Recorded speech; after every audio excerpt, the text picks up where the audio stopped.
Hey, what's up everybody? It's Lids, and we are back for a special edition of Pyre Community Rite Nite, because for the first time in a long time, we are bringing to you a tournament, the Haub Cup. This will be a double elimination tournament. Players will be matched up in a best 2 out of 3 series. The winner goes on. The loser then moves on to the loser's bracket, and then at the end of the tournament, we will have the winner of the winner's bracket play against the winner of the loser's bracket in a best out of 7 series to determine the cup champion. If you are interested in following along as we go, you can check the exclamation bracket, where we will keep track as players progress and get eliminated from the tournament.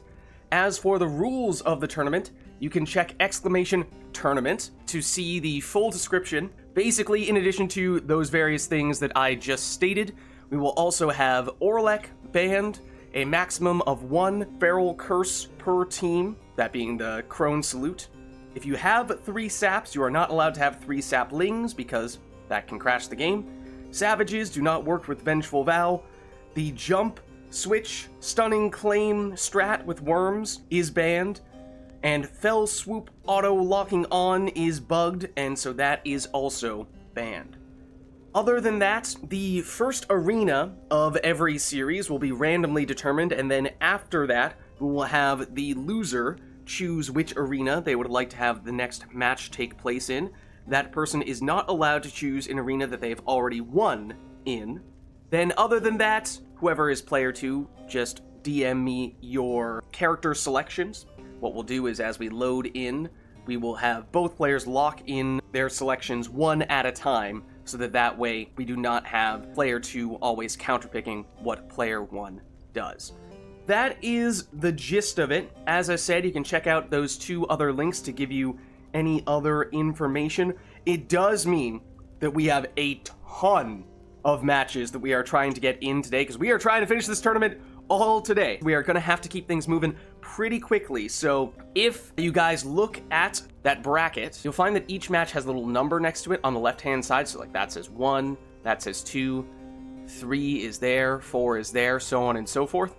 And that will be, to the extent possible, the sequence in which we do the matches. So that hopefully gives our participants, which we have 10 of today, a sense of when we may be calling your name. But bear in mind, given just how tight the schedule is likely to be today, we're going to have to be very mindful of our timeline here. And so please make sure that you are ready to go when we are calling your name, because we have to keep things moving. We have a lot of stuff to do. So that is the format. Hope everybody is doing well. And of course, for those of you who are like, hey, what is this whole multiplayer Pyre stuff? You can check out the Rite Club Discord server. This tournament is brought to you by the Rite Club Discord server, the place for all things multiplayer Pyre. Yeah, we can potentially do a little bit of shuffling around if people are not available when their name is being called, but just bear in mind, we can only be a little bit flexible in that way. We do have a tournament. Certain matches need to happen at some point. So at the end of the day, hopefully we can still get everyone in time and keep the trains running on time so we can see this thing through.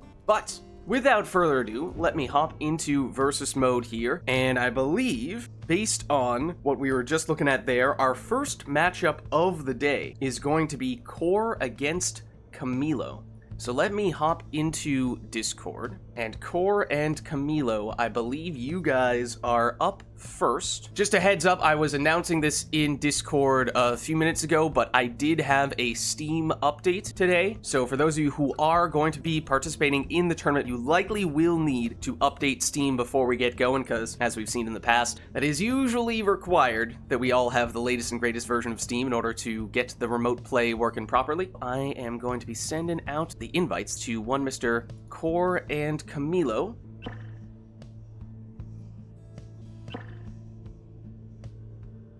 Alright, so this is a banger of an opening match, absolutely true. It does mean, as I was saying a minute ago, we will get our first arena randomized. This will be best 2 out of 3 here. Winner moves on, loser goes on to the loser's bracket. So without further ado, let us begin. Best of luck to all the participants today.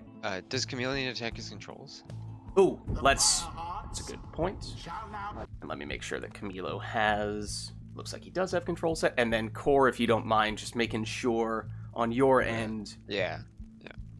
The whole switching thing. Yeah. Yeah, just overwrite those guys. There we go. Does give a little more time to talk about the players we have in here for this first match. As we said, a very good matchup here. We have Core, who was the runner-up of our previous tournament, the Jomir Cup, and Camilo, who I believe this is your first official Rite Club tournament, is it not? At least of the insert scribe here cup variety, Camilo. I believe so. I believe it's the first one of such variety. That being said, Camilo is also a veteran of the Rite Club, so should be a very good matchup here.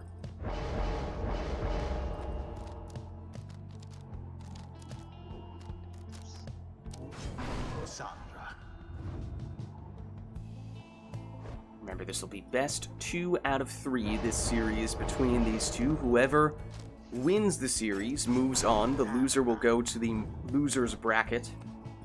So it is not necessarily be-all, end-all, at least not at this stage.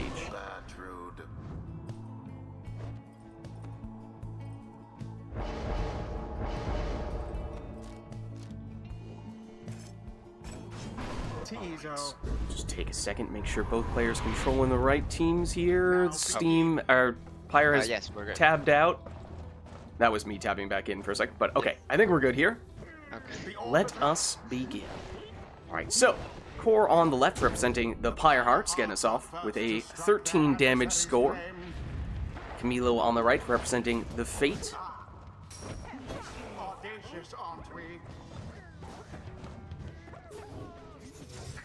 Camilo gets the stop.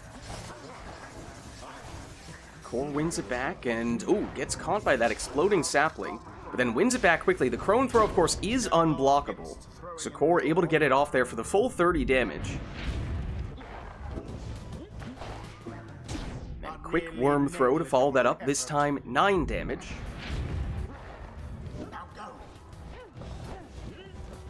Gilman. His throw, also unblockable though, must have been short, as Camilo was able to intercept that. Gertrude, her throw has enough on it.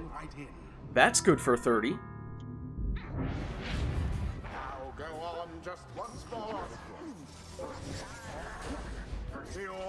Core, Crone Throw again. It is done. And with that, Core takes the win of our first match. 'Twas as though the scribes themselves stood by their side. Well Thus played, you end two. this night's proceedings. That means Core is in the lead 1-0. We'll head on back, and it means Until the next rite. Camilo, you can choose which arena you would like to go to next.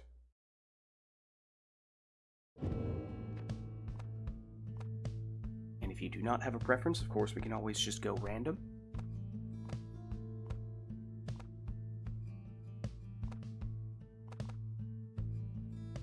Alright, Camilo says Cairn. Let's get going then. So Core leads 1-0. That means with one more win, Core moves on to the next round. And Camilo would move on to the loser's bracket, but Shall take on Camilo, of course, looking to fight back here with his selection of arena. He says the Cairn of Haub. who shall Camilo, conduct the let me rites. know when you have locked in.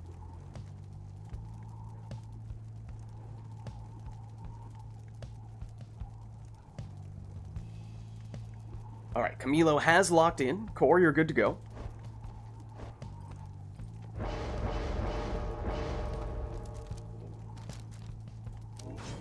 Sir Gilman. Exploding Gilman in the first spot for Core.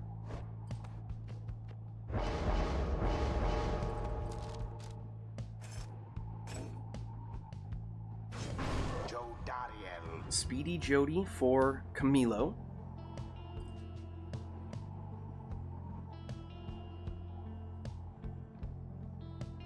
One moment while we await Camilo's second selection to be locked in.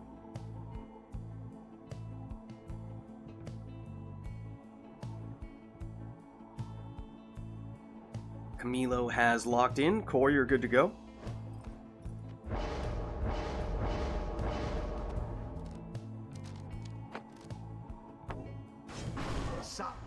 Scribe Rock Snadra in the second spot for Core, whereas Camilo going all left side Harp with Prayer Beads.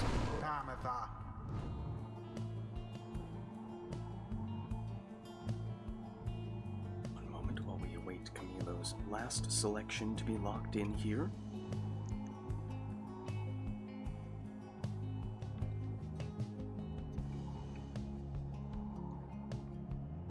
Okay, Camilo is ready to go. Core, you can begin. And Core will take the Stowaway with the Can Singularity Bottled Void. That's his final choice, whereas Camilo, we go in Nomad here with the Typhoon Bottle.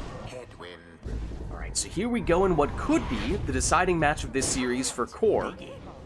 Camilo still needs 2 wins to progress here, at least to remain in the winner's bracket. Explosions here near Camilo's Pyre. Now that is of course the name of the game for Core setup with the Can Singularity. Cause as much chaos as possible. Are you okay? Yeah, I think it just tabbed out for a second there after Core scored, as sometimes it chooses to do for some unexplained reason. There's the false step activating a way for Core to activate that Can Singularity more consistently.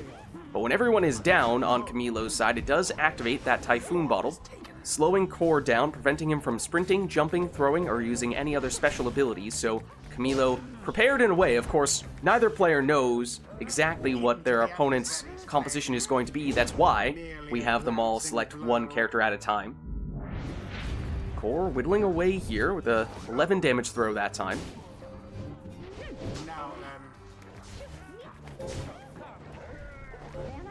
Low with Jody, but again, it's the Can Singularity activating here, making things tough for Camilo. Core tried to wait for Camilo to get an exile back so that he was able to throw. Just remember, he's not allowed to do that until Camilo has at least one defender, but in doing so, it allowed Camilo to get the defensive play in and then counter with a 20 damage score from his Harp. It was a plunge, but with Prayer Beads, Bamitha at least was back until she got banished there, only to quickly be brought back. But then Core with the quick answer here, plunging for 20.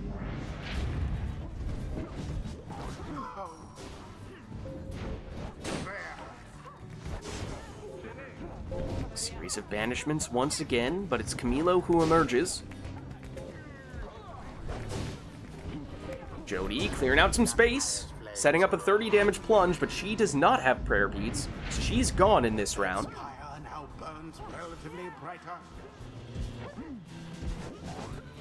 Core trying to find a way through here. Two-pronged attack. Ultimately, it's a throw from the Stowaway, and that one lands for 15. In doing so, Core retakes the lead.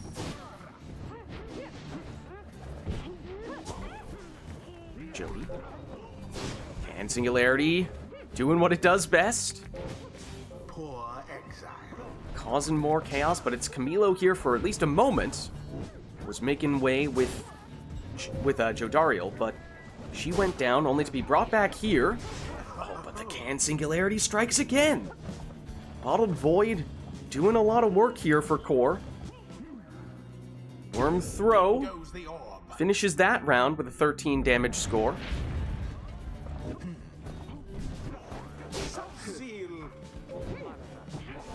Stowaway close, but not close enough on that occasion. Camilo gets the stop, but then Core gets some banishments. And although he was slowed by the Typhoon Bottle, he's willing to plunge here for 25, which is almost enough. But he will still need one more score, and it does mean he does not have Gilman in this round, so numerically an advantage to Camilo, and no one back defensively right now. So Camilo with time to set up his preferred way to score, and that's maximum damage from Jody with a throw, so she stays in this round. But with that plunge, Core takes the win, and in doing so, takes the series 2-0. GG. GG. Good game. Well played, you two. thus end this night's proceedings. Alright, well played, you guys. We'll head on back. Until the next rite. And that means Core is moving on to the next round, whereas Camilo will move on to the loser's bracket. Remember, this is a double elimination tournament, so Camilo is not yet out of the competition just yet. But it does mean if we take another look at the bracket, that now... Oh, I don't know what that... Oh, that's antivirus activate? Wonderful. Love it when you're I don't even know that I had antivirus, but it probably is. Norton antivirus, like, is a virus in and of itself. Hot take, except it's not a hot take. Anyways, that's an aside. Core moves on here. He'll be facing Murph in the next round. However, for our next match, it'll be Quantum against Anor here for match 2. So those are the two we'll be looking to get in.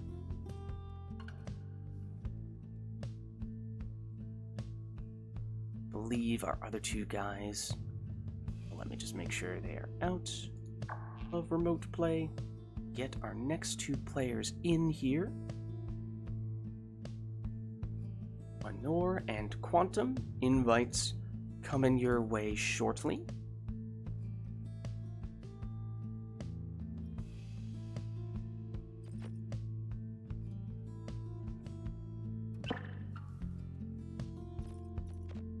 And if... let me just reset the arena to random.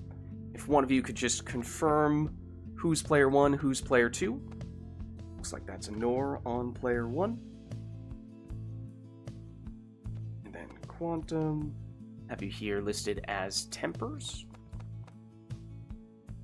Just enter your information. So remember, it will be a random arena for this first match. After that, the loser gets to choose.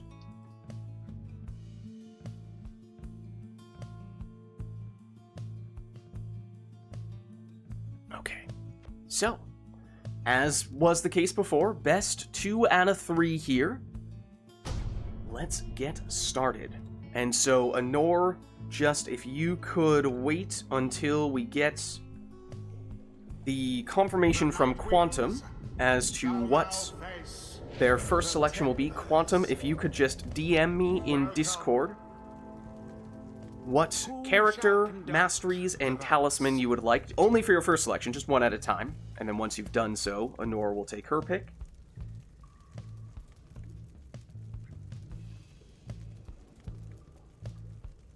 Quantum, of course, a first-timer here, so welcome to the Rite Club, and what a way to start off, going straight into the Haoob Cup. I admire the bravery.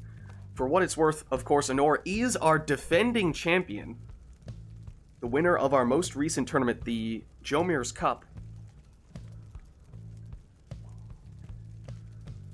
So this is no easy matchup here for anyone.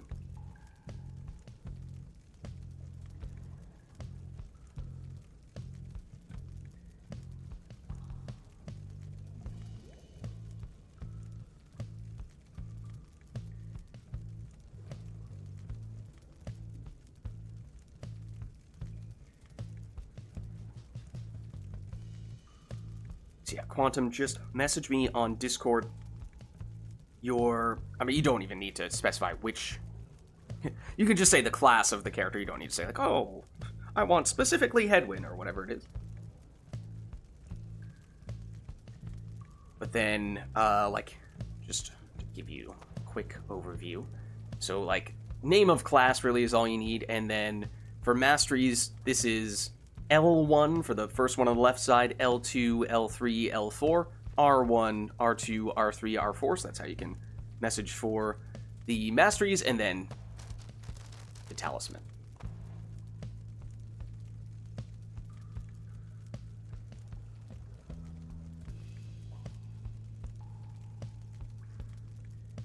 Yeah, no worries, Anor. I think still waiting on Quantum here.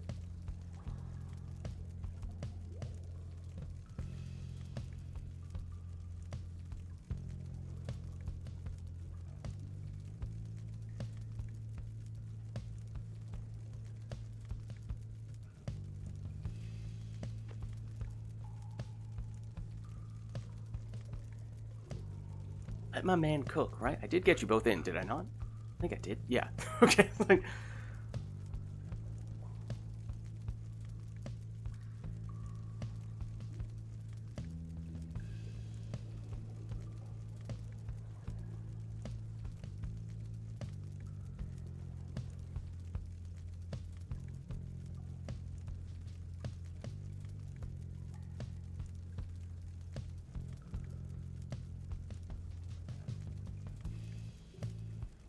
I mean, if it's easier, said he DM'd me. I'm not seeing that. Oh, oh, I see it. Okay, I see it now. Sorry. Okay, yes, I have it now. Quantum is locked in. There we go. Anor, you're good to go.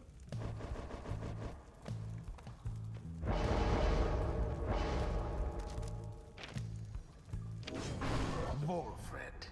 All right, it's Volfred in the first spot for Anor. Quantum has locked in the first selection, which will be Bertrude.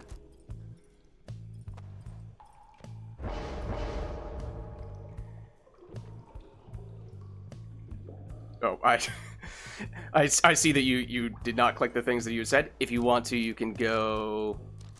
Scribe Snuff lets you reset that stuff.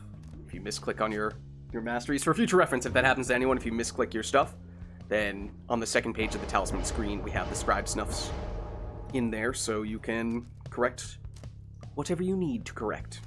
So it'll be all right side Bertrude. Using the legendary talisman to cast through barriers. We found ourselves randomly at the Spring of Jomir.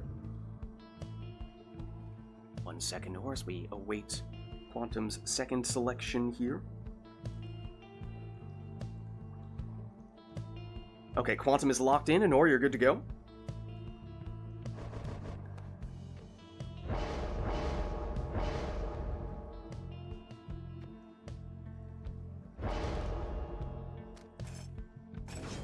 Tizo. It's rekindling on Tizo for Anor.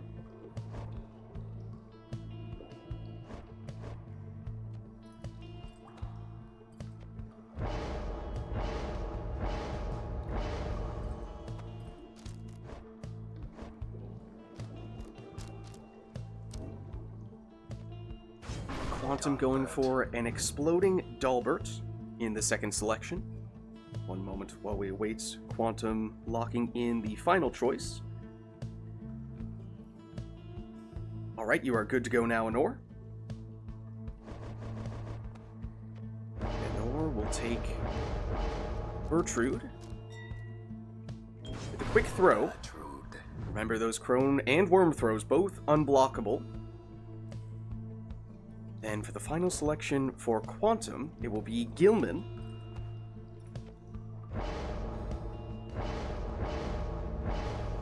And he will also be using a legendary talisman here, or a scale for the extra jumping distance. And here we go. The first match of this Anor versus Quantum matchup. Remember, best 2 out of 3 as Anor blinks straight in with Volfred. Anor, known by some as a bit of a sap expert, perhaps looking to demonstrate just why she has come to earn that reputation, although this time now following up with a throw from Bertrude for 30. This time another plunge from Volfred for 25.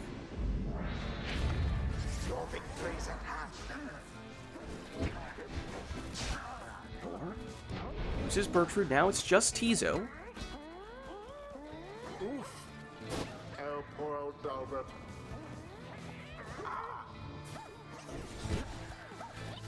Tizo moving in, but instead gives it up to Bertrude, who now has a portal she can use, and with that, oh, the throw is off target. On the second attempt, though, Anor gets the throw off and gets it in for the win. GG. And what a crushing victory it was. The Rite is ended. Alright, well, with that, that means Anor takes the first match in this series.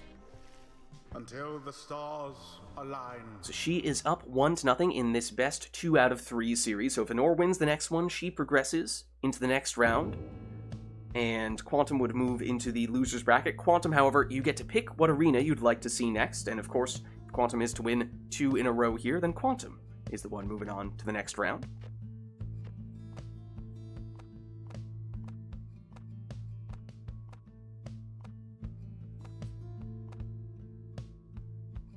Alright, it'll be Isle of Kalamer. That is Quantum's selection. Let's get going.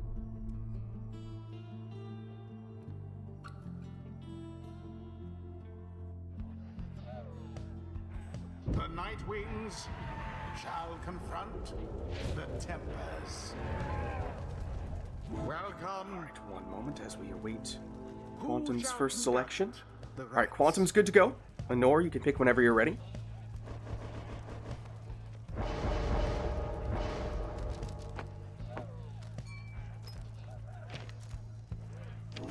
Honor goes for Lose Bow, the quote-unquote nutrition stick for the extra blinking distance on Volfred.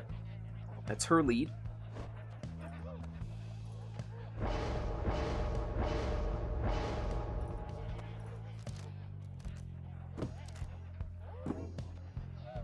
Quantum will go Aura's Scale on Gilman for the lead. One moment before we get the lock-in from Quantum, who has now confirmed the second selection. So yes, Honor, you're good to go.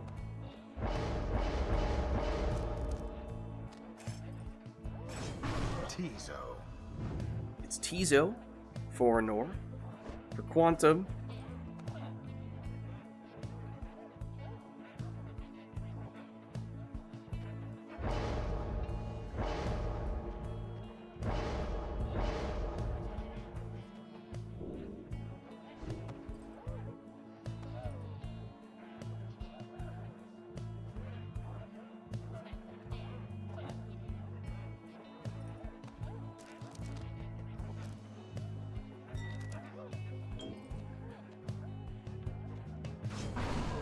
it's a ring on Jody.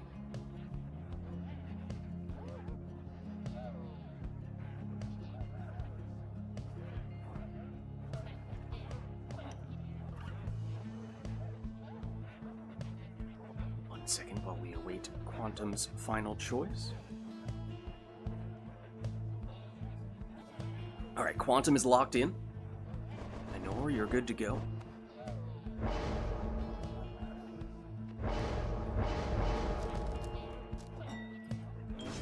Quick Throwing Bertrude is the final choice for Honor. For Quantum, it will also be Bertrude, though in this case, all right side on the masteries. And then the other ring for the infinite stamina, at least for a few seconds at the beginning of each round. So here we go. Match 2 of this series between Honor and Quantum. Honor currently up 1-0. It's best 2 out of 3. Honor through the portal and uses that to set up a 25 damage Crone Plunge. Does mean now no Bertrude for Honor in this round. We're first to get to the orb. Trying to move in here with Volfred. And lines up that extra blinking distance. It takes some getting used to just how far those saps can go with the aid of the nutrition stick. Quantum gets the stop. Has it here with Gilman. You are powerless for now. Gilman gets banished. Jody returns. So now Jody against Tizo. Bertrude. Honor. Sneaks past. Gets the throw in here for the full 30. Or first the orb with Volfred. Volfred ever so close, but Quantum gets the stop. Down goes Bertrude. The other Bertrude for Honor, though, with that throw, gets the decisive score. GG. They overwhelm their adversaries utterly. Well played, you two. The rite is complete. And with that, that means that Honor takes the series 2-0, and in doing so, will move on to the next round. Quantum still not eliminated, but will move on to the losers bracket instead. Oh wait, so me and Irritor are not playing right now? Or are we? Well, let me double check the schedule. So with that one, we just saw Anor defeat Quantum in that series. That means next round will, yes, be iRotor against Switch. So just bear in mind, it's that little number to the left of each of these series. It gets a little confusing, the sequencing, once we start moving on to this here. Like, we're technically moving on to round 2 rather than going straight into the loser's bracket here. So just, that's the thing to look at, is that little number right there. Okay. So, with that in mind, let me just make sure our previous 2 players are out. I believe that they are. So now let me send out the invites to our next 2, Switch and iRotor. Reset the arena. And if one of you guys could just confirm who's player 1, who's player 2, that'd be great. I should have. Wait, I'm gonna be player 2? Well, Steam Remote Play is gonna tell us. I mean, we are. I'm controller his keyboard. So Oh, is it doesn't Switch... really Do I matter. have Switch listed as keyboard? Oh, I do have Switch listed as keyboard. Okay, perfect. Yes. So it should be predetermined in that Wait, case. hold up. I gotta... Oh, there it is. Okay. So, in that case, let's see, Switch, I have you listed as the Beyonders. Alright, let me just enter in your information here. Why is my remote play giving me performance profilers? Why is it doing If I currently tabbed out, which may or may not be making your remote play do some out of the ordinary things at the moment. No, it was like that before you tapped out. Let me take a quick look at the settings on my end.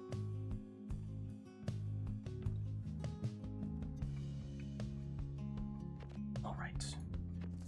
Also just quickly take a look at controls and what... Oh, let me make sure that you have controls here. You should. Also, talisman are off. Oh, yep. There we go. Okay, so this will be, once again, best 2 out of 3 for this series between iRotor and Switch. We'll have the first match be randomized for the arena, and then afterward, the loser gets to pick where they would like to go.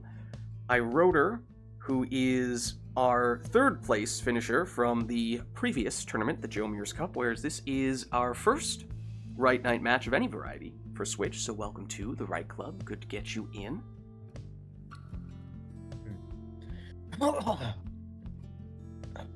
Alright, I'm all good on my end. Good on your end? Okay, perfect. Yeah. Alright, so let's load in, see where we end up, and then Switch, just once we have, DM me in Discord your selections. I already have. Oh, you have indeed. Okay, well in that case, The Beyond. iRotor, you are good to go here.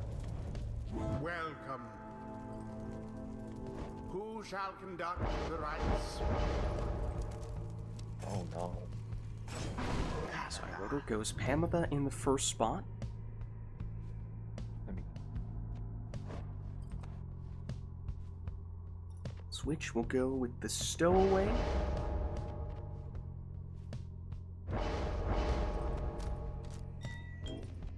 Using quick throws with Star Splinter. And you are good to go for this one as well, iRotor.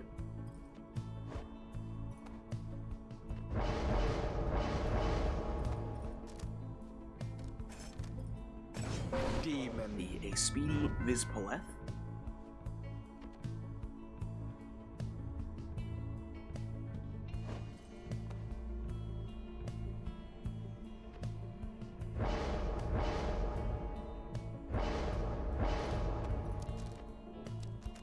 Swan Dragon, thank you for the follow earlier. Sorry, we were mid-match, so I couldn't say anything. It is a Web Lanthorn Messenger Imp in the second spot, and iRotor, you are good to go for your final choice here.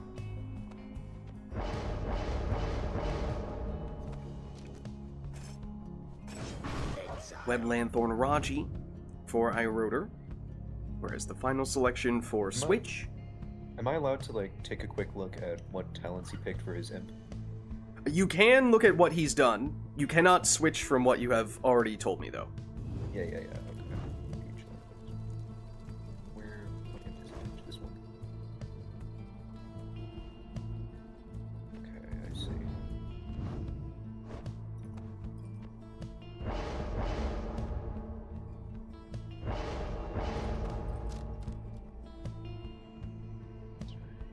I say Scribe Rock or I said Tailwind Crab? Yeah, you said Speedy Udmilda. Alright, so here we go. Our first matchup of this series thus far between iRotor and Switch. Best 2 out of 3. Winner advances. The loser will move on to the loser's bracket. What? iRotor gets the orb back here. Switch gets a stop. Now on the attack. The throw was close, but it's intercepted. iRotor through the portal, but banished by Switch. And then Switch with the counterattack here, able to plunge for 20. iRotor first to the orb, tries to harp push his way through, but Switch able to get the stop, but on the second attempt, iRotor able to plunge for 30 with his demon. It does mean no Vispaleth in this round, so one fewer exile at iRotor's disposal. At the moment, it's just Pamitha back defensively against the stowaway. But her throw is off the mark. iRotor through his portal. Has an opening, so he's able to plunge here for 20.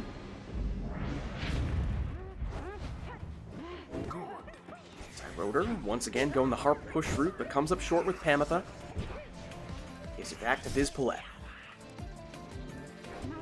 Vispaleth to Pamitha, switch places, and it's Pamitha who plunges here. That's 20 damage. That means one score could be all that iRotor needs here, but it would need to come from Vispaleth. Anyone else would come up a little bit short. Here is Vispaleth, though, and after going through the portal, gets infinite stamina. And with that score, iRotor takes the win. The withdrawn prevail. GG. They vastly outperformed their adversaries. Well played, you two. The ceremony is complete. All right. We'll head on back, and it means that Switch, Until the stars you get to choose align. where you would like the next match to take place. We can always go random if you don't have an opinion. Mount Elodial. Okay. We go into the Fall of Solium then.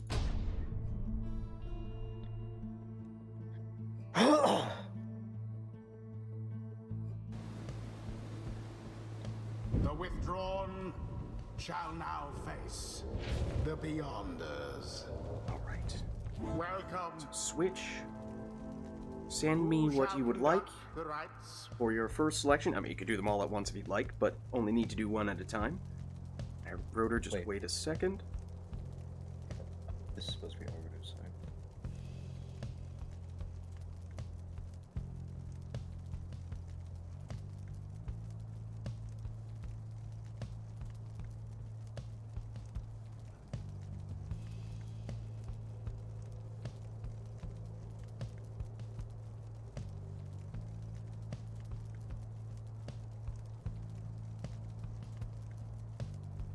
Hope everybody is doing well for this Haoob Cup. It's great to see you all in for the day. Usually, of course, we tend not to do...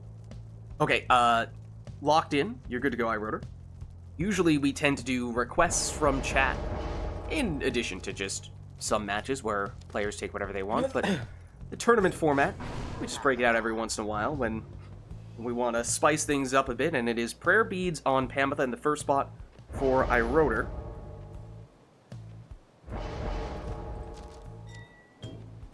The quick throwing stowaway in the first spot for Switch.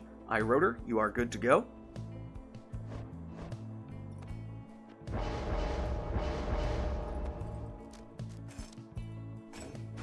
Demon. Speedy Vispaleth. That's iRotor's second selection.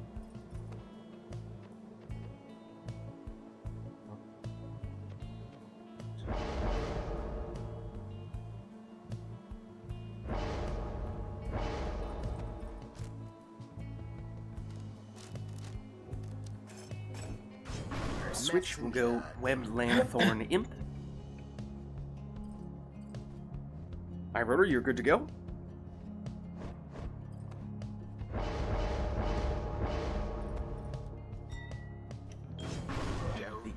throwing Jody in the last spot for Iroder.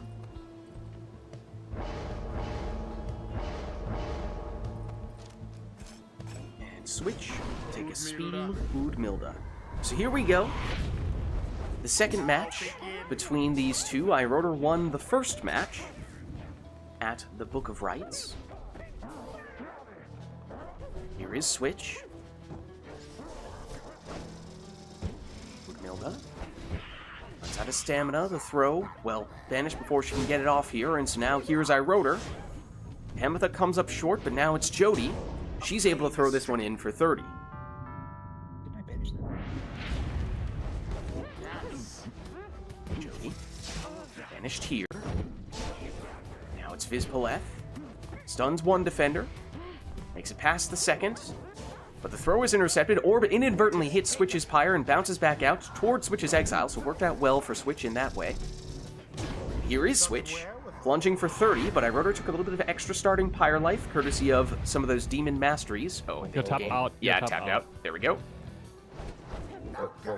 Why is my mouse weird?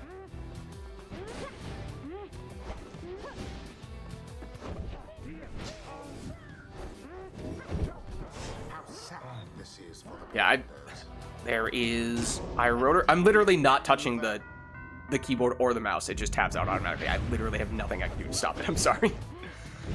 It's completely out of my control, unfortunately. another battle.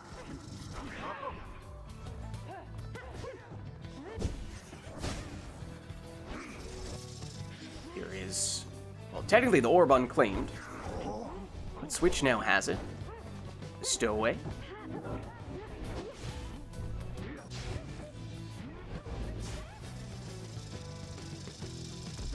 Engulfed within the aura. With the stop, gets the orb back, just barely avoids the banishment there, and able to leap in for a 30 damage demon plunge. Once more like that, and we are finished here.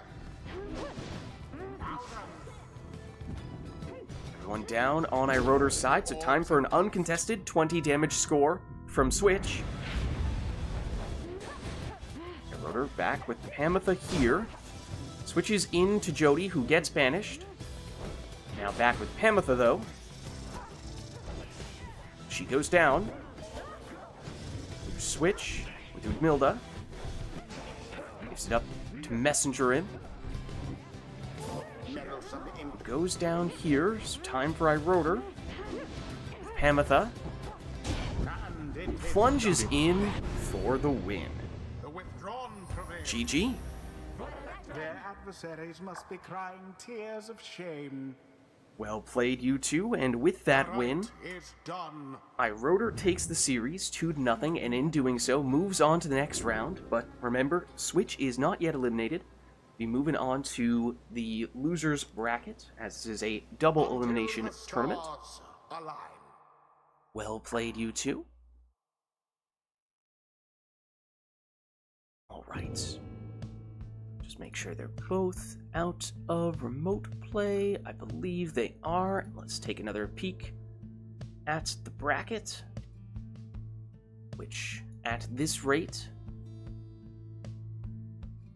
now sees Iroder moving on, and for match 4, we will have now Makos and Spheris matching up. I have arrived. Hello, Makos. Hello. Hello, Spheris. Best of luck to you both. One moment while I send you guys some invites. I'm ready to play the video game. Fantastic. You're not prepared. Oh, some smack talk, perhaps. Nah. Both of these two first-time participants in any official Rite Club tournaments. We'll have to I see how played they Cycle match up. last year. Right. We had a few more of the unofficial offshoots, but it's been a while since we had a full-blown official tournament. And if one of you could just confirm as to which I'm player player you are. 2. Player 2 for Makos? Okay, one sec. Let me Yes, set sir. you guys up then. We have Makos. We have Spheris. And according to my notes here, we have Makos representing the True Nightwings today. And we have Spheris, who will be on the Essence.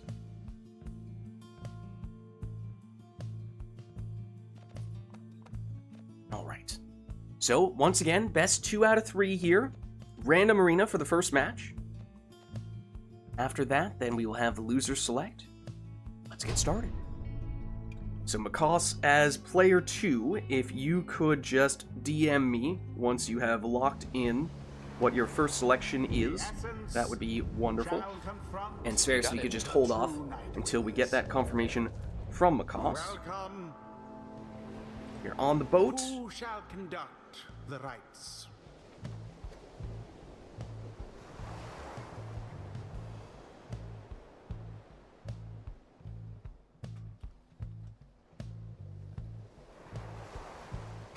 I think we have some boat enjoyers in chat.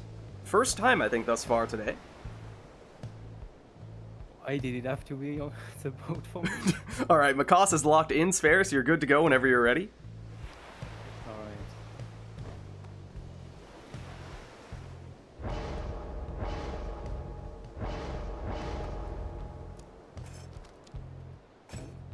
Well, Rare Beads, Gareth. In the first spot for Spheris.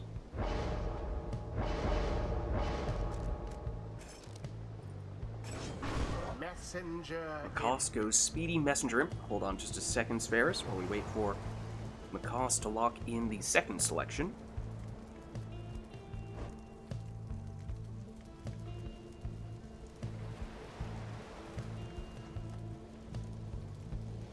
Alright, you are good to go now, Spheris. Whenever you're ready.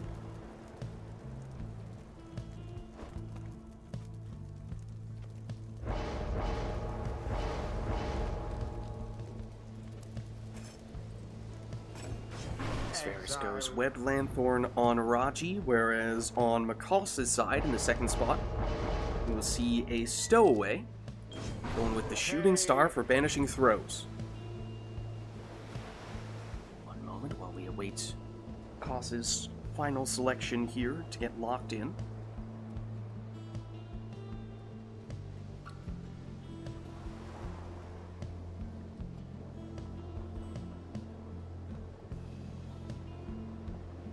Alright, Makos is all locked in. You are good to go, Spheris.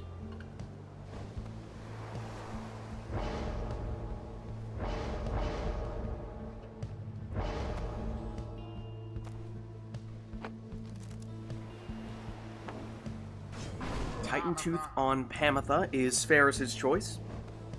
And on the last selection for Makos, we'll see a quick throwing Manly. So alright, here we go. Our first match of this series between Spheris and Makos. The first showing for either of these players today and in any official Rite Club tournament, and it is Makos getting us started with a 25 damage plunge from his Imp.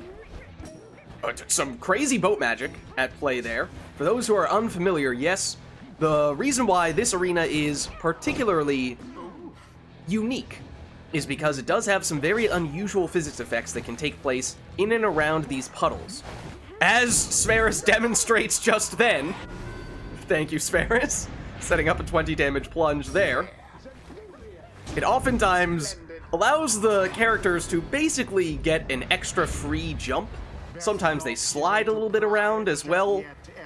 Exactly how it plays out is rather difficult to predict, but it does mean that whichever player can adapt to those sorts of conditions is perhaps favored to win on this arena. It leads to a little more chaos. Everyone is down on Spheris' side, so that's an opportunity here for a 17 damage throw from Makos. Not quite the maximum, as he may have seen. Spheris was about to get a defender back, but does mean that this is still out of range for Makos, at least with one score, but now after that, it is possible with at least a near full damage or full damage Manly score for Makos to win this with one. Don't know. I don't recall as to whether he took the extra damage on Messenger Imp. If so, then it would also mean he'd have enough damage there So may look to force the issue in that way. But right now, Tis taken. it is the orb in Spheris' possession with Pamitha. So Spheris in the driver's seat. Perhaps trying to lean on a little bit more of that boat magic, so they call it. There. Gets close with Gareth, but he does get banished. And Macaws. Plunge is there, but as I was saying, that's not enough. So Spheris is still holding on with 2 Pyre life. As long as it's not 0, that's all you need sometimes. Imps cancel each other out. It's Gareth teleporting to the orb, using some boat magic, setting up a 20 damage plunge. So Spheris not going down without a fight here, but it's back with Macaws. Oh, and Spheris with what could have been a deciding defensive stop there. If Macaws had made it in, that would have been game. Oh my goodness, Spheris is going crazy with the boat magic. A deftly But Macaws is unfazed. Still gets the banishment. Macaws, of course, with a very dangerous portal here as well. It may even be an automatic score. If not, it's awfully close to it. thought. Does Macaws look to use it here? Go the old-fashioned route instead. Portal has been reset. It is not nearly as dangerous as it once was. And it's back with Spheris here. Blocked and banished. Cost now. Banished here. Bit of a stalemate in this round right now. Neither player able to break through. Banishing throw, that could be big for Macaws. Gets the rebound, takes the plunge, and in doing so, gets the win for the first match. GG. The scribes themselves should GG. have taken note. The That right means Macaws is up 1-0 in this best 2 out of 3 series, so we'll head on back. until the next right. Crazy match indeed. Spheris, you now get to choose where you would like us to go for the next match. If you don't have a preference, we can just randomize it.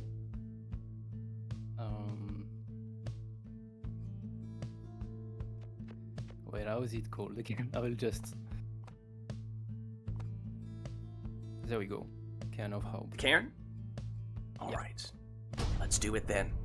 So it means with one more win, Macaws moves on and Spheris goes to the loser's bracket, but if Spheris can win 2 in a row, then it is Spheris staying in the winner's bracket instead. Versus the true Night Wings.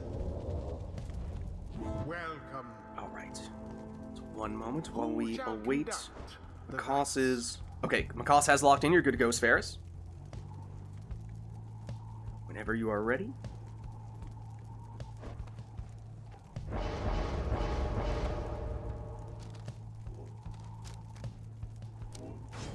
Pamitha. Exploding Pamitha for Spheris' lead. Macaws going prayer beads on Pamitha. One moment while we await Macaws' second choice.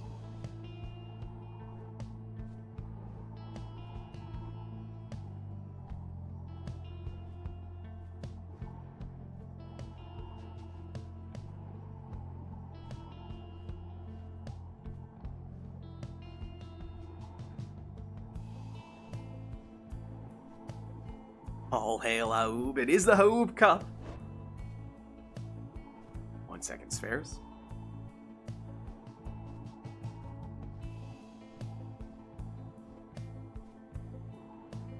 Okay, Macaws is locked in. You're good to go, Spheris. Anytime.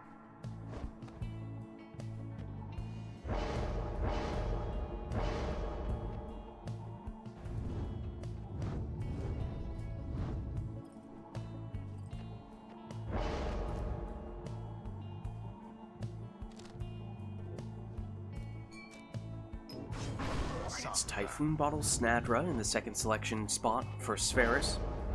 Macaws going with Bertrude. of the speedy variety with his second selection.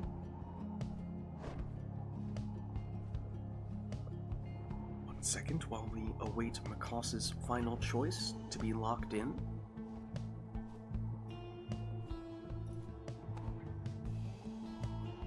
In the meantime, we'll read up on our Orlek lore. Okay, Makos has locked in. You're good to go, Spheris, whenever you're ready.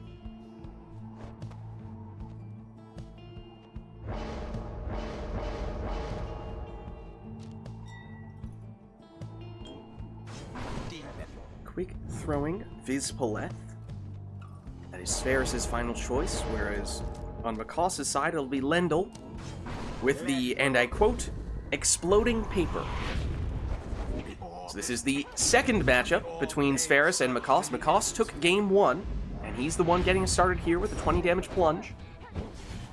And came close there, but not quite close enough. Back, Lendl and Bertrude. They both get banished. Spheris banishes one with the throw, then sets up a 30 damage throw here. How very fortunate for the essence. Makos. Crone comes up short, as does his harp. So now here's Spheris, Snadra, Vids. Down goes Vids. Vids back. Lendl sacrifices himself, as does Pamitha, but eventually Spheris is still able to make it in for a demon plunge this time, but it does mean Vids is now gone in this round. In fact, everyone is gone. However, that does slow Makos down, but he still is able to set up a 30 damage plunge from his Crone. Just waited for the moment that Spheris got someone back.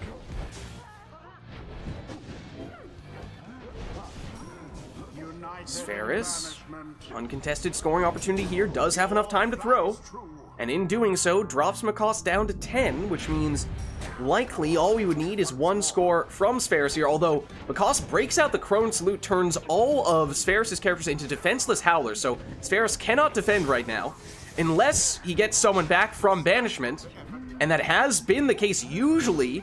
That means that the Crone Salute is close to an automatic score, but Spheris weathered the storm here, and now it is Makos who can't defend. It's Spheris who scores, takes the win, and in doing so levels the series at 1 game apiece. GG. The ceremony is complete.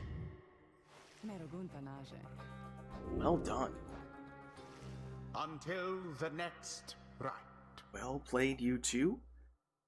As I said, that means we're now leveled up at 1 game apiece, and now we shift over to you, Makos. You can choose where you would like for our next match to take place. The one thing you are not allowed to choose is the boat, because you have already won at the boat in this series. Let's go book, please. Book it shall be. So that means this is the tiebreaker, the deciding match. Whoever wins this one moves on in the winner's bracket. The loser's not eliminated, at least not yet. They just move on to the loser's bracket. But I think we just saw how close this matchup can be. Welcome. One moment as we await Makos. Okay, Makos is locked in. You're good to go, Spheris.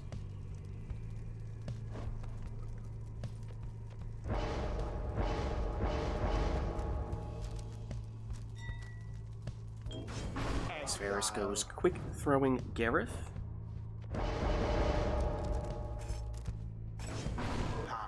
Prayer beads Pamitha for Makos. One moment while we await Makos' second choice.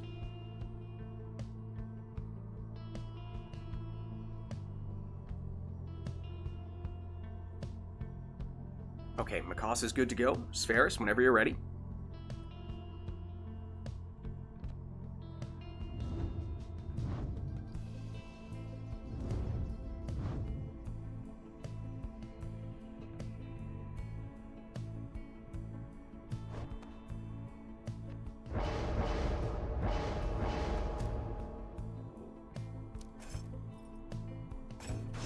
Spheris will go Webbed Lanthorn Raji. Whereas for Macaws, it'll be Manly, the quick throwing talisman.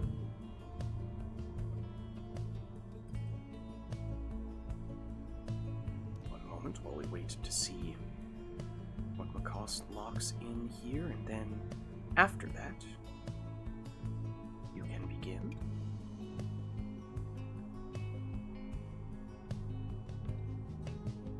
This is, of course, our first sudden death match thus far of the tournament. Both players know what it takes to win, but they know what their opponent has done to win as well. Macaws has now locked in. You're good to go, Spheris.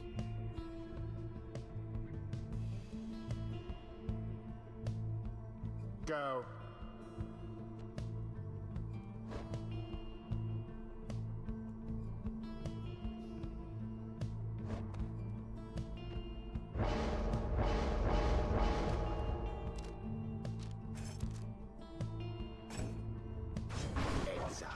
Speedy Vorfrit, final choice for Spheris. Cost will go Exploding Deluge. So here we are, both players with one win in this series. That means winner moves on, loser goes to the loser's bracket, and it is Macaws getting us started with a 25 damage throw from his sap, and then following that up quickly, the 20 damage plunge from his harp. With prayer beads, that means Pantha is still back here in this round. In fact, has possession and nearly was able to score there. But Spheris got the stop. Koss unfazed by the crazy jump that Spheris just pulled off with Gareth. Gareth this time banished. Koss moving in with his sap, although cut the throw slightly short there, just 21 damage. We'll have to see if that math makes a difference. Gareth, little wall bouncing throw there.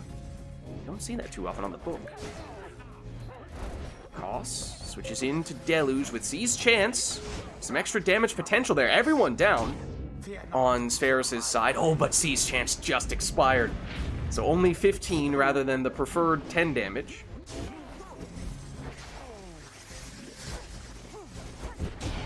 And with that plunge, Macaws takes the win and moves on to the next round. Well played, you two. GG. This time, I must admit,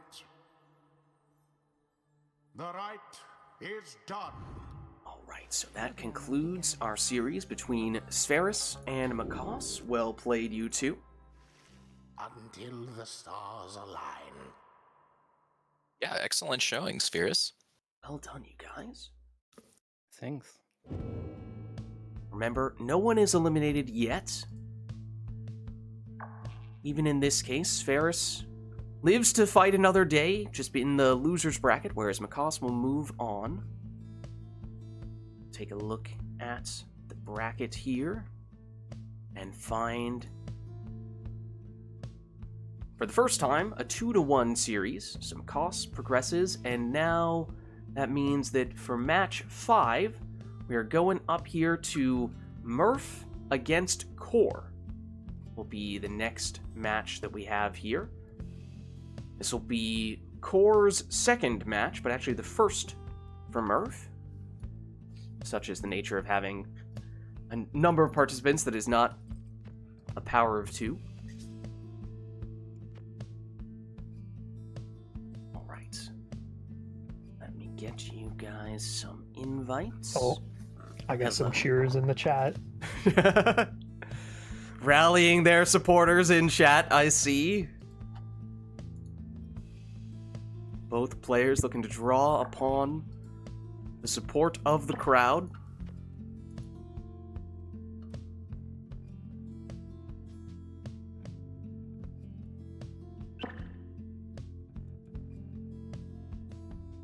Alright, and if one of you guys could just confirm who is player 1 and who is player 2, that would be lovely. Can we do a little customize off button check? Make sure everything's good. I'm player 1. That's Core there? Okay. Yeah, Gotcha. I'm player 1. Alright, so I have Core as Pirates and Murph. You said you're going Accusers. Okay, that Yeah. works. Core. This will be Murph. And we are no longer... Oh, actually, the screen, I believe, is frozen right now. Not that it matters at the moment, because we are just on a menu, but good thing that I did notice at this stage. Oh, you see behind the scenes for a brief second. Now we're good. Okay. That's just the streaming software. Okay, so then no longer Essence. We have Core representing the Pyre Hearts. No longer True Nightwings. We have Murph representing the Accusers. Alright, so at this point, you guys know the deal. It is best 2 out of 3 this series. First match will be a random arena, then after that, the loser gets to choose where we go. Let us jump in.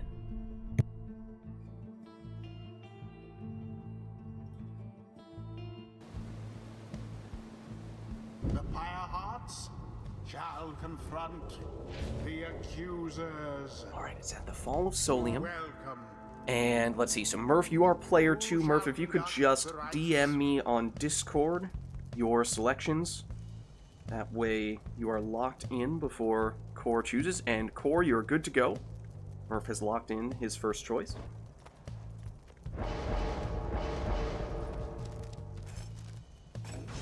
The prayer beads on the stowaway for Core, whereas for Murph, the prayer beads on Pamatha, all left side. Pamatha.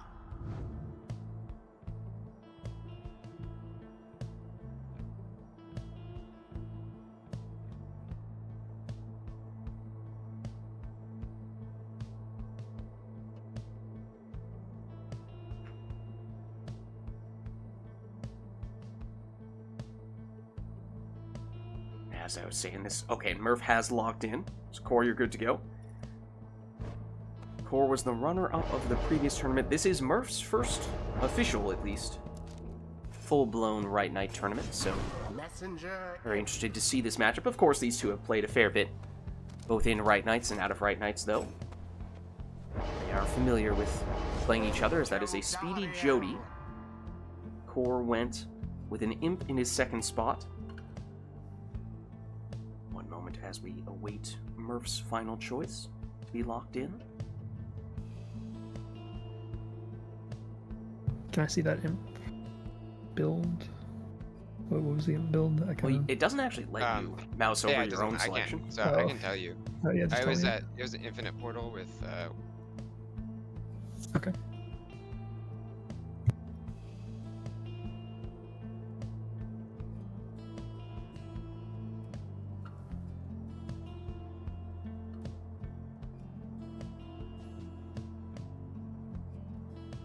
Go on.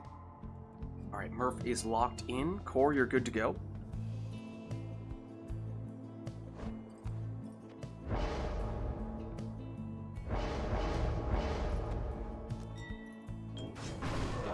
The quick throwing Jody for Core. Whereas for Murph,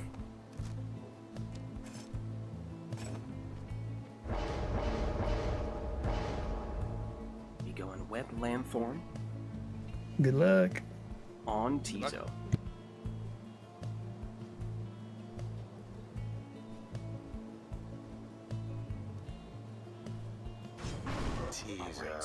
So, our first match of this series between Core and Murph. Technically, we are now into the second round, but this is still Murph's first match. Again, it's just the nature of having 10 people at the start of the tournament. Doesn't line up perfectly in that way. Here is Core with a speedy Jody with that infinite stamina after going through the portal. Now Murph, Pamatha switching into Tizo. Got close, but not close enough, though the portal is dangerous. Core has possession, so Murph cannot use that portal unless and until he regains possession. The portal has now changed location, and Core got the orb back and actually got 40 damage out of that throw there.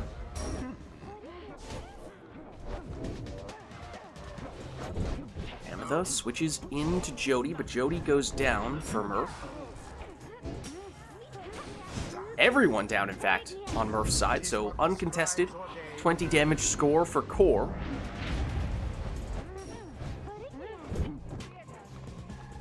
Stowaway. Down she goes. Core still has it here with Jody. Trying the portal. Doesn't take him far, but it does give him that infinite stamina, and that is certainly reason enough to make a point of going through it. But both Jodys go down. Very dangerous portal for Murph, though. That is very close to Core's Pyre. Doesn't need it on that occasion, though, as he's able to do a little pop of sorts with his harp in for 20 damage. And with Prayer Beads, still has Pamitha in this round. Here she is. Switches into Tizo. Goes down, but sets up another dangerous portal. Core with the Stowaway. Loops around the defender with a curved jump, and that helps to set up this score for 20 damage. And the Stowaway is back, courtesy of Prayer Beads. Clears out the defenders. And doesn't matter, throw or plunge because of those Prayer Beads, so Core hops in there. Stowaway comes up short this time. Jody for Murph. Against the opposing Jody. Somehow makes it through there, seemingly. Core had someone in position to get the banishment, but Murph able to score for 30. But no Prayer Beads on Jody, so she's now gone in this round. At the moment, it's just Tizo back defensively for Murph. Core makes a point of setting up the portal. Goes through, gets the infinite stamina, and it's a race. Then, as you see there, demons may have slow base movement speed, but with the infinite stamina, allowing them to sprint non-stop, they can actually outrun a harp. That is one of the reasons why I think both players went with a setup that allows them to do that. Pamitha switches into Tizo, but Tizo's throw is intercepted. Everyone down, though, on Core's side. Opportunity here for Murph to throw this one in for an uncontested 15 damage imp throw. It does mean that it's possible for Core to finish this with one score. Same cannot be said for Murph. It's a little bit out of range, unless Murph took the extra salute damage on the demon. I don't think that was the case. I think Core did. But now after that score, it is a sudden death match here. And with that plunge, it is Core who takes the win. GG. Or you could say they managed to avoid defeat. Well played, you two. Thus end this night's proceedings. Alright, so that means that Core takes the first match and is now up 1-0 in this series. Until the next Rite. So if he is to win one more, he would advance. The loser will go on to the loser's bracket. Murph, however, you get to choose where you would like us to go for the next match. What is your preference? And if you don't have one, we can just keep it random. No, I do have one. I just have to think of it. Let's go Pit of Melith. Okay. It shall be.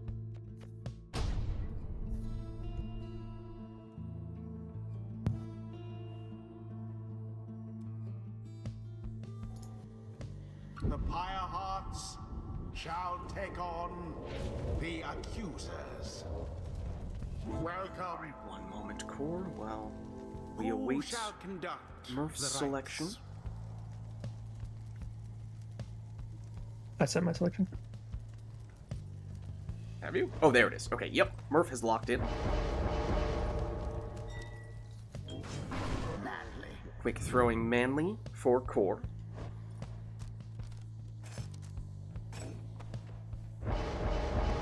Murph will go Prayer Beads on Pamitha.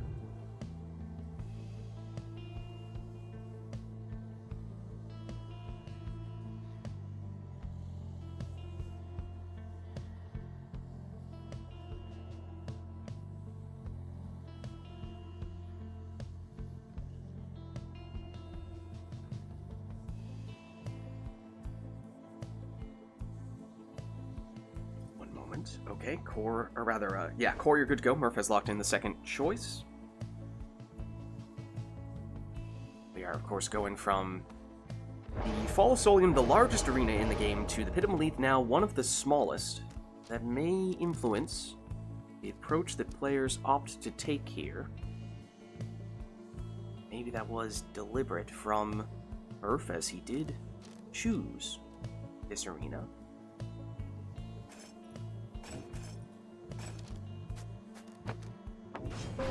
After starting Pyre Life on Volfred, that is what Core opts to take. Whereas on Murph's end, you will see a worm, the Vengeful Vow. It's a deluge.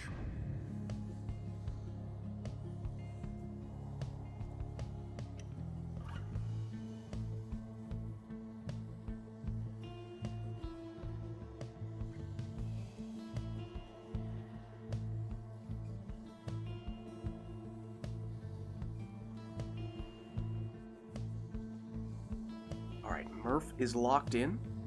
Core, you're good to go whenever you're ready.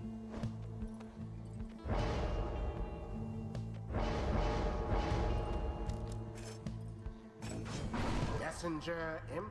Speedy Messenger Imp for Core. Will also be an Imp for Murph. Though in his case, Good luck. it's Web Lanthorn. Good luck.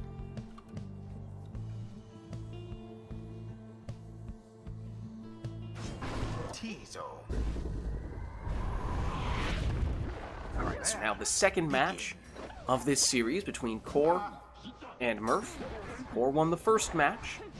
So that means if he is to win this one, he moves on. The loser moves to the loser's bracket, not immediately eliminated, as Core throws this one in for 20. Quickly answered by a 20 damage score from Murph. Tries to go the harp push route once again, but comes up a little bit short that time round.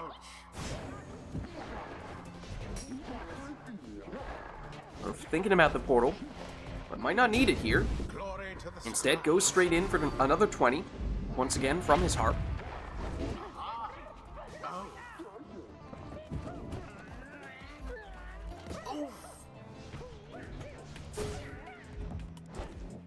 Now,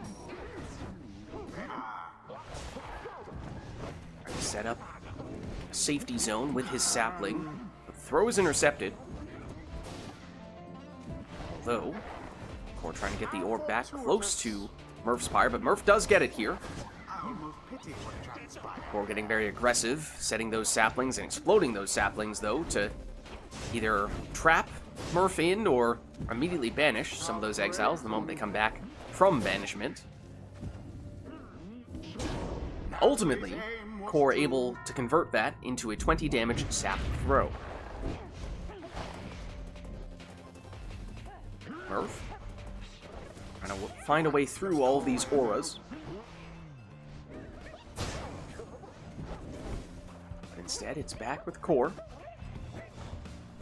Messenger Imp goes in, has the extra damage as well, so that's 25. Murph blocked here.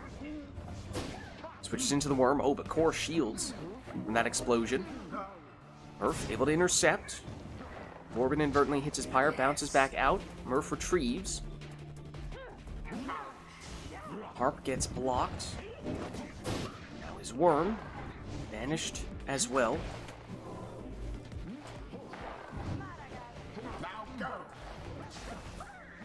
Murph gives the banishment. Moving in with Pamitha. Now Tizo. That's it.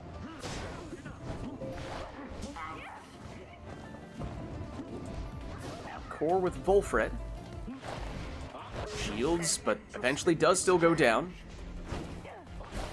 Murph uses the portal, gets him to about halfway across the arena, but that's not enough to set him up for a score there. Seemingly unfair.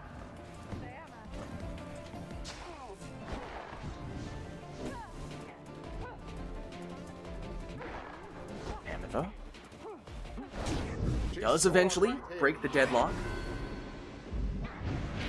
20 damage score from that. And with Prayer Beads, she is back in this round. Quick answer, though, from Core. It's a 20 damage on that sap throw, and in doing so, drops Murph low enough that one score might be all that Core needs here.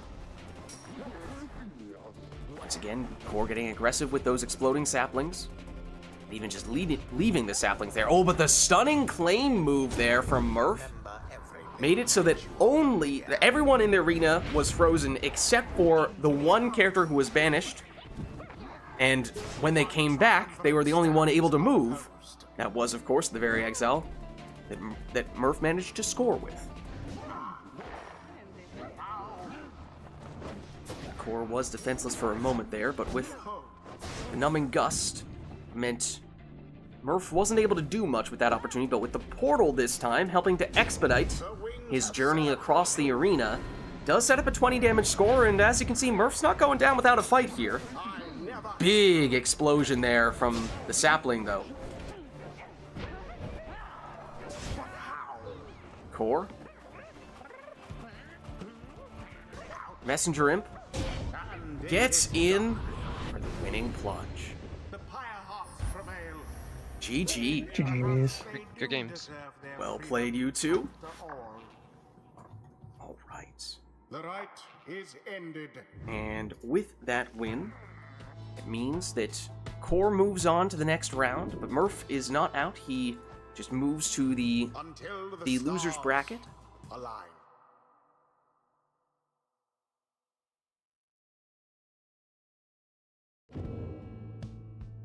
So if we take another look here at our bracket, means that we have now seen the end of this matchup here. But for our next matchup, we will have Anor, who we saw in the earlier round, succeeding against Quantum, be facing off against Phaler for his first match of the tournament. For what it's worth, we have two previous tournament champions facing off against each other in this round, so should be in for quite the matchup here. Solium Cup winner against the Jomir Cup winner. Invites on the way for you two. This is game number 6. Yes, correct. Remember, you guys can do exclamation bracket if you want to see the latest results of the bracket. You can see the very thing that I was just looking at. And if you want to see the rules / general overview of the tournament, then you can do exclamation tournament, and that will give you the link for that there. Okay. Take this to mean Anor is player 1, Phaler is player 2. Just set you guys up here.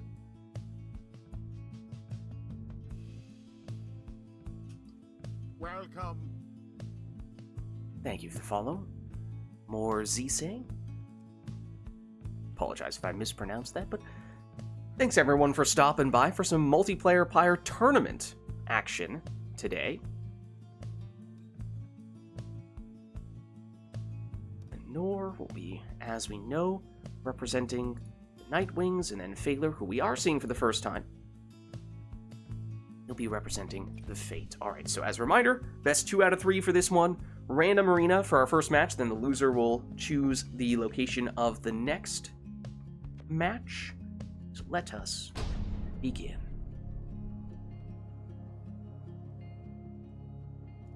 Do I have customized on or off? Oh, one moment. Let's make sure you have it on. Good call. That would be good. That'd be a bold strategy, Cotton. Alright, so Phaler, you are player 2. That means you will be the one DMing me your first selection. And Nor, if you could just hold off until I receive that confirmation from Phaler, that would be lovely. We find ourselves at the Cairn of Aub.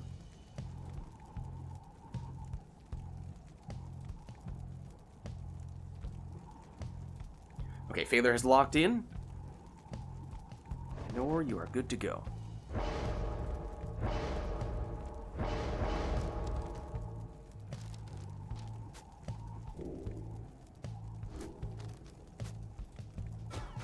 Now we're going Bright Wisp on the stowaway in the first spot. Yeah, don't worry, we fixed the customize off. Not being activated for Phaler. He can customize. He's going Tamitha with Prayer Beads.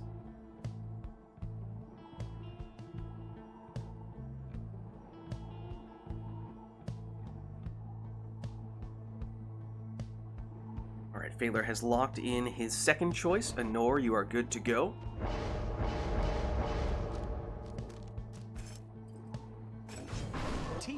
It's Web Lanthorn on Tizo. And then similar story here, as we will also see a Web Lanthorn Imp, this time Raji, for Phaler.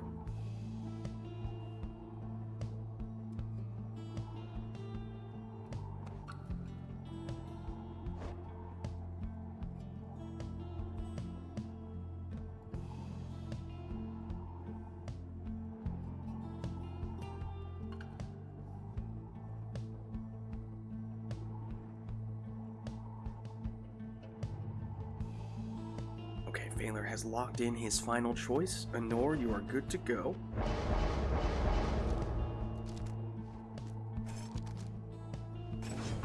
It's Prayer Beads Pamitha for Anor. For Phaler, Mr. Finger Guns Extraordinaire with the Tailwind Crest. Alright, so our first match of this series between Anor and Phaler. Technically, we have seen Anor already. She won in her first series, whereas this is Phaler's first match of the tournament. Anor getting started with a 20 damage plunge. Again, that is just the nature of us having 10 people at the start of the tournament. Best 2 out of 3 here. 2 defending tournament champions. Anor, the most recent one of the Jomir Cup. Phaler, our Solium Cup champion. So this should be a very, very competitive series. There is Phaler. Uncontested scoring opportunity. Anor got someone back in the last second there, but not quite quick enough to stop the finger guns. Anor blocked and banished here. Phaler eyeing the portal. Doesn't take him far, but it does give him the infinite stamina. It's not enough, though, to set up Tamitha. Just Raji back defensively, and that's not enough to stop Anor's Pamitha from plunging in for 20. With Prayer Beads, she is still in for this round. Now, Tamitha. Phaler eyeing the portal, but so is Anor. Reverse psychology. Both players trying to dance around the pyres, find a way through. This time, though, Phaler able to set up the portal, and in doing so, an Ignarius plunge. He is now gone in this round. It's a little more space for Anor to work with. He's back with Phaler here, infinite stamina after going through the portal, but Anor gets the stop, plunges in here for 20.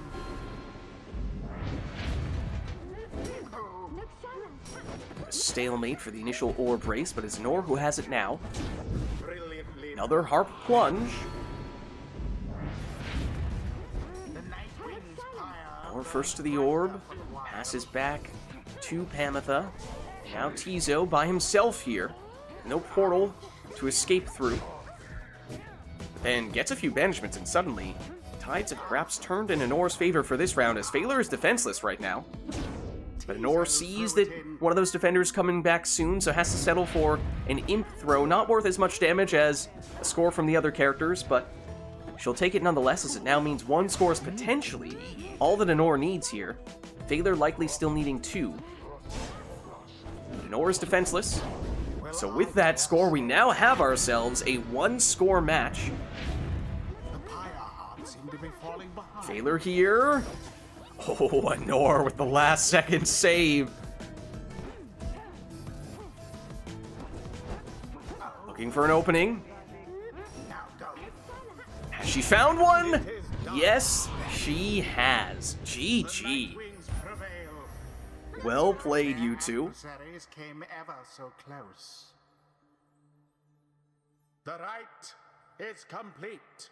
And with that, means that Anor has won the first match of this best 2 out of 3 series. Before we continue, could I check the controls? Oh, yes.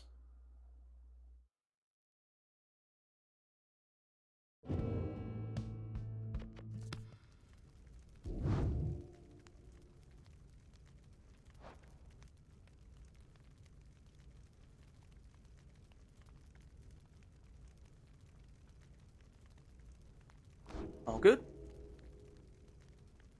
Yep, all good. Okay, perfect. Alright, so Phaler, now you can choose the next arena if you would like. We'll go Fall of Solium. Fall of Solium it is.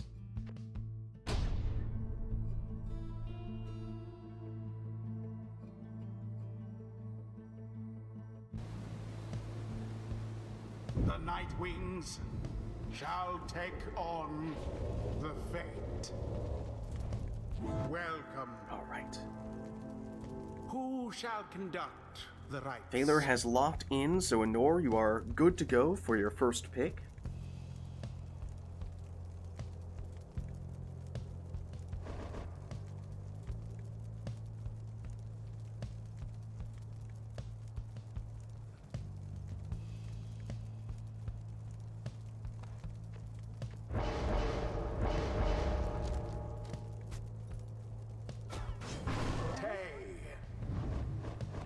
Sticking with the Bright Wisp Stowaway. Oh! Well. Make that a couple of Bright Wisp Stowaways.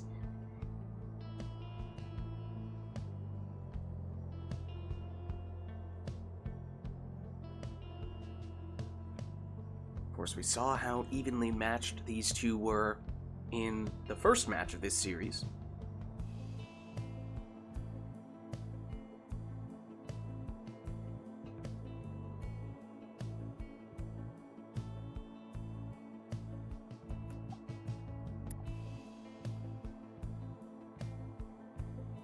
Alright, Phaler has locked in. Anor, you're good to go.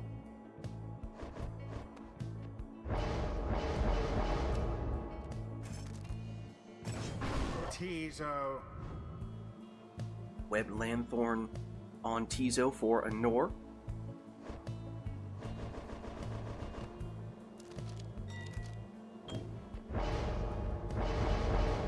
For Phaler, it's Banishing Throws on Almer.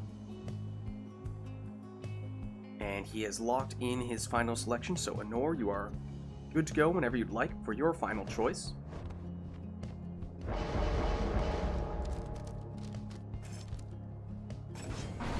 Prayer Beads Pamitha for her.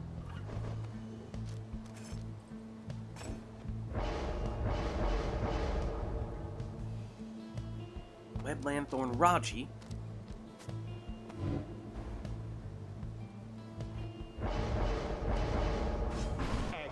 For Phaler. Alright, so here we go for match 2. Nor won the first in the series in a very close match.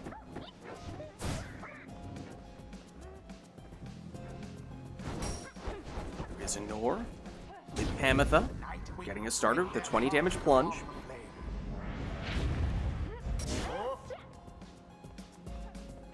Pamitha again.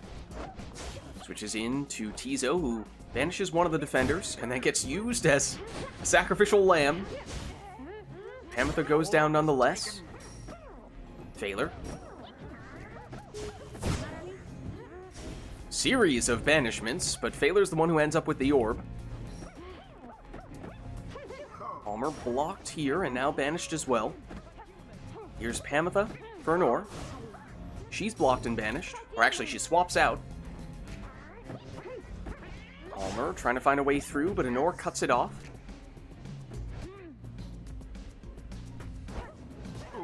Pamitha blocked here. Ooh, and Phaler was about to get it back, but Anor with that Savage Salute keeps the pressure on. Anor thinking about the portal. So is Phaler. Tries to find a sneaky way through. Gets a bunch of banishments with the stowaway there, and in doing so, sets up this 20 damage throw.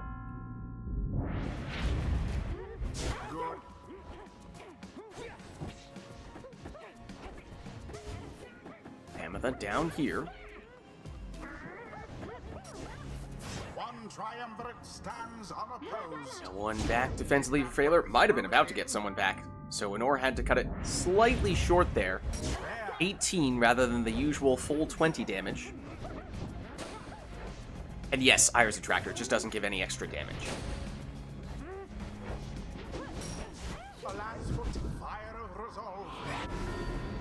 20 damage plunge from Anor's Pamitha.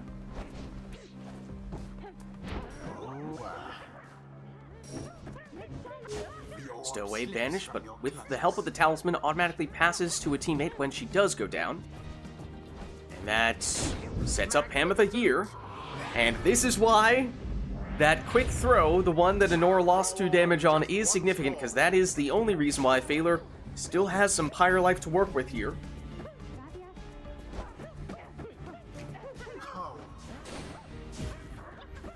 Good.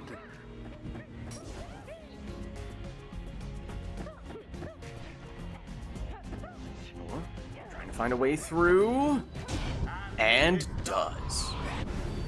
GG. The Nightwings prevail.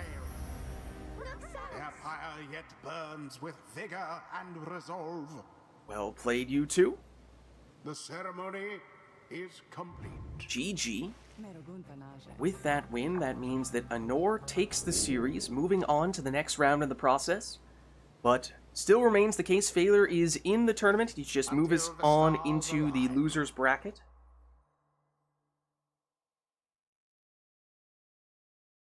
Well played, you two. And that means, if we look back over at the bracket,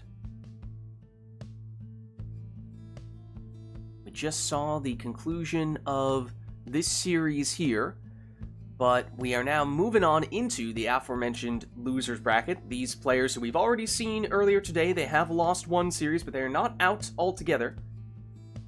So it'll be first Switch and Quantum in our next match, facing off against each other. And it does mean for those players who are in the losers bracket at this point, it is, if you lose, you go home. Alright, so with that in mind, let me get some invites out for Switch and for Quantum.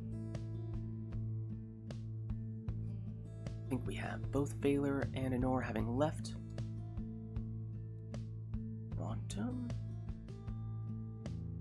And Switch. Invites should be on their way.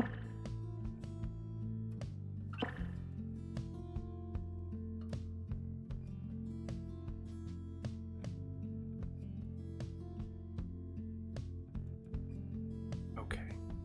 So, remember, of course, that, oh, and Switch, you are on keyboard and mouse, so we should know that Switch be here on the Beyonders. And then Quantum, have you on player 1 on Tempers. Let me just set you both up here.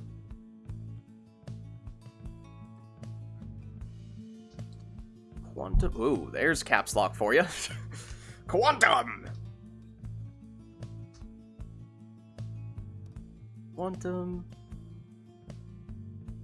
And Switch. Switching up the triumvirates as well.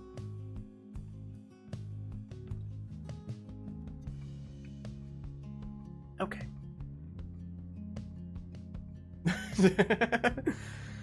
There are some new emotes, some new animated emotes that I broke out today for those who have yet to see them. You can check those out if you would like. Alright, so, of course, these two have both already played today, so they know the deal. This will be a random arena for the first match of the series, then the loser gets to pick whatever arena they want to go to next. It'll be best 2 out of 3, of course. Let's get started.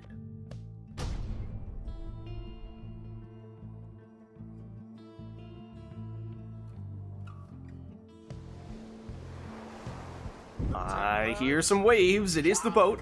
Oh, no. The Beyonders. Welcome. Alright, so, one moment as, let's see, Switch is player 2, so Quantum, if you could just wait for me to receive confirmation from Switch as to what their preferences, their selections will be.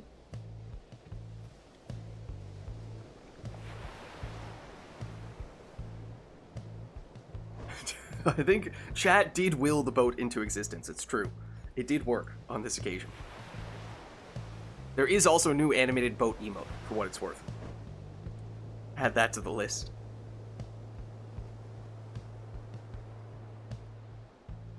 Alright, switch is locked in. You are good to go whenever you're ready, Quantum.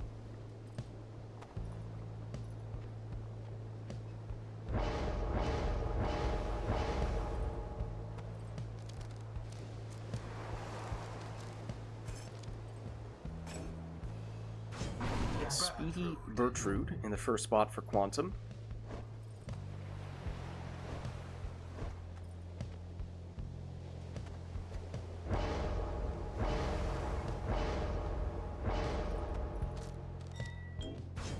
Quick throwing stowaway for switch. Quantum, you are good to go for this one as well.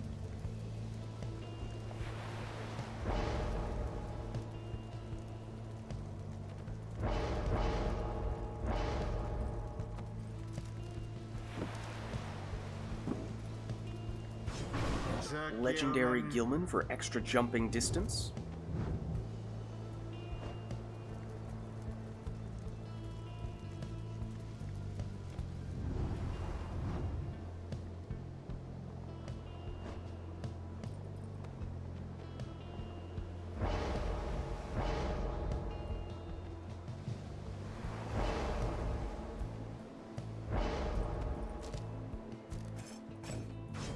Red Lanthorn Messenger in the second spot for switch. And yes, Quantum, you are good to go now.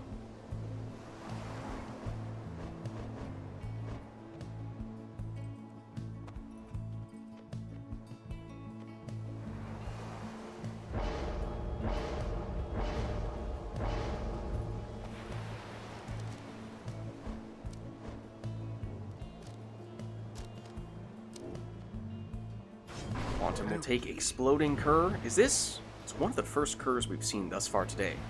It might even be the first. And it is Speedy Udmilda in the last spot for switch. So, alright, I think this is the first time, at least on Rite Nite, we've ever seen these two matching up. As it is the first time either of them have ever been on a Rite Nite. I cannot say as to whether either of them have played each other outside of Rite Nite, but this may very well be the first time these two have played against each other, which is always exciting to see. It does, however, mean it's very hard to predict how this one is going to play out, as it is Quantum getting us started with a 15 damage plunge from the Worm, but no prayer beads on Gilman, so he's gone for the remainder of this round. Bertrude banished there as well, so a little more room for Switch to work with here, but the throw is intercepted. Quantum able to get it with Rookie, but Rookie goes down. Bertrude. She's banished as well. Stowaway for switch. Ooh, maybe a little bit of boat magic there. Might have given a little extra airtime to the stowaway there, helping her to plunge for 20. Udmilda for switch. No time for the throw. So Quantum recovers. Here with Rookie, but Rookie is blocked and banished, but does explode in the process. Switch. Perhaps biding some time here. Messenger Imp does get some reinforcements in the form of Udmilda, who has some room here. Does have to cut the throw a little bit short here. It's 21 damage rather than the full 30, but Switch will take it.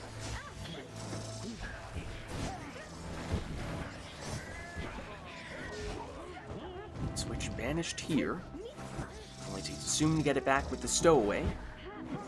Oh, but the throw is short. Has to follow up with a plunge instead. It's 20 damage, but in doing so, does mean that now the stowaway is gone in this round. So instead, Switch goes for an Imp plunge here. That's good for 15. Again, no prayer beads. So this time it's Messenger Imp who's gone in this round. So instead, it is Udmilda, whose throw is a little bit off the mark there. Quantum able to get it back, has an opening as well. It capitalizes on that opportunity, plunging here for 15 with Gilman. That was interesting from the stowaway. very vertical jump across the puddle. Speaking of which, well, Rookie got sent across the map. In the meantime, Switch did score, but I think we were all winners on that occasion. With that score, though, Switch does win the match on the boat, Their adversaries did not even come close. and in doing so, takes a 1-0 lead The in fight this is series. ended. Alright, so let's head on back. Until the stars align. And that means that Quantum, you can now choose which arena you would like for us to play the next match in.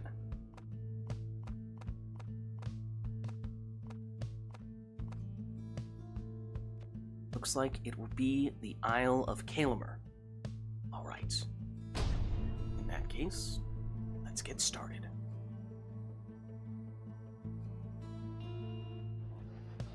Quantum, just wait a second as Versus we are looking the for Beyonders. Switch's selection here. Welcome. Who shall conduct the rites? Oh, Switch, did you actually... You might have already sent me. Is that for this one? Oh no, hold on. Still waiting.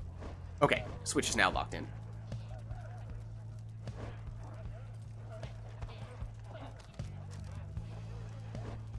Good to go whenever you're ready. Quantum?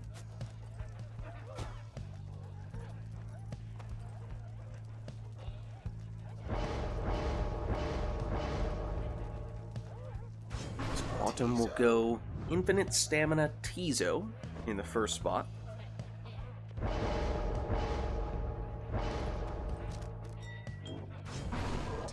Switch will go Quick Throwing Stowaway.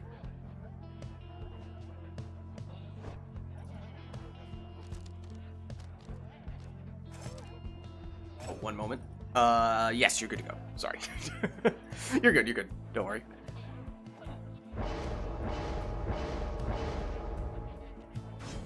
Messenger. Speedy Messenger Imp.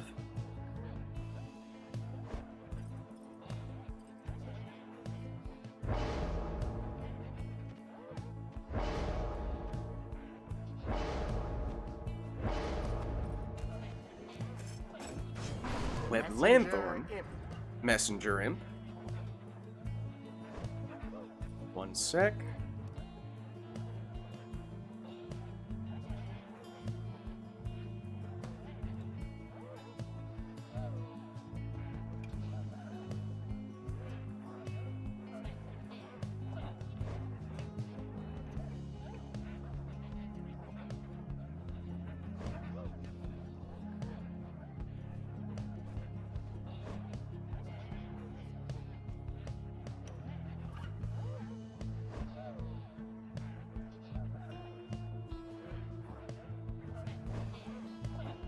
Okay, Switch is locked in.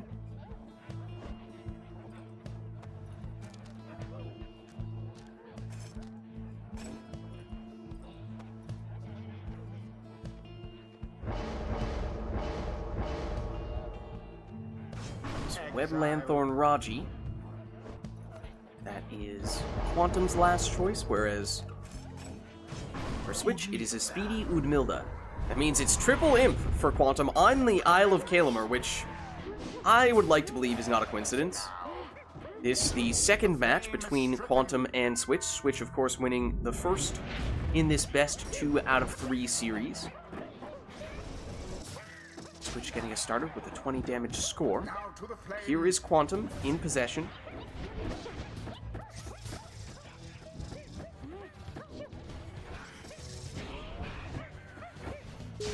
Haoob approves this lineup. Exactly. Someone had to do it for the Haoob Cup. Glad we're seeing it.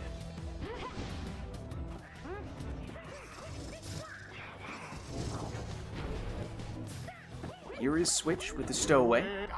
Able to get the throw in here for 20.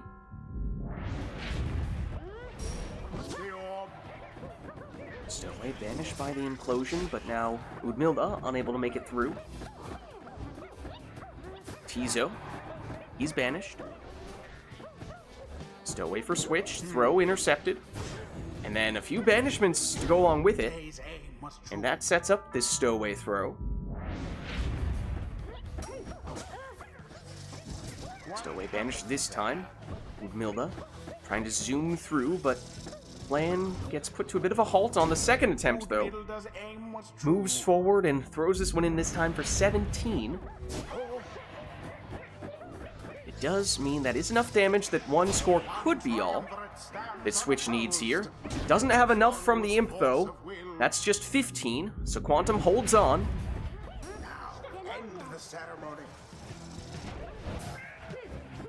Here comes Switch, and with that throw, it is Switch who is the winner.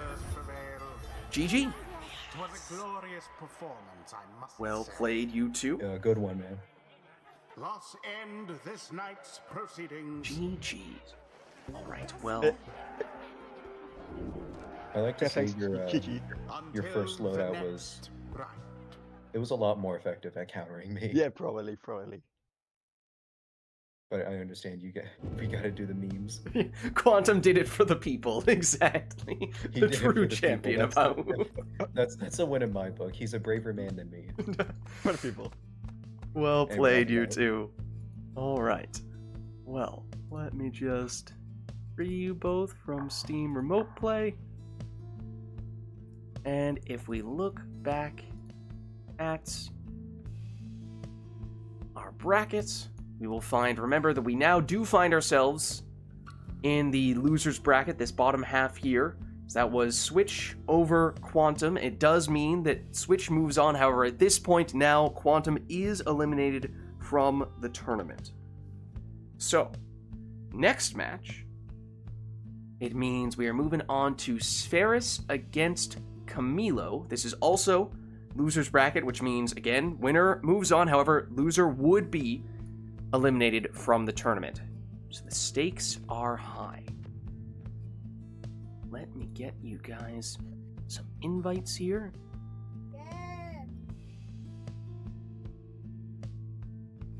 Alright. Some extra sound effects for Camilo. Some extra supporters. That's what that was, I'm sure. Yes, for sure. Indeed. Alright, invites should be on their way. See if Steam Remote Play plays nice with Camilo this time. Hopefully it does. Let's pray for the best. Yup.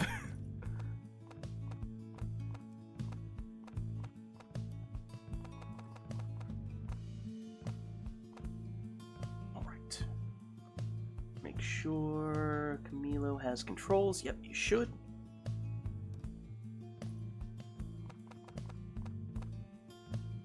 Let me just set you both up here. Yeah, thanks for stopping by, Quantum. Appreciate getting you in. And welcome to the Rite Club. I mean, this was Quantum's first time ever in a Rite Nite. Goes straight into the tournament. And also does triple imps for the Haoob Cup. You have to respect that.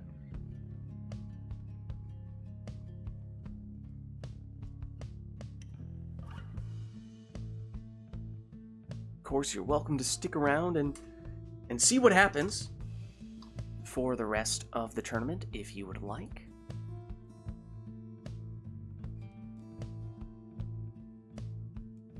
Okay, so we have Essence, and we have Fate. Alright, so at this point you guys know how it works. Best 2 out of 3. First arena will be randomly selected, then after that the arena will be chosen by the person who lost the most recent match. And at this point, the winner moves on, however, the loser would be eliminated from the tournament. So best of luck to you both. Let's see where we end up here. And Camilo... Not Oh, both, yes. Not both. Not both. Not both. Careful, don't tell Camilo. The essence But did Switch change the controls at all? In his I don't think so. Then we should be You can good. double check if you'd like. Yeah, I don't... Just check. Yeah, let's double check, but I don't think... Yeah, that looks good. Looks good? Okay, perfect. And Camilo, since you are player 2, if you could just DM me My on guy. Discord, you I know the already deal. sent you everything. Camilo is ready to go. Okay, so yeah, Spheris, You I can cannot go see my whenever you're ready. cursor. I cannot move the cursor. Oh, sorry. Can you was I- pause? Can you pause, Chris? I can Yeah. pause. Pause, Okay, then unpause, pause. and now you might be fine. What about now? Oh, then he might be able to control, so you're gonna have to pick for him. Oh, yeah? Yeah. Yeah, I can pick for you if you want. It's rage. It should be fine. There's a decent fine. chance it'll be fine once we actually get started, but I can pick for you if you... Or did I give you keyboard mouse controls? Theoretically, you have keyboard mouse controls, which you might be able to use here if you want. That works, I guess.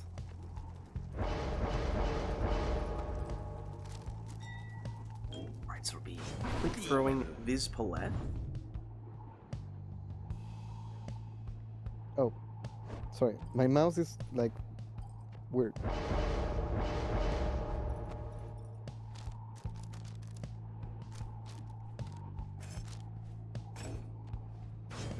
Rare Beads Pamitha for Okay, I can Camilo, move and it. Sferis, you're good to go for this one as well.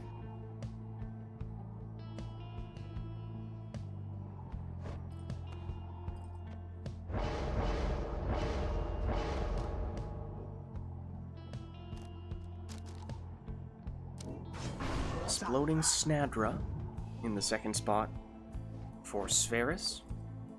Say that 3 times fast.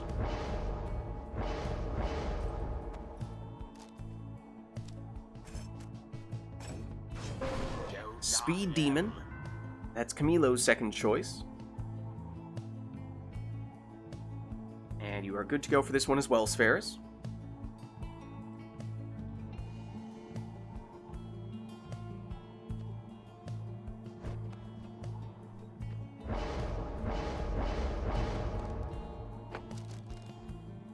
Oh, Titan Tooth Pamitha.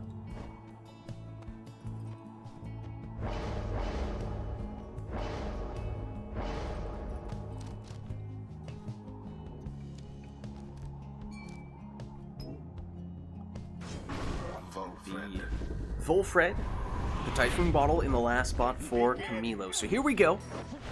These two have both played before.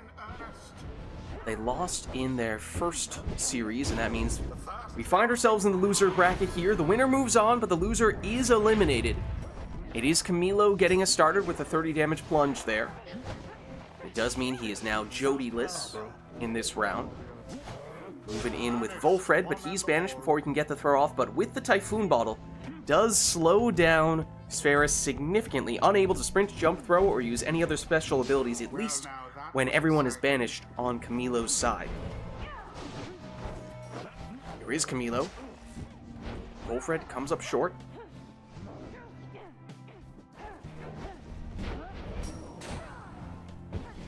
Good. Camilo scoops it back up there, but gets shoulder smashed by Snadra. Pamitha blocked with Titan Tooth, though. It stuns Camilo, slowing him down. He gets it back here with Pamitha. Harp versus Harp. And with the Harp push, Camilo able to get in there for a 20 damage score. Into the adversary's flame.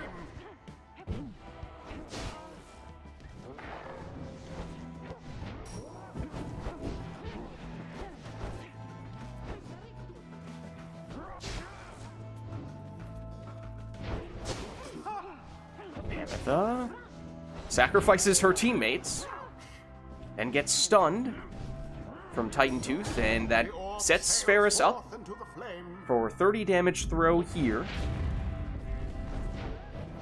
The orb is up. This is Camilo's Pamitha, but she gets shoulder smashed.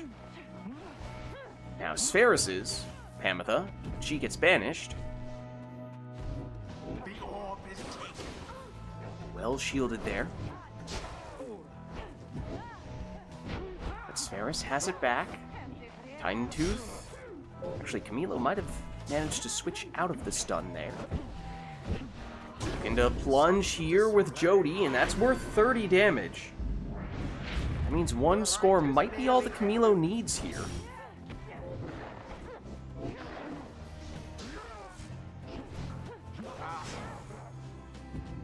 Everyone down on Camilo's side, at least for a brief moment, but now Pamitha returns. She has the orb.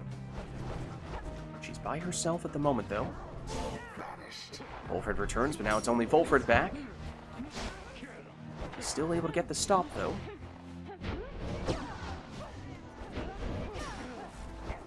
Pamitha comes up short for Camilo.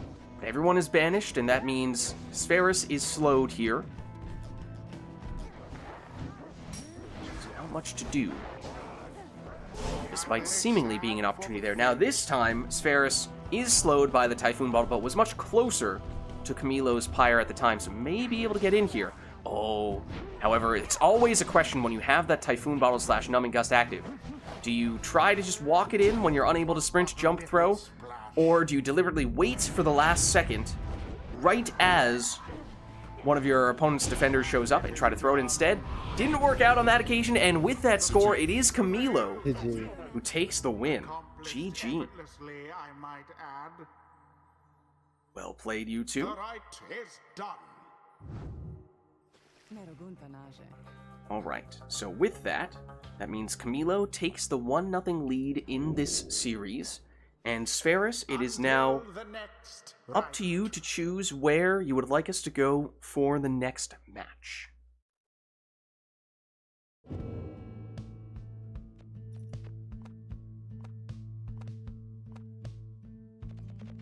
Spheris will take us to the cairn.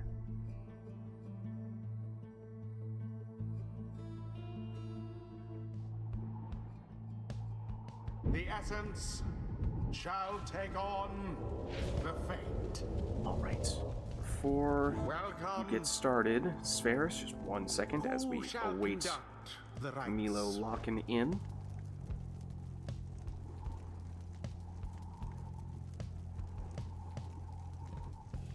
Alright, you're good to go, Spheris.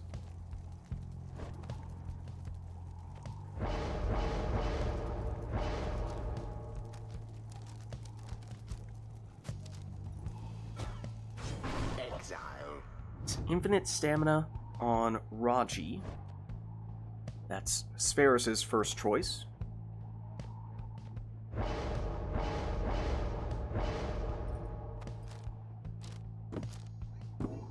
Now for Camilo, it's Legendary Talisman on Gilman, Aura's Scale for the extra jumping distance. 1 moment, Spheris, as we await Camilo's next choice.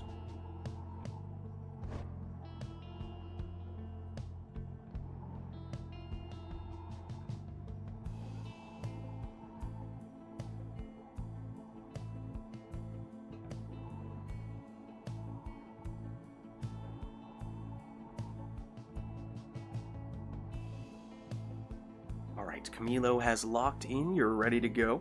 Whenever you're ready, Spheris, you may proceed.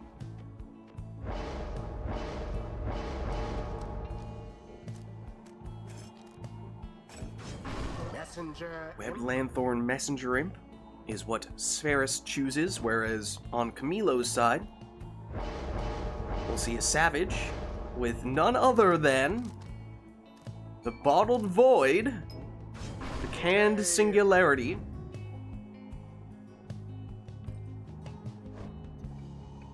One moment, Spheris.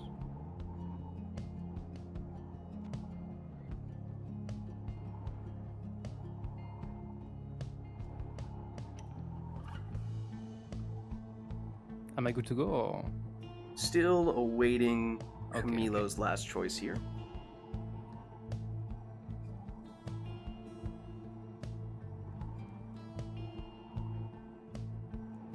Okay, Camilo's locked in. You're good to go.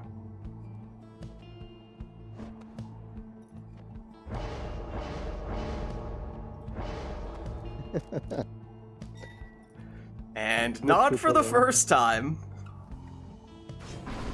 we are seeing triple imps. Don't know to what extent the name of this cup being that of the imp scribe, whether that is influencing the players at all, or if it's merely a coincidence.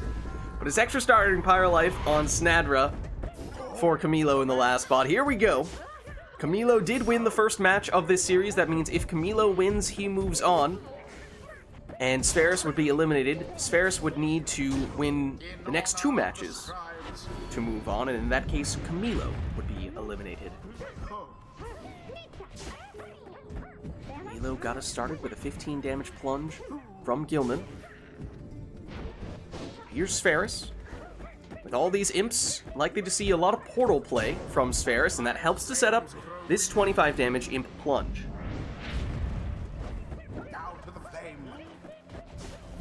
Gilman. Locked here. Now banished. Spheris does have a very dangerous portal, goes through it, but runs out of stamina at the wrong time. Does reset the portal, but it's still quite dangerous for Spheris, though Camilo is momentarily defenseless. May not need that portal, as able to get the throw in just in time is Spheris. That's 25 damage. That means this is now awfully close here.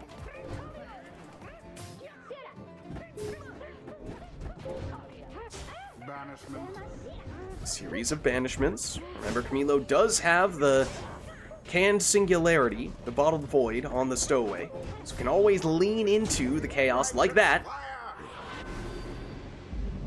It does, in a way at least, help facilitate what was a 15 damage plunge there.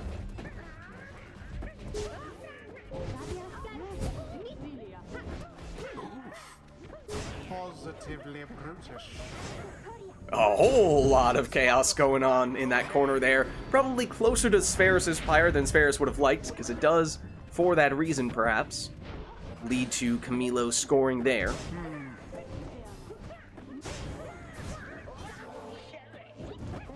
That is the nature of these Bottled Void matches. The banishments and everything happening in and around the banishments makes it awfully hectic. Camilo trying to lean into that with his team. Spheris just trying to weather the storm. But a whole lot of banishments, and mostly on Spheris' exiles, means that was an uncontested 15 damage throw from Camilo, and that's exactly what he's looking for at this stage, because one more of those could be all he needs. Wouldn't have enough damage from Gilman, but anyone else likely would. So key that Spheris got the stop there. Camilo still keeping the pressure on.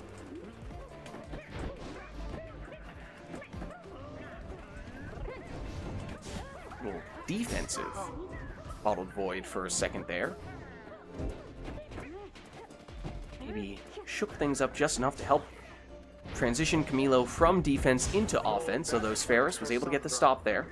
Spheris does have a portal, doesn't take too far, just about midfield, the other end of that portal. Bottled Void strikes again.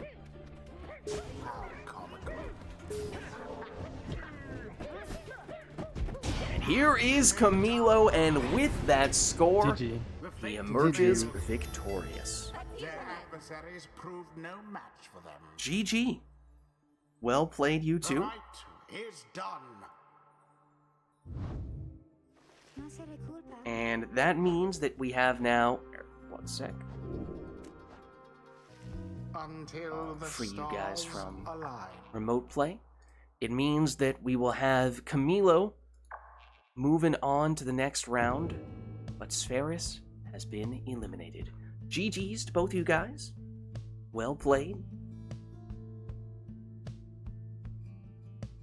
And we will take a look at that very bracket, as with that result, it means that we have now seen everything in that round of the loser's bracket, but we're actually moving on to the next round of the loser's bracket. Here would be Murph versus Switch for our next matchup. Let me update our information here for our next 2 players, as we will now be seeing a matchup between Murph and Switch, both of whom, of course, have played before. We do find ourselves in the loser's bracket right now, which means the winner moves on. However, the loser will be eliminated from the tournament altogether. Still best 2 out of 3 here. believe I've already sent them invites. Let me just double check. Murph is in. Switch, I think, may or may not have already been in. I resent you an invite, Switch. I think I'm in. That may not have been necessary. Not sure on that end, but they're both in now. If you guys, oh, Switch, you're on keyboard mouse, right? Yeah. Okay, so we should know definitively who is player 1 and who is player 2. So let's see, Murph, you are on the accusers today, which means we'll put you there. And then Switch, you are on the Beyonders. Just set you guys up here as well. Murph.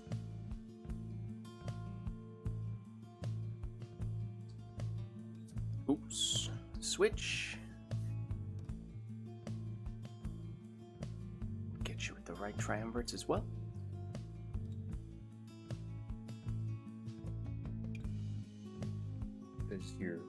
Says the host is busy. Yeah, just tabbing out to stream over there. Get the info good to go. Don't know if it's a Steam update or if I changed something, but it felt way less laggy than previous nights. I don't know. The will of Haub. The will of Haub. Exactly. I didn't change anything, but great. I'm glad to hear it. Hopefully that's the case for everybody. All right, but our players are in, and we should be ready to go here. Remember, best 2 out of 3. First match will be in a random arena, and then the loser of the most recent match will get to choose where we go for the next one. So let's see where we end up with here.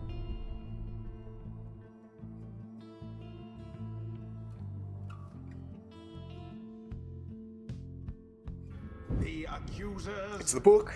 shall confront the Beyonders. And with Switch in the player 2 slot, Murph, if you could just wait for Switch to confirm the selection before you lock anything in.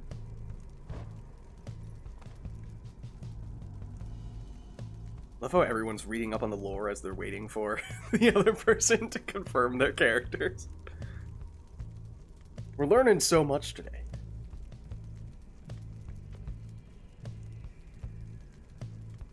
Okay, Switch is locked in. Murph, you're good to go.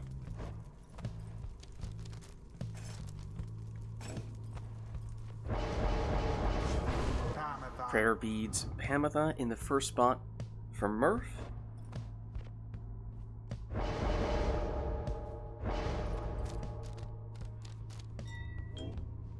It's a quick throwing stowaway here for Switch.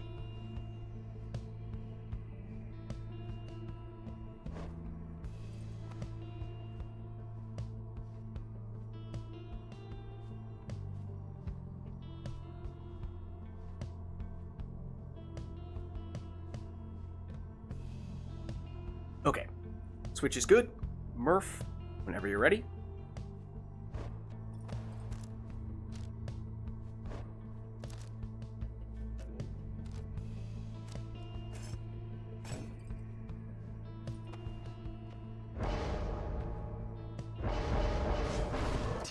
Ed Lanthorn Tizo is what Murph will take in the second spot.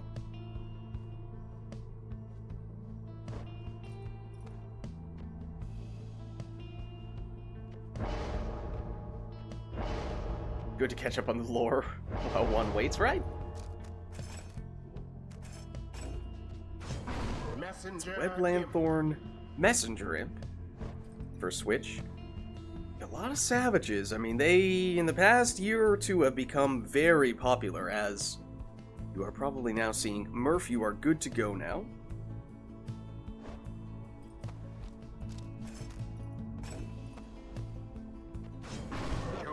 Speedy Jody. I don't know what happened. I didn't get my masteries. Oh, I thought that was an awfully quick selection. I don't know if that was someone's mouse moved and took me over there. Let's, we can lock in book. Yeah. I was like, wait a second. I didn't hear as many little sound effects there. Do my eyes deceive instead me? of getting a mastery, I got a lock in the character. Versus the Beyonders. Alright. Alright, so if you guys don't mind just Welcome. retaking same what teams. you had started to select there, that would be great.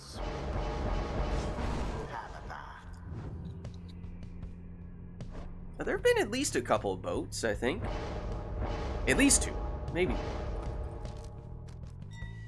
Savage is broken, but other things are broken, so it's fine. We have banned some things. But Savages missed the cut. They were off the hook this time round.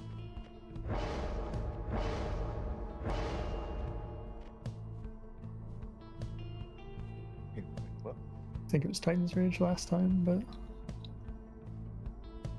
Oh, we do have the Okay, so scribe snuffs, if you want. So I actually messed up the first time around when we had to restart. I was supposed to pick R2 and not L3. Oh, That's So fine. good that we R2. restarted anyway. there we go.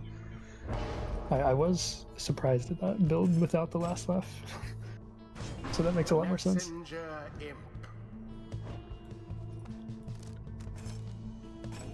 Okay, and don't get Make sure you get your masteries stolen in. away to the choose button. Okay. Good luck. I'll leave out. Jodariel.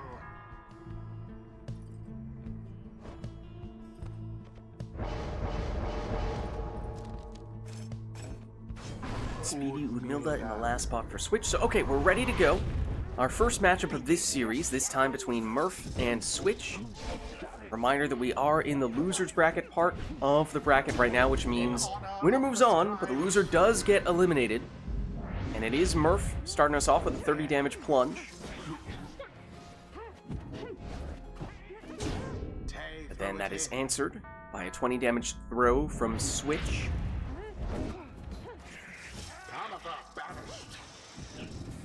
Udmilda. Now the stowaway with some room here Has hit the mark. for another throw.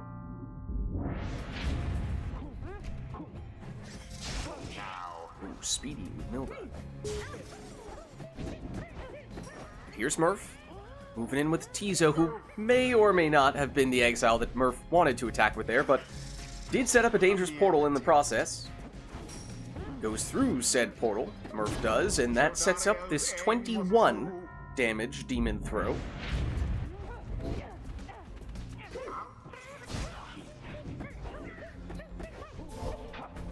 Switch with the stowaway. Perhaps waiting for some reinforcements, as at the moment it's only her. Her throw is intercepted, so now here's Murph, quickly countering the 20 damage plunge from his harp. To each his own. Banishment's in the middle here. That means a little more room for Switch to work with. That prone throw, remember, is unblockable, so that's good for 25. Jody can't quite hop over the defenders. Switch thinking about the portal, so is Murph.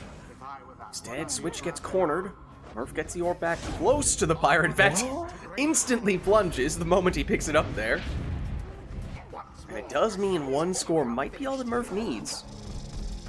Ooh, a little fake maneuver there from Switch. Udmilda's not so scary But Murph now. able to weather the storm. Switch gets the banishment. Now Murph defenseless. Good opportunity for Switch. Precision. It's a 20 damage throw. There goes the witch Udmilda. Series of banishments. More room to maneuver, and Murph, with that plunge, takes the win. GG. GG. Well played, you two. That means the first match of this series goes to Murph. And it means that now, Switch, you can choose where you'd like us to go for the next one. Mount Elodial. Mount Elodial, the fall of Solium it shall be.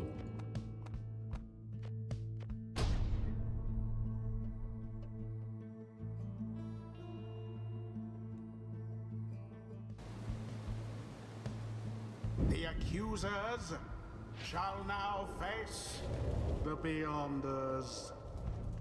Welcome Murph, if you could just wait a second while we await Switch and the confirmation of that team.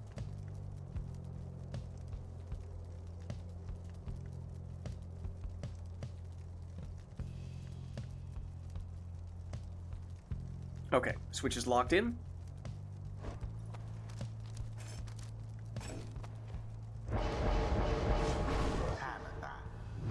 Ametha in the first spot for Murph.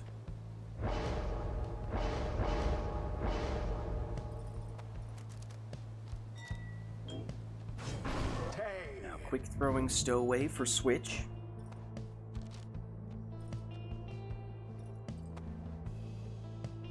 Murph, you're good to go.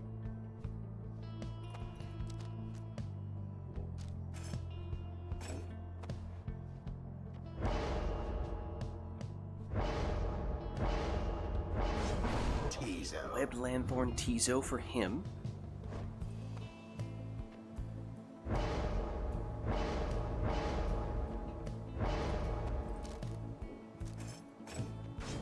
Messenger. Switch goes Webbed Lanthorn Messenger him.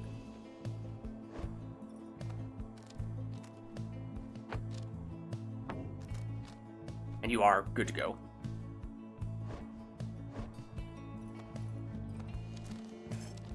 Lore tab is lying. Tizo's crime is actually cuteness. Or so they say. Alright, You cut out a bit there, Murph, but you're good whenever you're ready. Dariel.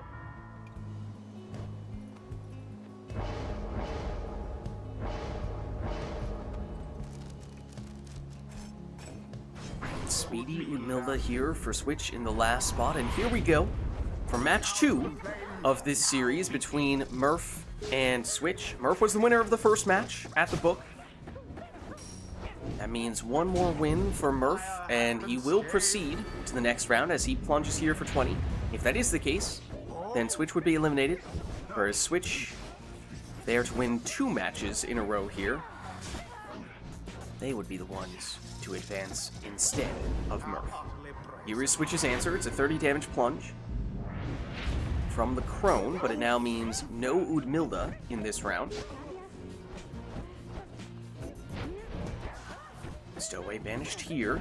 Murph applying pressure, getting the orb back close to Switch's Pyre, setting up this 20 damage score. The orb is up. Jody That is how it's plunges in here, dropping Switch down to 30, which would mean 1 score is potentially all that Murph needs, though Jody would be the only one who had enough damage to do that, and she is gone in this round, so one way or another means it would take at least 2 rounds for Murph, at a minimum. my. Ametha banished here, and Murph using that portal to just keep the pressure on non-stop, and with the combination of that damage and now this being a new round, and therefore Jody returning, it means that now Murph could finish this with 1 score from anyone other than Tizo, who would potentially come up exactly 1 damage short. Rather cunning trick. Here's a throw from Switch. It's good for 20. Jody for Murph. She goes down, though. Stowaway. She goes down one side. Messenger Imp's going down the other for Switch. Milda returns. Now it's her turn. But she's banished. Oh, but Murph had someone waiting on the Pyre, and as soon as he passed it over to Ametha, he got the winning score. Stood no chance. GG. Yeah, GG. The ceremony is Well complete. played, you two. And it means that with that win, Murph is the winner of this series. He will advance, Until and the Switch stars is eliminated. align. Well, GG, both of you. Well played.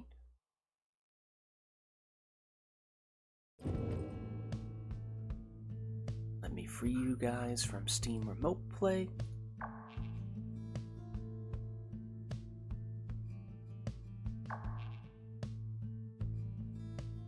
And if we take a look at our bracket, we will see confirmation of that result there. So Murph advances, Switch is eliminated, and for our next series, we will see another match in the losers bracket here, this time between Phaler and Camilo.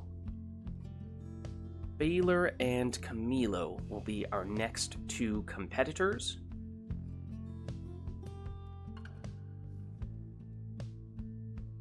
Let me get some invites out for you guys.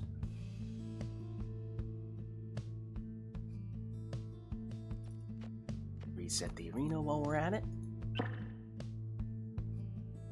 And with Camilo on keyboard mouse means we should have confirm. Oh, actually, fun fact. This is the only matchup we could have possibly had in the tournament where both players represent the same team. This is the only time where we had both people wanting to play as the Fate. Phaler being player 1, I think we will give preference here as the Fate. And then is it the Tempers as your secondary, Camilo? It is. Okay, I was wondering if we were going to see this happen. I was surprised to see that there was a chance we would never have people representing the same team facing off against each other, but it did end up being the case. Phaler sticking with the Fate here, whereas in Camilo's case, going to his secondary team, which does mean we will see him this time representing the Tempers instead.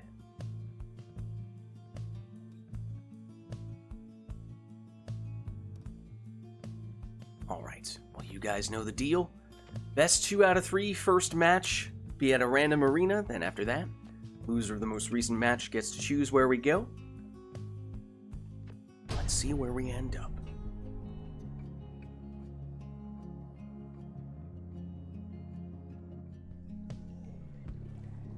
The Fate shall take on the Tempers. Well, And then, fittingly enough, we end up at the Fate's home arena, the Spring of Jomir, for this first match. It's the will of the scribes. Well, Phaler, if you could just hold off a second while we await confirmation from Camilo.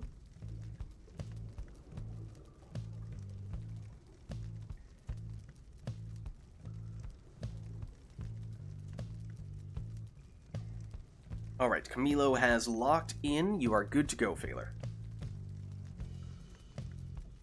Whenever you're ready.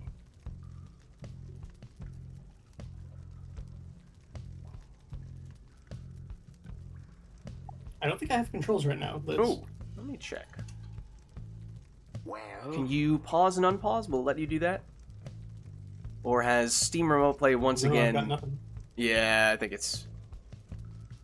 Unfortunately, Steam Remote Play, whenever we get Camilo in, wants to cause problems. Want to try unplugging, replugging? Maybe we'll give that a shot first? Yeah, I did. Well, one more time. Okay. We had a relatively quick fix last time when this happened. I forget what it was that did the trick.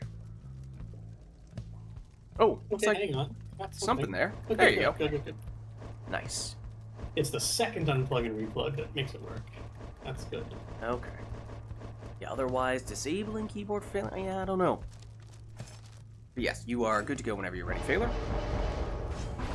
So it'll be Prayer Beads, Tamitha for him.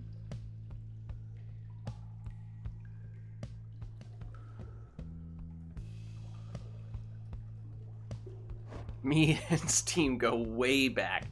And Joker don't like me using remote play. Camilo and Steam Remote Play, they have a little bit of a beef.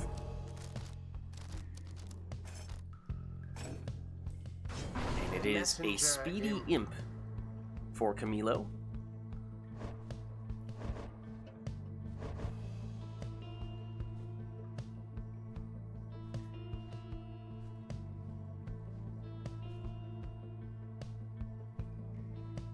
Alright, Camilo's locked in. Phaler, whenever you're ready.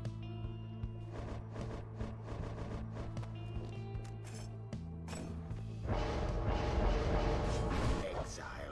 Wetland Thorn Raji.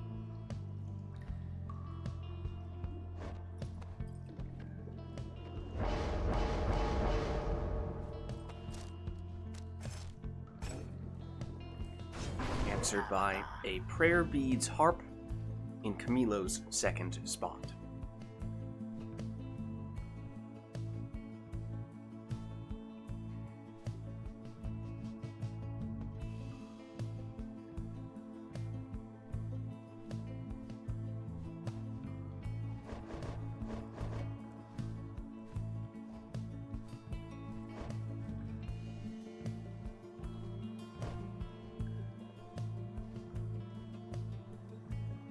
Alright, Camilo has locked in. You're ready, or you're good to go whenever you're ready, Phaler.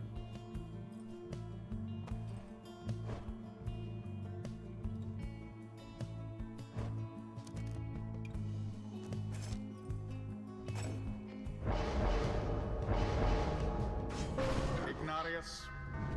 Speedy Ignarius in the last spot for Phaler.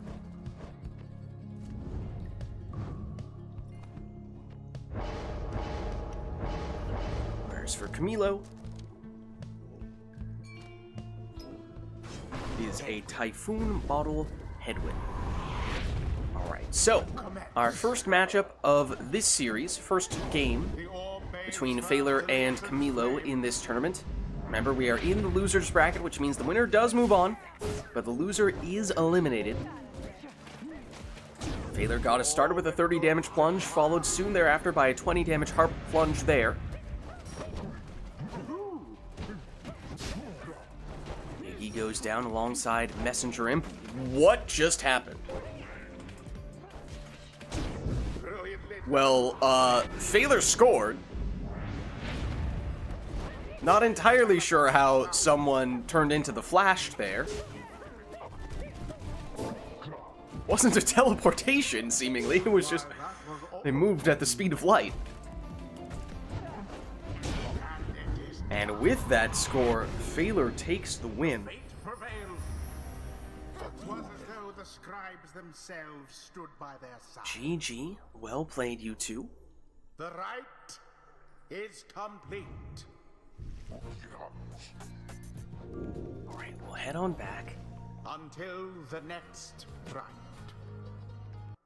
And let us know, Camilo, if there is a particular arena you would like for us to go to for the next one in this Battle of the Fate. You might even say a duel of the fates. Oh.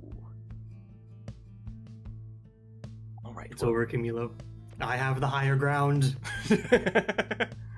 Well, it looks like Camilo is setting us at the Ridge of Goal.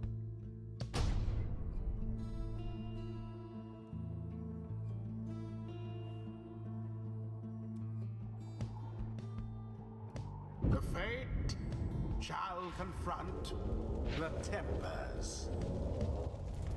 Welcome. Who shall conduct the Phaler. rites? As we await Camilo.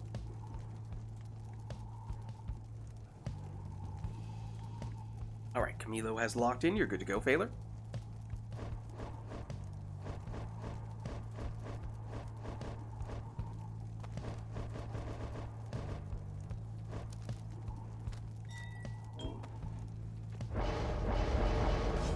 Almer. Quick throwing Almer will be Phaler's choice.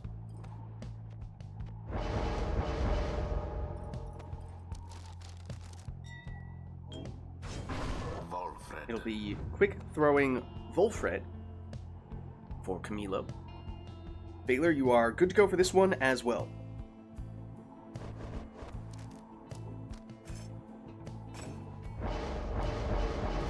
Exile. We have Lanthorn Raji, that's Phaler's second choice.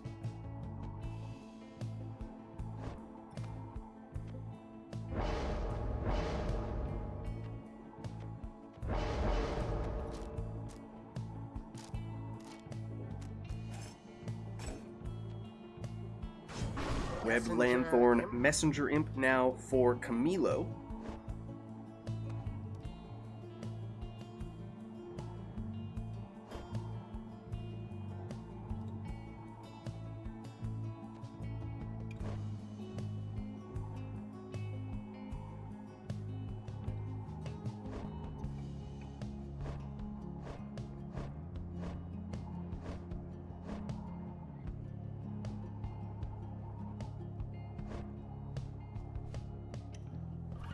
Lids, I'm sorry, is Camilo locked in yet? He's still getting back to me. Okay.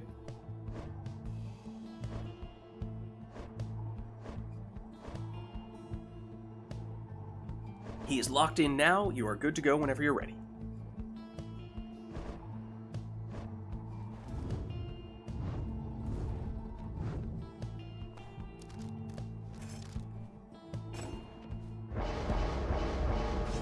Rare Beads Tamitha is Phaler's final choice. And for Camilo,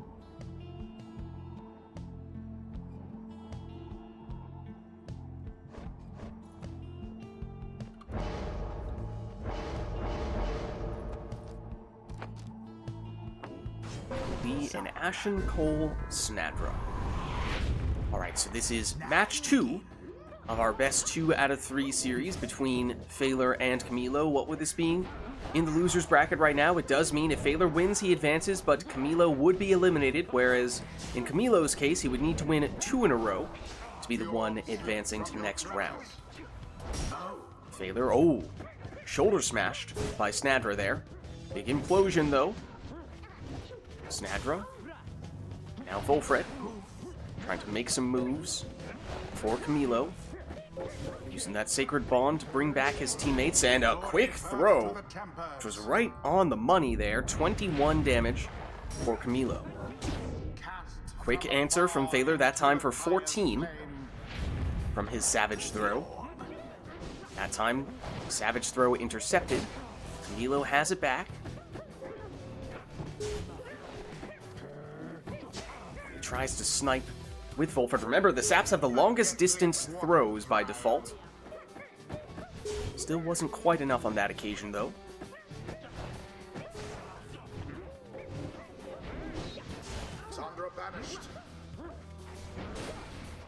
Volfred couldn't quite bring back his teammate there. The orb was right on the edge of being in the aura of the sapling, which may or may not have protected Camilo in that case, although did get a defender back in time.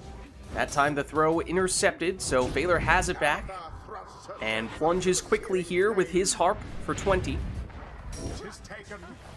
Almer down there. Exploding sapling claims a victim. Here's Volfred for Camilo. He's banished. Oh, that imp cast was awfully close to getting Snadra, but instead it's Snadra who does the banishing. Tamitha for Phaler. Banished here. Messenger Imp now with some reinforcements for Camilo. Snadra comes back. She goes down. It's just Volfred at the moment, and he's banished. Camilo, though, using that portal.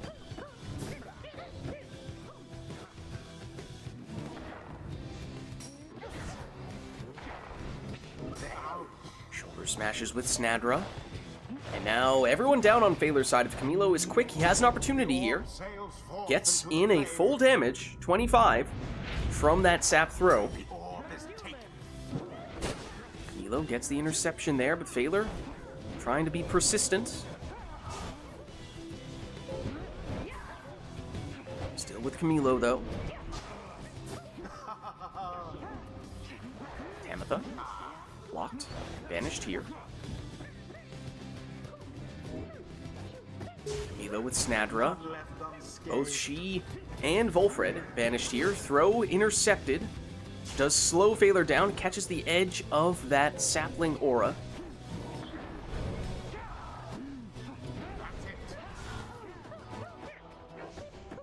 Camilo. Volfred uses that exploding sapling to good effect. Now Snadra. Messenger Imp moves the portal. Not sure that helps Camilo at all, though.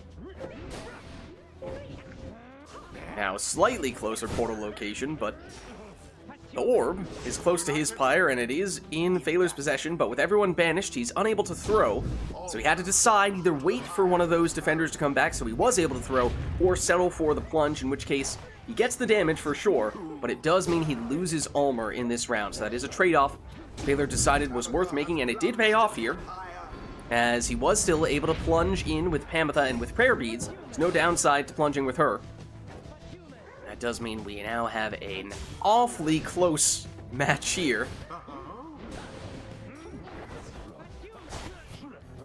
Thaler loses Almer in that exchange, alongside Tamitha. Oh, but Thaler teleports to the orb. Aggressive move there from Almer, and it does set him up to make that 2 scores now. See just how quickly Almer can strike.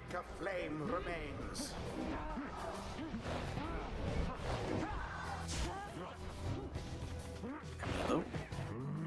Wolfred. Throw is intercepted that time. Thaler goes the Ninja Savage route, throwing and then teleporting to where that throw landed, although Camilo with a 25 damage throw there from his sap. Almer gets the throw in, and in doing so, takes the win. GG. GG.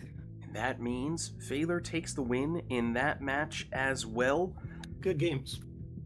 And in doing so, wins the series 2-0 against Camilo. GG, well played you two. Thaler moves on to the next round. However, Camilo is eliminated.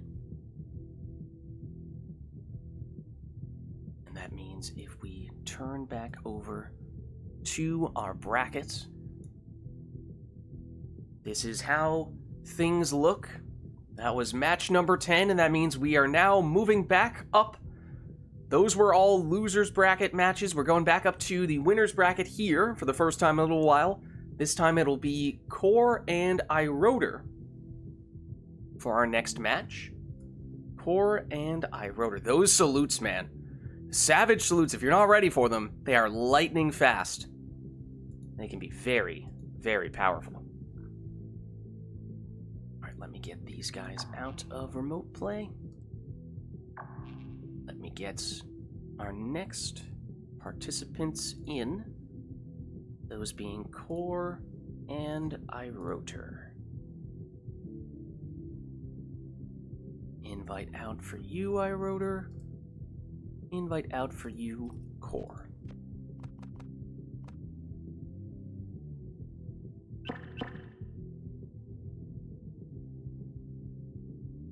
All right. So yeah, if one of you guys could just confirm. I'm player 2. Player 2 for Core. Player 1 for iRotor. Perfect. Let me get your Discord up.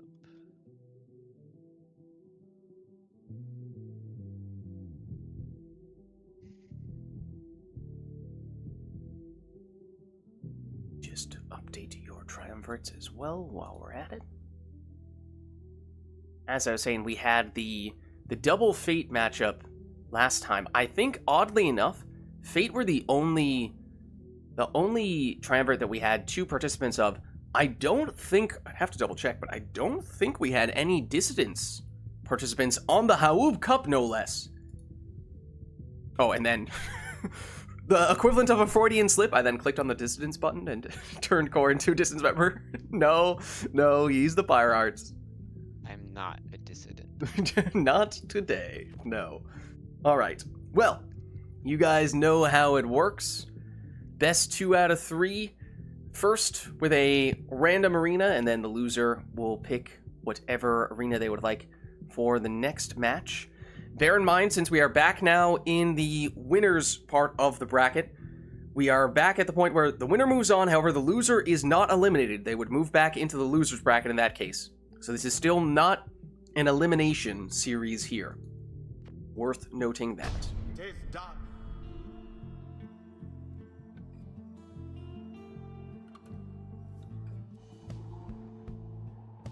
The withdrawn versus the Pyre Hearts. Welcome.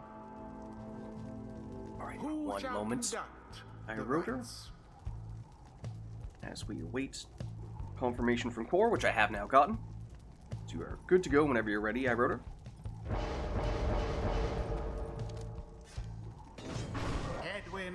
Headwin in the first spot for iRotor.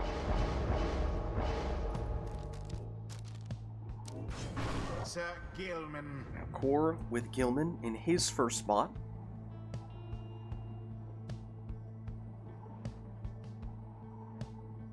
And Core has locked in, so iRotor, you're good to go whenever you're ready.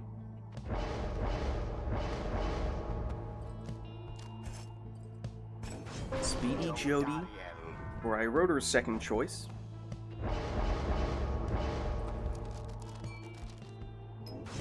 And Can Singularity, Bottled Void on the Stowaway in the second spot for Core. This, for what it's worth, a matchup between the runner-up of the previous tournament and the the third place finisher of the previous tournament.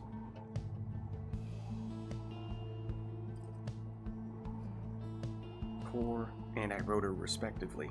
Okay, Core has locked in. iRotor, you're good to go. That is to say, this is likely to be a very close matchup here.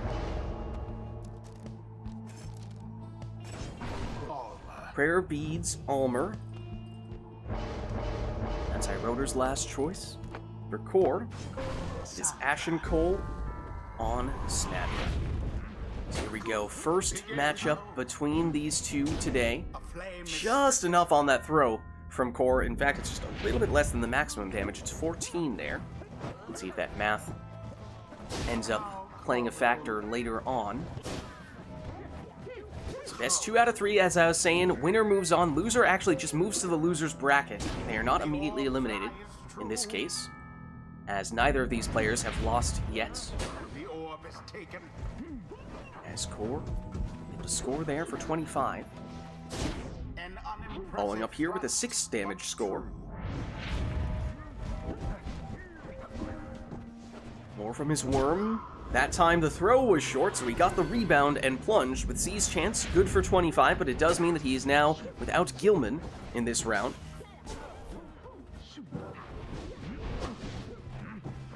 Nomads trading casts. It's iRotor who wins out there. There's the full step activating. And it certainly meant that there was a lot of Can Singularity happening. Didn't immediately lead to a score for Core, although eventually he did manage to do so with Snadra. Stowaway banished. I think he was trying to use Sacred Bond, Core was, to bring the Stowaway back and activate Can Singularity, but instead does it the old-fashioned way, as she respawned organically. Ultimately led to a 15 damage throw for Core.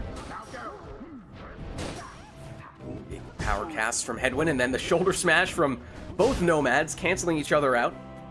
But everyone's down on iRotor's side, and that means Core able to throw this one in for 20.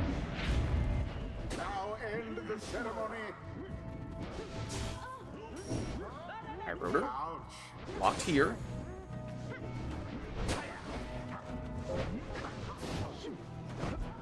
Core, quick throw. That time for 5, but that's not enough. So iRotor still holding on here. But with that throw, he takes the win.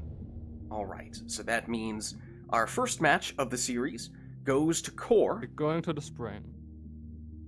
And it'll be Spring of Jomir, says iRotor, for the second match. So that means if Core wins, he moves on. iRotor will need 2 wins if he is to be the one who moves straight on in the winner's bracket, that is. Again, the loser of this series will go to the loser's bracket. They will not be immediately eliminated. Who shall conduct the rites? Just give me a second.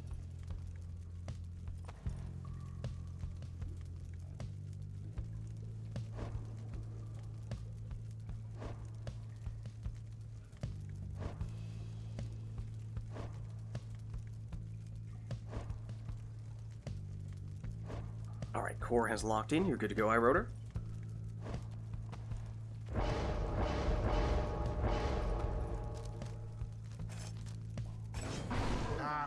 Prayer Beads Pamitha is what iRotor will do for his first choice.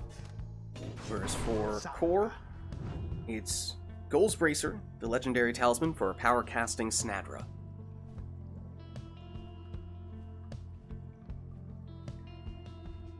You took prayer beads on your harp, right? Yes.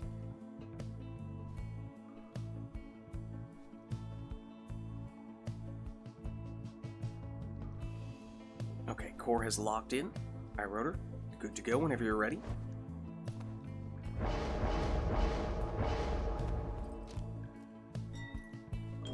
Demon. A quick throwing Viz Paleth for him.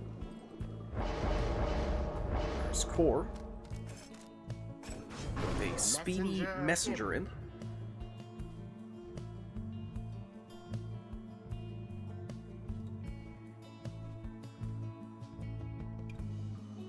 Okay, Core has locked in. Pyre, you are free to go whenever you're ready.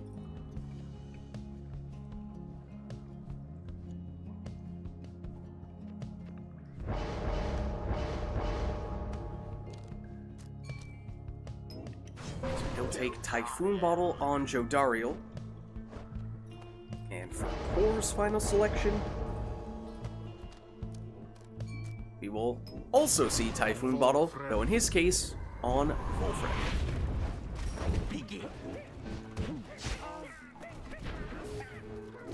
So this is, of course, the second match of this best 2 out of 3 series. Core won the first match, so if he's to win here, then he will advance directly to the next round. Pyre would get bumped down to the loser's bracket, but if Pyre is to win 2 in a row, he's the one who would advance. Core is the one who would get bumped down to the loser's bracket. Not the messenger imp. Not the messenger imp, no! A second win. Core looking to use that portal, took him a decent distance, but Pyre had it covered. But both players took Typhoon Bottle, remember, which means if either team has all their characters banished, then the opposing player will not be able to sprint, jump, throw, or use any other special abilities. So we may see both players making a point of deliberately not banishing the last exile, although on that occasion it did happen, and Core just settled for plunging. Gets the full damage, but does mean that he now loses Snadra in this round, which obviously does help the scoring part. It does put him at a disadvantage here in this round. Now it is Pyre who finds himself in that situation. Oftentimes, though, of course, it'll just mean that without the ability to sprint, even if everyone is banished on the opposing team, players just aren't going to be able to make it all the way to the opposing Pyre in time. Well shielded there from Core, bouncing back the cast. A stifled effort.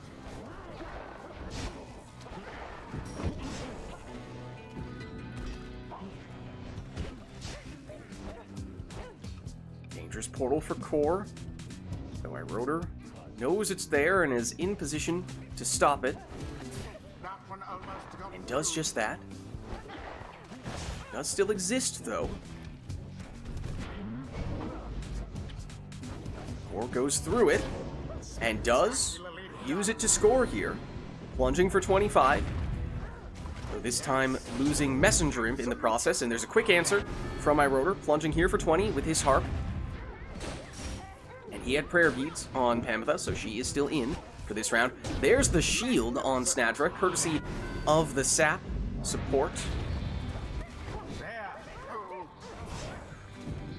Everyone down on Core's side, and it does slow Pyre, though he may be close enough that he can still make something out of this. And that he does.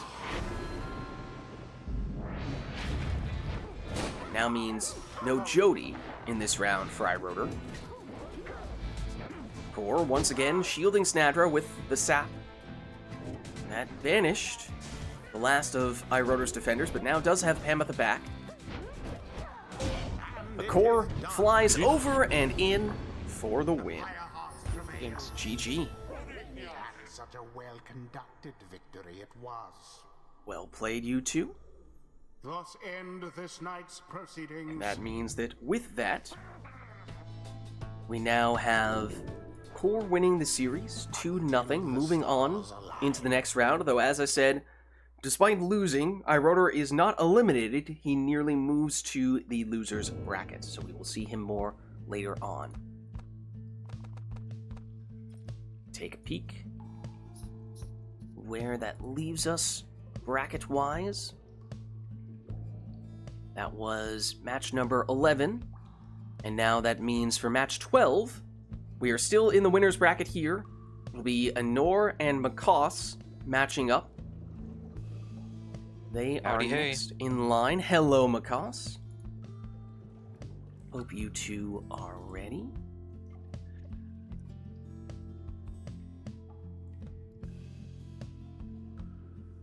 I will do my diddly darndest. All right, that's all we can ask.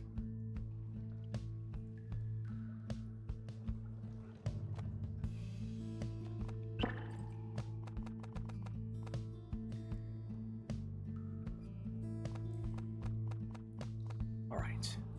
Oh, do we have ourselves a Nightwings versus True Nightwings matchup here? I think we may. We do indeed. Very nice. Okay, so looks like we have Anor here in the first spot. We have Makos here in the second spot. Let me just switch around your triumvirates real quick.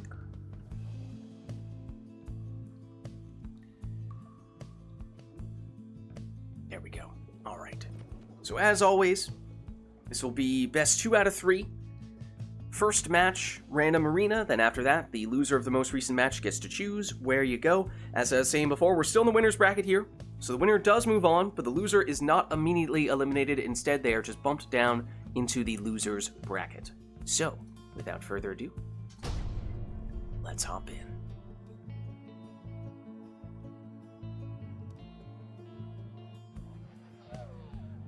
I hear the imps, Nightwings, which I take to mean we are at the Isle of Kalimur here. True Nightwings. Now, Anor, if you could just hold on a Who minute shall conduct the rites? as we await confirmation from Makos.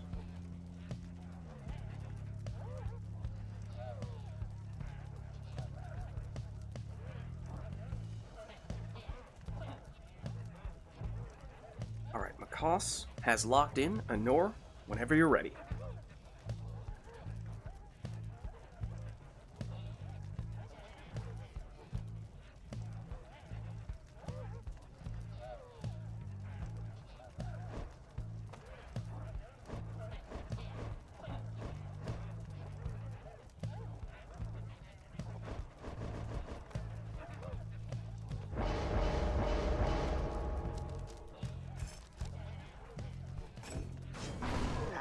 Anor will go prayer beads on Pamitha.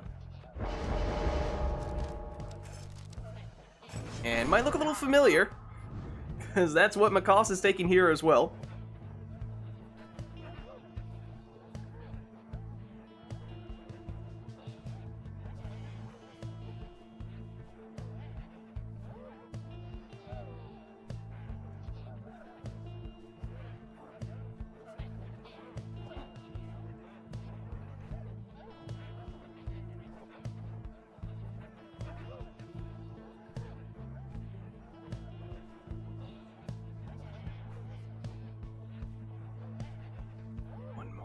As Makos locks in his second choice.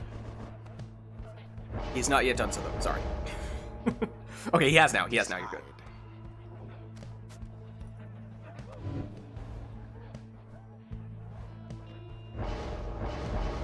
I know, maybe just keeping us on our toes. Deliberately allocate some masteries only to then just use scribe stuff to reset them. Well, it's Web Lanthorn Tizo.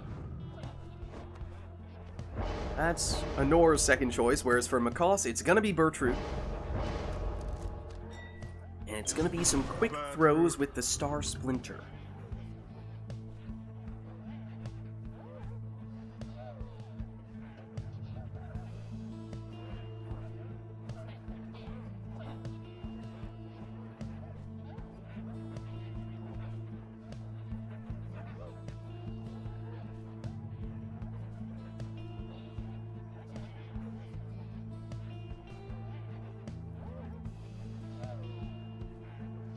Alright, Makos is locked in. Anor, whenever you're ready, you may proceed.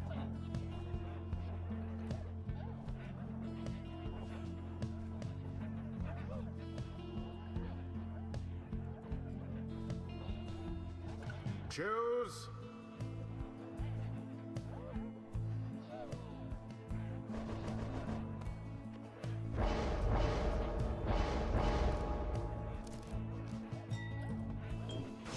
Or goes quick throwing Bertrude. That's her final choice, and Macaws take an exploding deluge. Alright, so here we go. Our first match of this best 2 out of 3 series, this time between Anor on the Nightwings and Macaws on the True Nightwings. Winner progresses to the next round. Loser is still in the tournament, but gets bumped down to the loser's bracket. Someone grab the orb. Here is Macaws. Bertrude, the throw does land Of the scribe. for 25.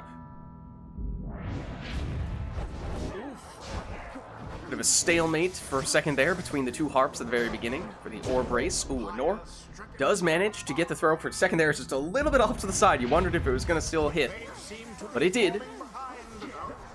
Technically, when the players are tied, those crones always do 25 damage. When they're not tied, it's good for 30. So the first score actually did a little more damage for Anor, but now the second time round, Macaws is getting that 30 damage. Much like Anor did. So thus far, at least, a battle of the crones. Though Macaws does banish Anor's crone. Tizo for Anor, setting up Bertrude with the portal. Bertrude, though, banished before she can do anything with it. Now a little bit of space here for Macaws, able to capitalize with a 20 damage plunge from his harp, and with prayer beads, means that Pamitha is back. Bertrude for Anor. Enough time to get a throw in here for 30 damage. And Anor is low enough that one Bertrude score, at least, from Macaws, or Seize Chance Deluge, would be sufficient. Notably, Pamitha does not have enough, though. For Anor, it would need to be at least 2 scores. There is Pamitha for Anor, blocked just before making it in, though. Macaws switches to Bertrude, but Bertrude goes down. Now it's Anor's Bertrude, alongside Tizo. Tizo's banished, but now Anor can consider using that portal, which she does, but then gets banished after going through. Room here for Macaws, and with that score, it is Macaws who wins the first match. GG. GG. Well played, you two. The ceremony is complete. Alright, well, let's head on back here. Until the stars And Anor arise. says she gets to choose where we will be. She wants to go to the spring for our next match. So the spring it shall be.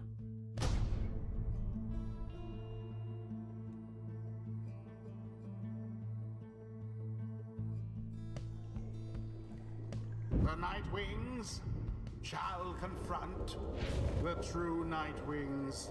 One moment, Anor, while we await Macaws locking Who in shall his first conduct choice. the rites?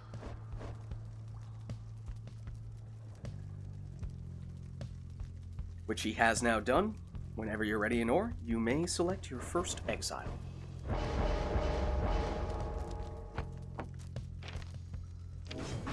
Volfred. It's Nutrition Stick on Volfret. The legendary talisman for the extra blinking distance on him. Prayer Beads Pamitha for Macaws.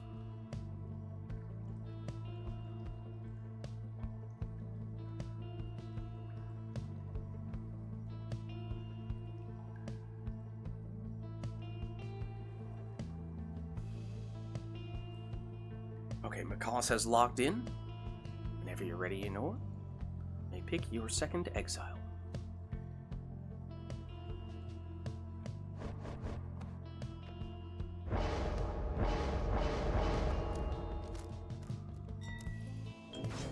Now we're going for a quick throwing stowaway. For Macaws, would be a quick throwing manly.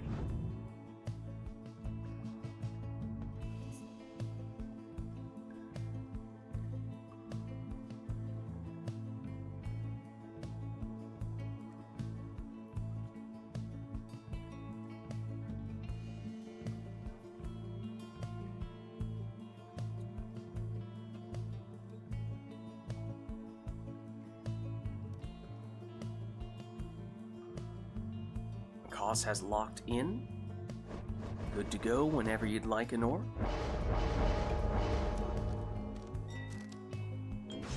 She'll take banishing throws on Almer.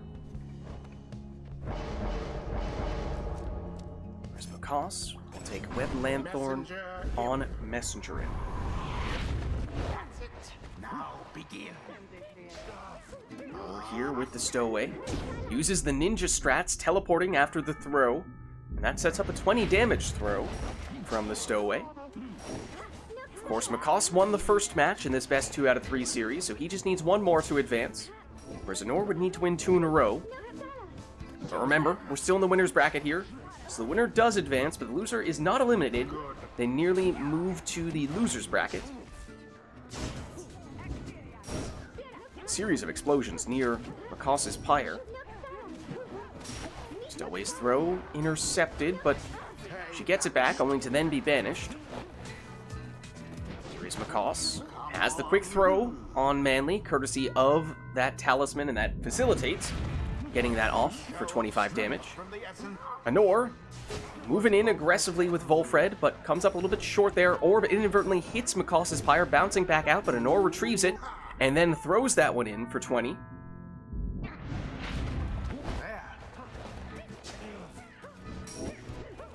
Here is Anor with Almer, trying to get the banishing throws to get rid of some of the defenders. Gets rid of one of them.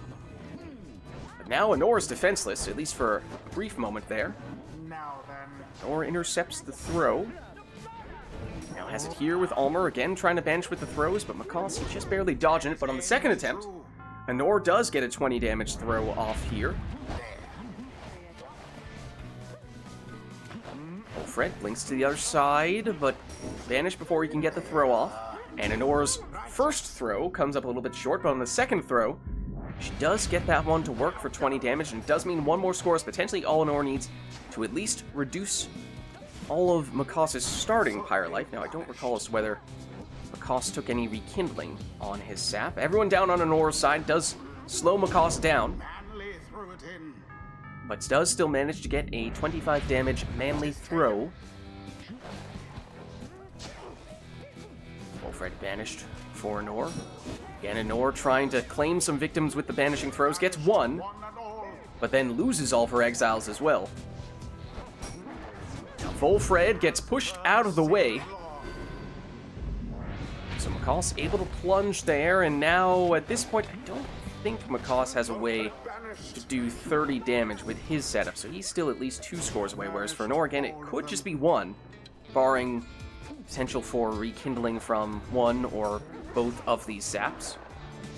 We did see at least a numbing gust for Anor, which is on the opposite side of the tree, which means it's unlikely she has any rekindling. If any, it would probably just be 10, but after that score, now means that Macaws may only need 1 score from any exile to test that theory.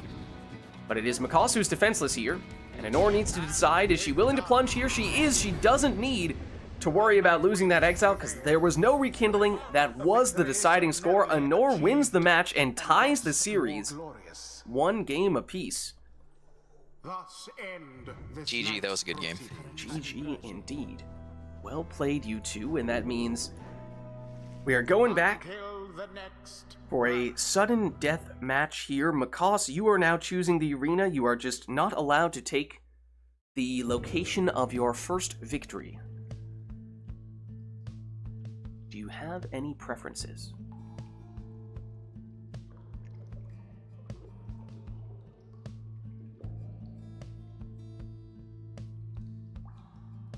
If not, then we can just go for a random arena. We're going boat. Boat! Boat it is.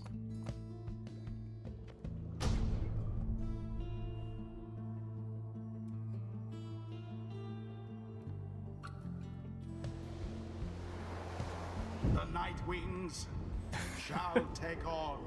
Some members of chat are pleased by this selection. Right, 1 moment, Anor, as we await Who shall conduct Macaws' selection.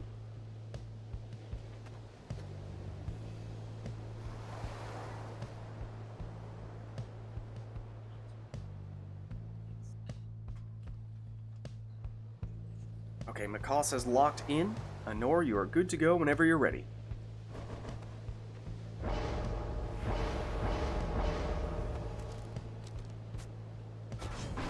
take Bright Wisp on the Stowaway, passing the orb to a teammate whenever the Stowaway is banished with the orb in her possession. It'll be a Speedy Messenger Imp for Makassa's first choice.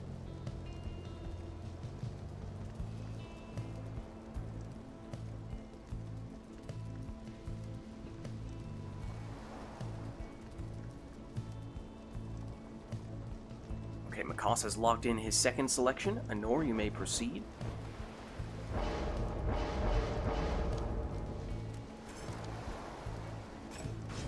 Tizo. Web Lanthorn Tizo. That's her second choice. For Makass, it'll be the Stowaway. Vanishing Throws from Shooting Star.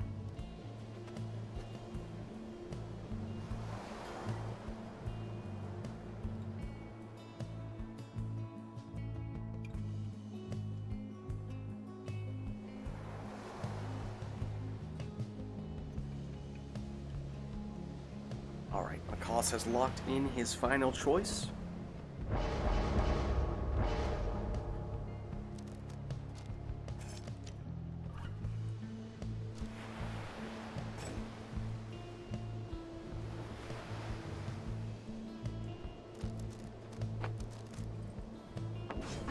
It's Titan Tooth, Hamatha from Anor.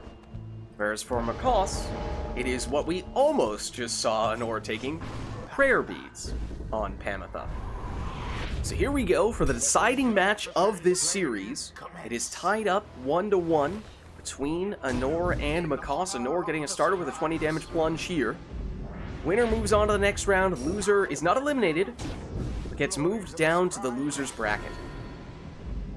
Anor following up with another 20 damage plunge here. Now does not have the Stowaway in this round. So numerical advantage to Makass in that sense. Vanishing Throw gets rid of one of Anor's defenders, but Anor still able to retrieve the orb. There's the Titan Tooth. There's the Vanishing Throws. And that sets up Makass here for a 20 damage throw. Tizo and Pamatha for Anor.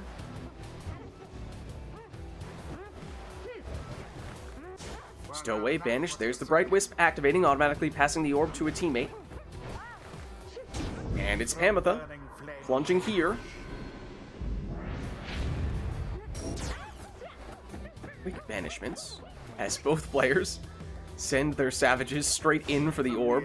Oh, Anor loses the orb very close to her Pyre. That was a dangerous situation, but she does still manage to get it back. For a second there, I thought it might have led to a quick Makass answer, but it didn't happen on that occasion. Instead, it's Anor making moves, but there's the Bright Wisp activating again. But here is Makass winning the orb back close to Anor's Pyre, setting up an uncontested 25 damage Imp throw.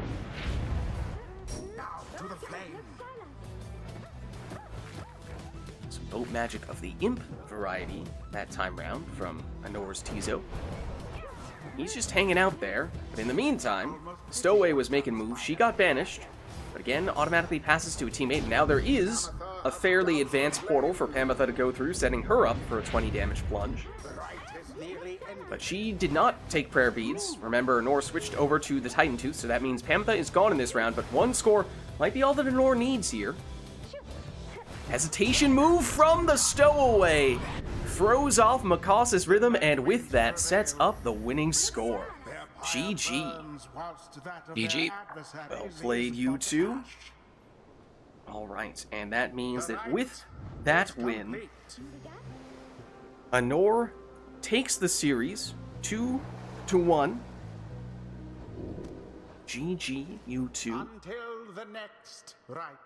If we take a peek over at the bracket, we find that that means now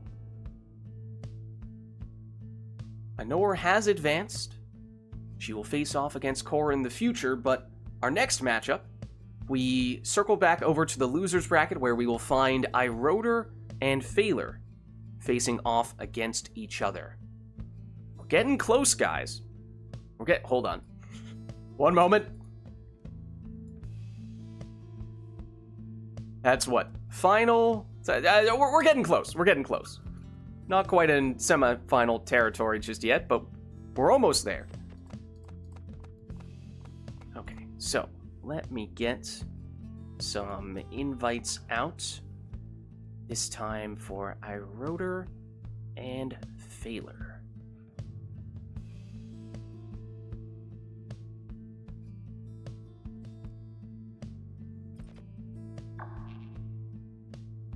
Oh, did I forget to... One moment, will I make sure that the other two are no longer in remote play? I think we're good now.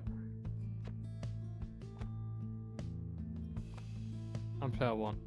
Iroder's player 1. Okay, perfect. Rotor and Phaler. Okay, let me just set you guys up here. Rotor. Capitalize the first one. It's a proper noun.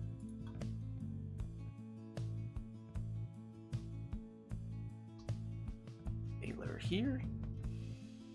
And no more Nightwings. Instead, we have Drawn and Fate. I, for one, prefer improper nouns you say as you capitalize both of those words. Alright, so you guys know the deal.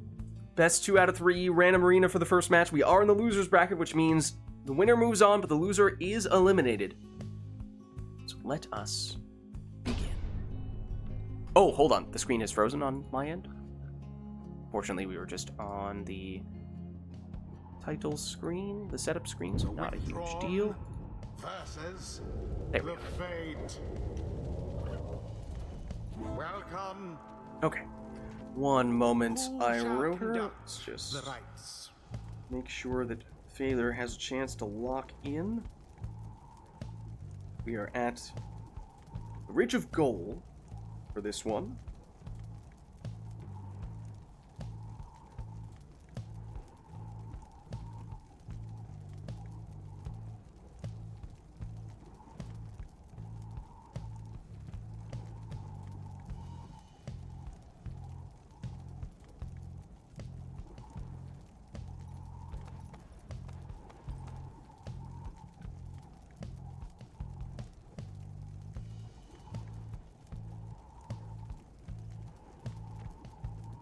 Okay, Phaler has locked in. Good to go whenever you're ready, Iroder.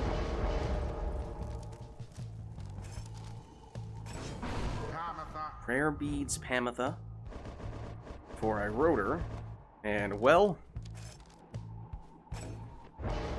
it's Prayer Beads Tamitha for Phaler.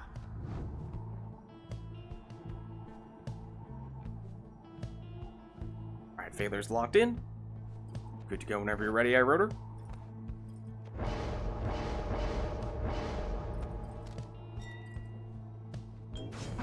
Quick throwing Vizpoleth. Second selection for Iroder. Second selection for Phaler. That will be a Web Lanthorn Raji.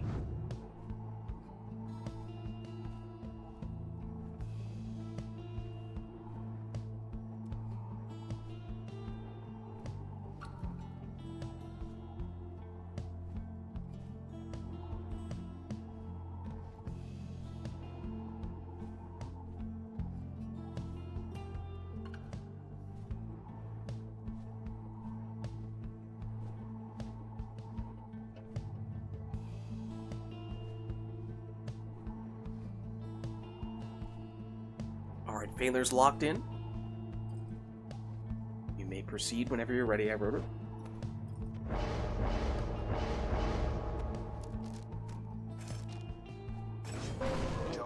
Speedy Jody for Iroder. Which, fittingly enough, on the other side, is matched by a Speedy Ignarius.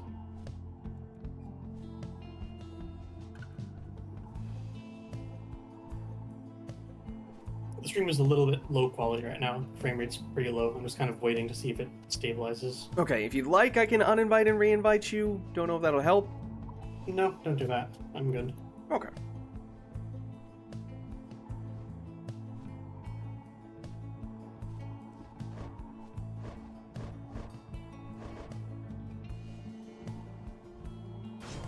Ignarius. Alright, here we go. Our first match of this Iroder versus Phaler series. Best 2 out of 3. We are in the loser's bracket now, which means the winner advances, but the loser is eliminated from the tournament. And Phaler gets us started with a 15 damage plunge from his imp, but it does mean Raji is now gone the remainder of this round. Demon versus Demon. Phaler wins out in that duel. Tamitha. She's banished before she can make it in there.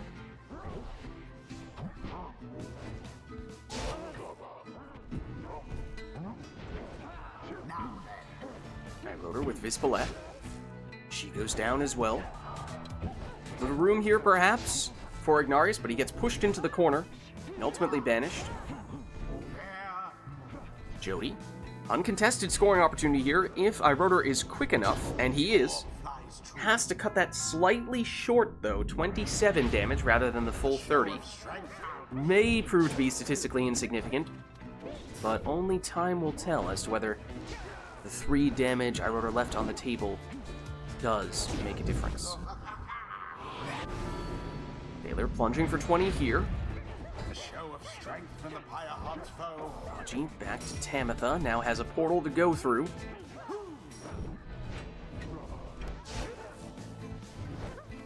Now Tamitha for Iroder.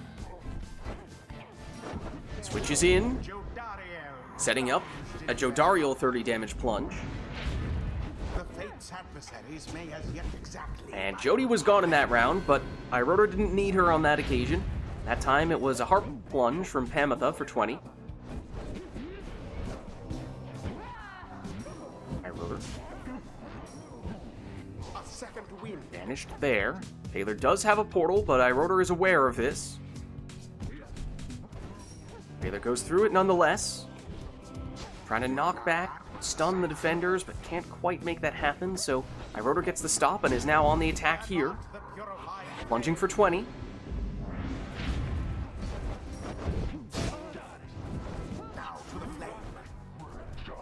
There's Ignarius for Phaler. Oh, cut off just before he was able to score.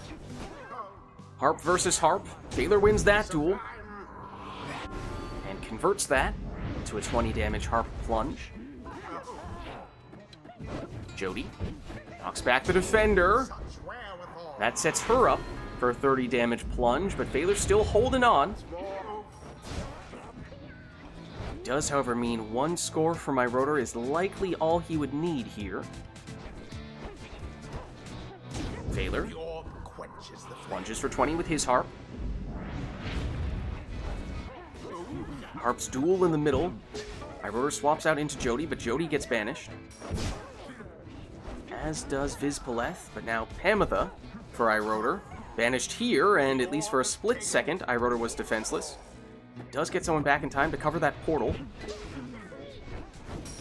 Phaler now goes through. Zigs and zags, but Iroder still able to get the stop. Bit of room here for Iroder, but Phaler quick to cover it up. Once again, eyeing the portal. Banishes the last of Iroder's defenders. Iroder gets someone back, but not quickly enough to stop the finger guns, and now, suddenly, we have ourselves what would be a sudden death match, if not for Phaler not having Ignarius in this round, so he does not have a character with enough damage to finish this with 1 score. Oh, and he comes up just short there. There's Iroder. 2-pronged demon attack. 1 on either side, but 1 goes down. Now there goes the other. Phaler through the portal, but the orb is unclaimed. Iroder first to scoop it up, and with it, gets the winning score. GG. GG. Well played, you two. The rite is ended. Alright, and that means that Iroder takes the win in the first match. Until the stars align. So Phaler, you get to choose where you'd like us to go for the next one.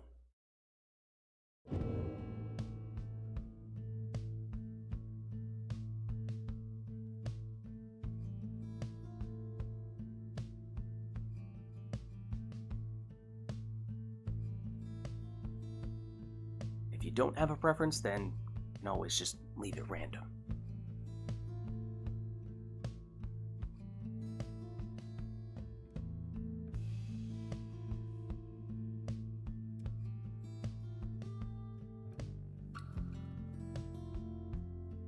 I'm gonna go with boat. Boat, okay. Boat it shall be.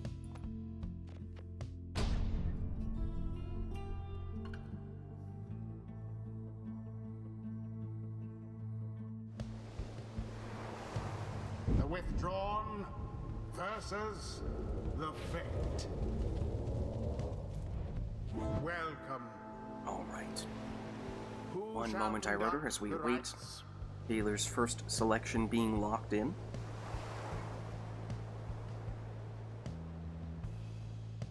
So we saw iRotor take the first win, and that means one more, and he moves on, and Phaler would be eliminated, whereas if Phaler wins this next couple of matches, then he is the one who will proceed, and it is iRotor who would be eliminated.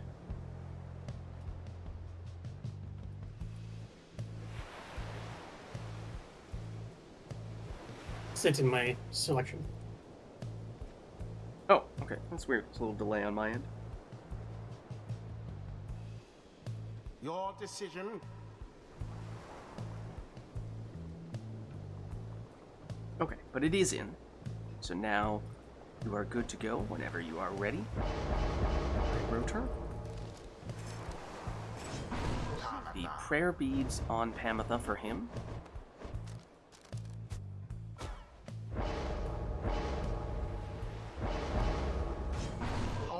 Right, Wisp on Almer for Phaler. Okay, Phaler's locked in.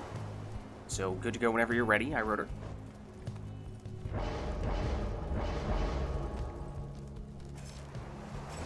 The speedy Vizpaleth for iRotor.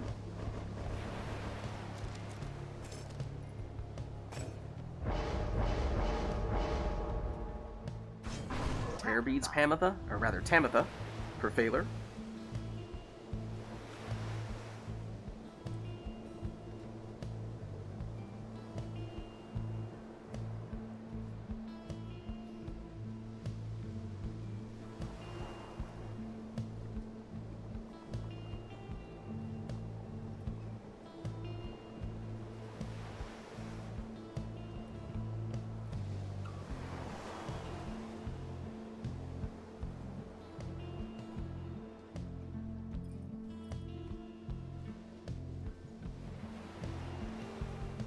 Alright, Phaler has locked in iRotor. Good to go whenever you like.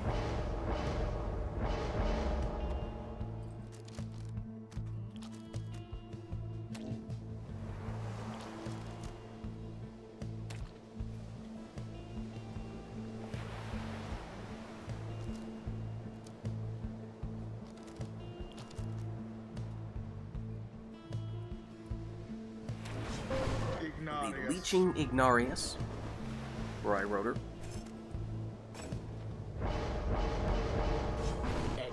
And Web Lanthorn Raji for Phaler. So here we go.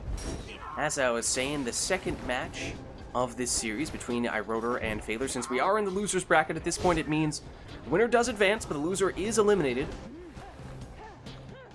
iRotor, having won in the first match, finds himself in the driver's seat in this match. He's getting us started with a 20 damage Harp Plunge. Homer takes one way, goes the other, nearly makes it in, but instead he gets banished and his Bright Wisp activates, passing the orb to one of Phaler's teammates. iRotor able to set up a 30 damage Demon Plunge here. Here is Ignarius for iRotor. Blocked. And now banished, and iRotor momentarily defenseless. Then gets rid of Almer. So here's Tamitha for Phaler, and she'll make it in for a 20 damage plunge, but you see that iRotor took a bunch of extra starting Pyre life, courtesy of his double demons. When Phaler nearly able to make it in there, but iRotor does just enough to knock Phaler away. Iroder nearly sneaking in under the defender. So often that you expect to see the attacker jumping in. Every once in a while, the reverse psychology play works, but Phaler able to make it in that time for 20 damage. Almer. Well, hesitation move, settles for a quick throw, but chips away 9 damage from Iroder's Pyre. There's the Bright Wisp once again. Tamitha. Down she goes.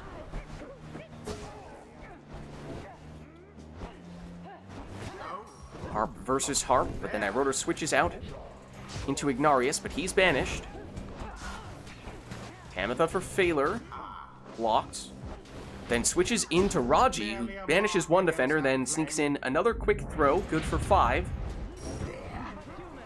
Almer. Banished, but Bright Wisp passes to a teammate. Tamitha. As the Boat Magic sends one of the defenders flying in the opposite direction, although the other one able to stomp the ground and force Phaler into dropping the orb, but still had Tamitha hanging out near the Pyre, so after receiving that pass was a quick plunge for another 20. Almer threads the needle, but the throw is intercepted. Big cast there, setting up this 20 damage plunge. But with no prayer beads, Almer is now gone in this round for Phaler. A little less firepower, and Iroder takes advantage, plunging for 30 there, and it means one score might be all that Iroder needs here. Doesn't have Vizpaleth in this round, though.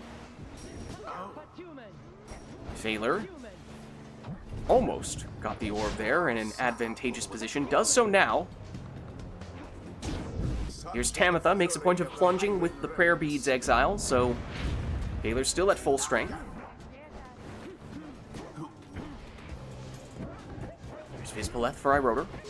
Banished here. Now Tamitha, she's banished though. But a Boat Magic send both players flying in opposite directions to a certain extent. Tamitha finds her way through. 20 damage plunge means 1 score game for Iroder, but potentially just a 2-score game for Phaler. Tries to whittle away with a quick throw there, but it didn't work out. But now Iroder is defenseless. And Phaler with an uncontested 20 damage throw. Now we find ourselves in a 1-score match. If Iroder wins, he advances and Phaler is eliminated. If Phaler can win this, he holds on for 1 more match. At a minimum. A little bit of Boat Magic for Iroder, and with that, gets the winning plunge. GG. Perhaps a stroke of fortune ought to be thanked. Well played, you two. The rite is done. And with that match, Until the next rite. that means that Iroder moves on to the next round. GG's. GG's, Phaler. Well played, Iroder. It means that Iroder moves on to the next round. Oh, let me read them both from Steam Remote Play if they haven't done so yet already themselves. And our next match will be another match in the losers bracket, this time between Macaws and Murph, as we see Iroder advance and Phaler get eliminated.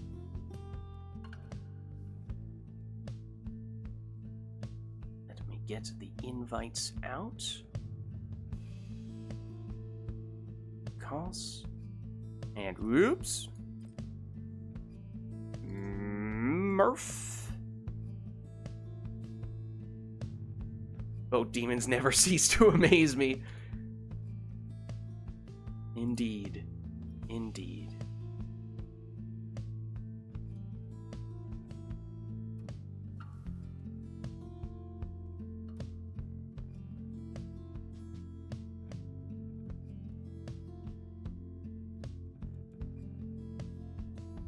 Boat is a blessing from the scribes.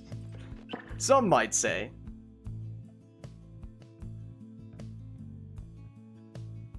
What up? How Gamer. are you guys doing? What's up? This Hello, is Turn gamers. Life. I'm quaking in my little imp boots. That may be the case, as now we find ourselves here, match number 14, Macaws, Murph. And because we find ourselves in the loser's bracket, it does mean the winner moves on, but the loser will be eliminated. So, to enter, only one will proceed. Alright, and let's see. If you guys could just confirm who is player 1 and who is player 2, that would be lovely. I am player 2. Murph is player Pyre. 2. Player 1 for moi. Okay, set you guys up then.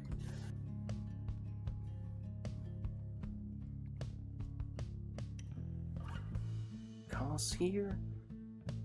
We have Murph here. We have Cos representing the true Nightwings. And we have Murph on the accusers. Alright. You guys know the deal. That's 2 out of 3. First arena is random. After that, we will have the loser choose whichever arena they would like. Let's get going.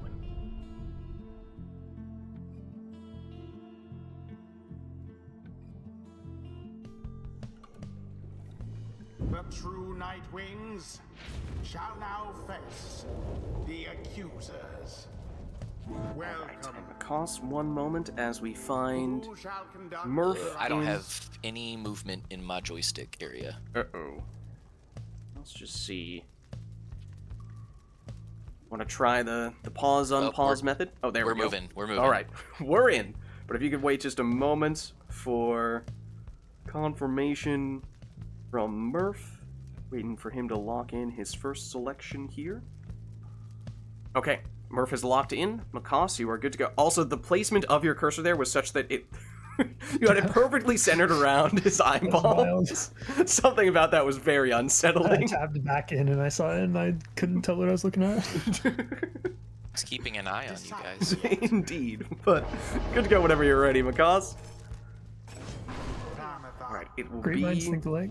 a prayer beads burb. And, you know, Murph is right. He will also be taking a prayer beads burb. One moment, Macaws, as we await Murph's second selection.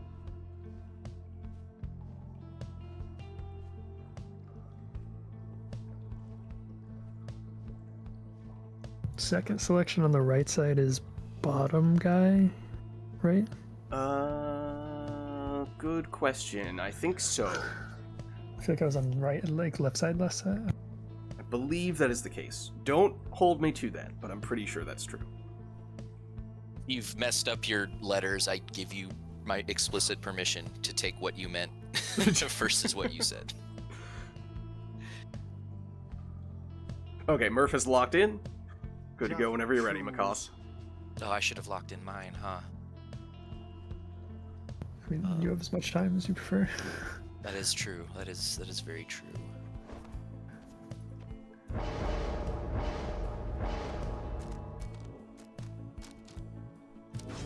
The exploding Lendl in Macaw's second spot.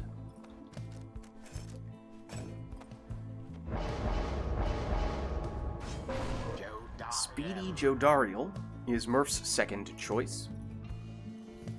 1 second. Macaw's.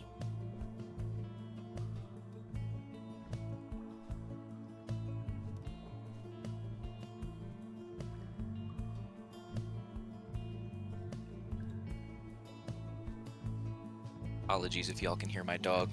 She's very excited for me to play. No worries, you're good.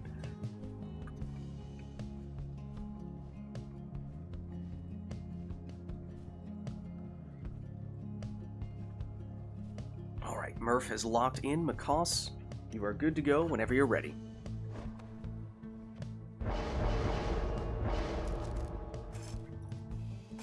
So Macaws elects to use a Speedy Bertrude And for Murph.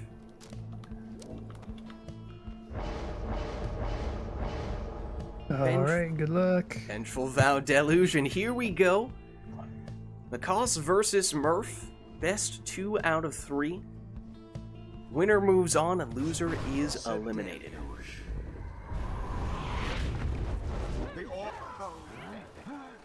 First match of the series finds us at the Spring of Jomir.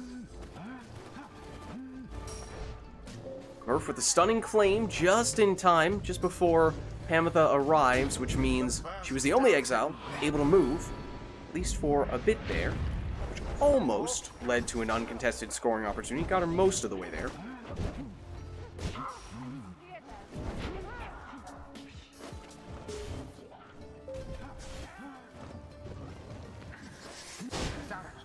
Series of banishments. I was going to say, neither player had the orb. That is kind of important, as that is now what Murph is using to do 30 damage with that plunge. A series of banishments now get rid of all of Makas's exile, so uncontested scoring opportunity here, which Murph uses to get in a 20 damage harp throw. So Murph breaks out the Crone Salute. All of Murph's exiles are defenseless Howlers, Macaws getting functionally an uncontested 30 damage throw. Of course, that is a one-time use type of deal, so Macaws cannot do that anymore. Murph. That's also why we are limiting players to just one saluting crone per match at a maximum.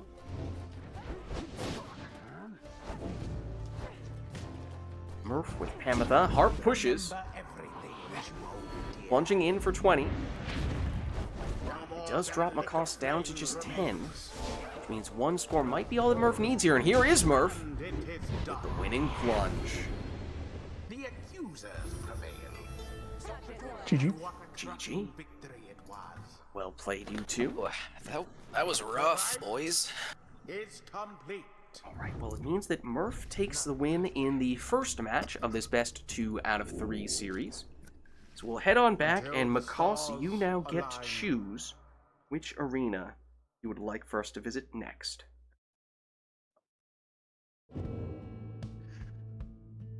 Which arena are we going to?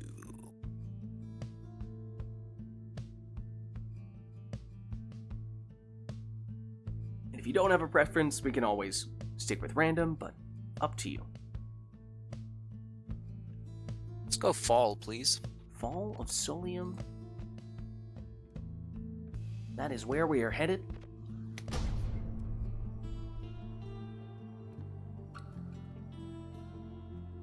Murph up 1-0 in this series. The true Nightwings shall take on the accusers. Welcome. Just one moment, Macaws, as we Who await shall conduct confirmation the rites? from Murph. Oh, yep.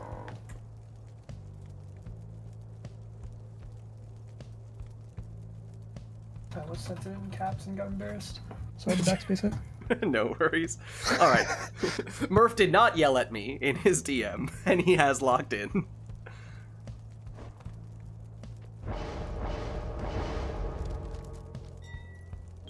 Alright, it's a quick throwing stowaway in the first spot for Macaws. And now for Murph, first selection.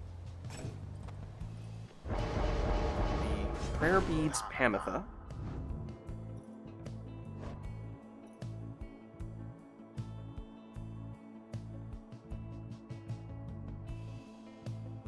Okay, Murph has locked in the second one. Macaws, you may proceed whenever you're ready.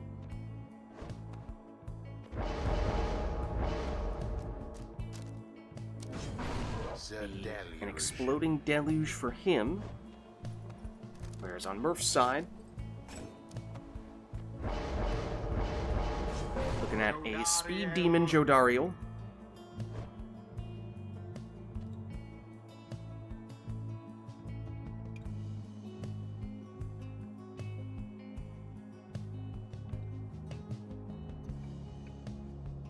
Okay, Okay, Murph has locked in his last choice.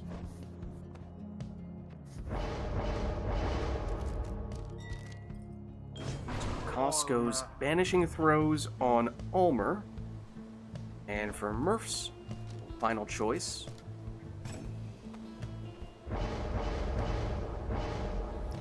Alright, good luck. we have a webbed Lanthorn Tizo.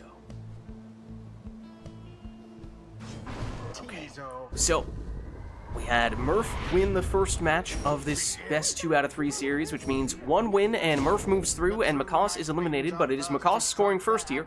If Makoss is to be the winner, he would still need to win 1 more to prevail in this series, progress, and in doing so, eliminate Murph from the competition. There is Murph, blocked. And Makoss gets it back, tries to Ninja Savage, but doesn't have enough time to do so. So it's back with Murph here, who switches into Tizo, setting up a quick 9 damage throw. Makoss, banished here, banished again. Saluting Savages. They're quick, but they can also get banished quickly. But now Seize Chance active on Deluge. He gets banished before he can capitalize on that, but there are the Saluting Savages once again, this time striking with a 20 damage throw for Makoss.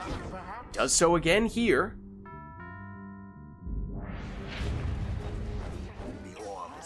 Makoss salutes, teleports, banishes 1 exile. Orb still unclaimed though. Murph now collects it with Jodario. She's banished. Seize Chance active on Makoss's Deluge if he chooses to use it, but instead goes the Savage route. It's another 20 damage throw from one of them. But this time, that throw is intercepted. Murph with Jody. Knocks back the defenders, setting up a 30 damage plunge. Stowaway, throw intercepted. Counterattack here from Murph. And slows things down and pushes his way through with his harp for a 20 damage plunge. It's likely a 2-score game for either player, assuming maximum or near maximum damage scores. But the stunning claim, defensive stunning claim that time from Makoss. Tend to see people use it offensively, but it seemed like it certainly worked on that occasion. Had the desired effect. The banishing throws, huge from Makoss. 1 score, maybe all he needs, and there it is. And ladies and gentlemen, we have ourselves a series. It is all tied up at 1 apiece. GG. GG. Well played, you two, and that means the next match is winner takes all. Alright, and it means Murph, it is up to you to choose where we shall hold this next match. It cannot be the spring, but other than that, you may choose anything.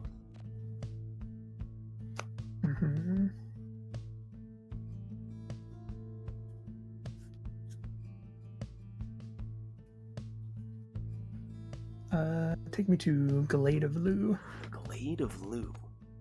Alright then.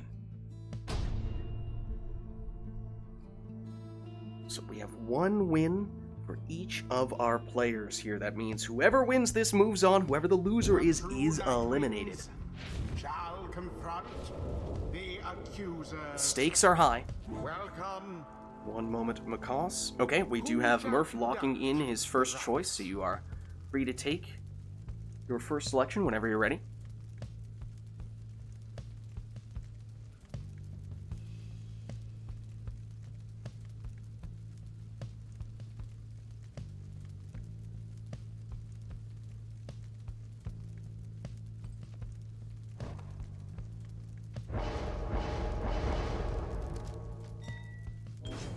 Makoss goes quick throwing Stowaway.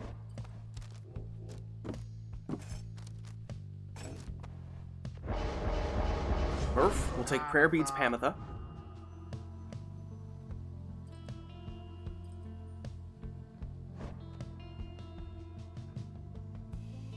Are you deliberately trying to hover over the eye once again. I don't know what you're talking about. Alright, well, Murph is locked in. Good to go whenever you're ready, Macaws. Right now he's just mocking me, okay. It's like he knows what he wants to take, he's just deliberately hovering over the eye. Alright, well, it's Exploding Deluge for him. Right, Lilac? Speed Demon Jody for Murph.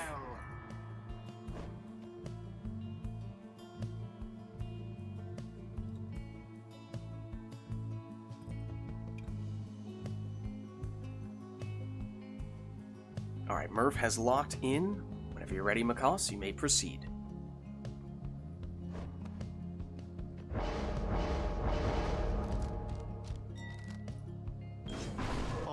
Vanishing Throws Almer.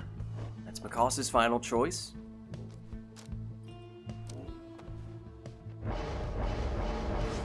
As Murph goes Exploding Deluge. So here we go. We're all tied up. One game apiece. The winner moves on. Loser is eliminated. Macaws versus Murph. Let's see how this all plays out. Into the adversary's flame. Murph. Deluge here. Retreated for a second, almost as if he was looking for a portal, but he doesn't have any imps, so he definitely doesn't have one. Oh, a double stunning claim? One way or another, though, Murph does find his way through for a 30 damage Demon Plunge. That is a 20 damage plunge, this time from Murph's Harp. And with Prayer Beads, she is back. And Macaws trying to set up a quick Savage Throw, nearly did so, but didn't quite work out on that occasion. Stunning Claim slowed us down, but... Oh! Lightning quick counterattack from Macaws, so much so couldn't even really see how it was that he did score on that occasion. Oh no! Murph's throw was short, and then with the Stunning Claim, there was nothing he could do to follow up. So Macaws gets the stop, but although on the second attempt with the Harp, Murph does manage to score, though of course Harp 20 damage, Demon 30, so it's a trade he would have rather not had to make, but with that score, Murph takes the win and the series. I'm sure that did not deafen for that game. I was just listening to Lids the whole time and didn't notice. Alright. Do what? I was so locked in. I meant to deafen like I did for all the other games and just like didn't. But I didn't hear him until the game ended. If that makes any sense. Understood. GG's though. Very, very good games. GG's. GG's. With that, that means Murph wins the series 2-1, and in doing so, progresses to the next round. Macaws has been eliminated. Well Right, played, Murph, you come two. back.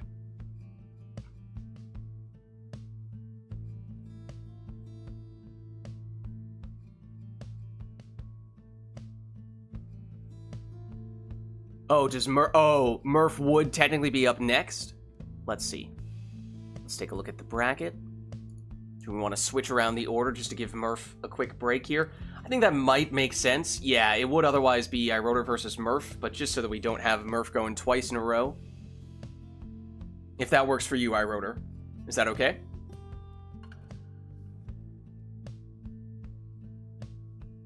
Switch the order here, go for Core, Anor. And then we'll do Iroder Murph after that. Just in case Murph needs to take a quick break. Okay. And Lids, did you know if there's going to be a point where you want to take another break before finals? I'm thinking maybe at this point, just before the final, potentially. I mean, I'm kind of just playing it by ear, seeing how I'm feeling, or if anyone else really needs to take a break. Okay, that's fine. I mean, I'm down to play an or now, or if Murph wants a break, we can take a break now. I feel like it makes sense one way or another to give Murph a little bit of a rest, what with him having just played in the previous match. So if it works for you and Anor, I think maybe we go into your game next. Okay. Just Just make sure that works on Anore's end, as that might be... She doesn't mind? Okay, perfect. Perfect. That way, I think we get a little bit of the best of both worlds.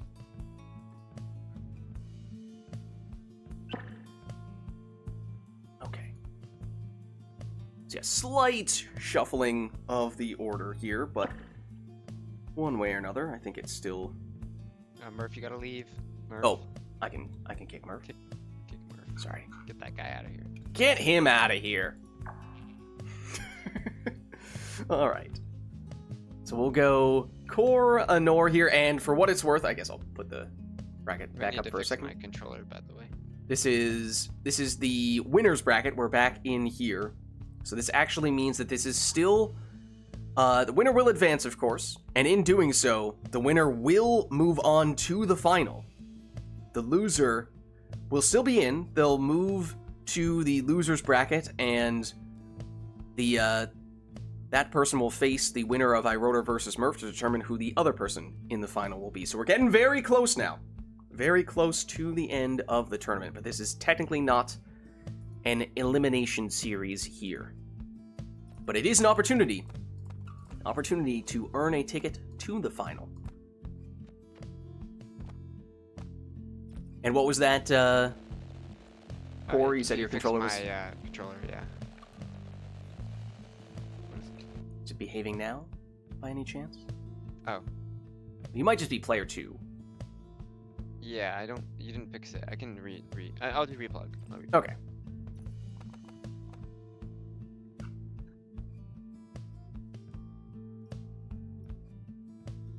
Oops. There we go. I should maybe be good. Check in just a second. One moment here. Core. Nightwings. Oh, not true Nightwings, normal Nightwings. I was like, oh, that's weird. I didn't need to change the sigil. I'm surprised. No, they look similar, but Nightwings, true Nightwings, not the same.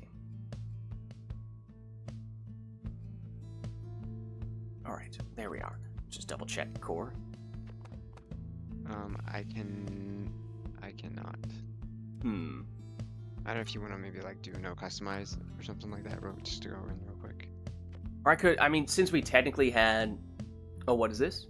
Since Nightwings versus Pirates is usually confusing. Oh yeah, I might can actually switch want to be Chastity true if you want. Nightwings. Okay, that makes sense. Or I can be Chastity. It's fine. It's alright. Anor has volunteered. We can arrange that. Good Okay, call. she's training, so okay. Good call. Okay. So. Okay, Oh, and look at I'm that. good now. Perfect. Okay.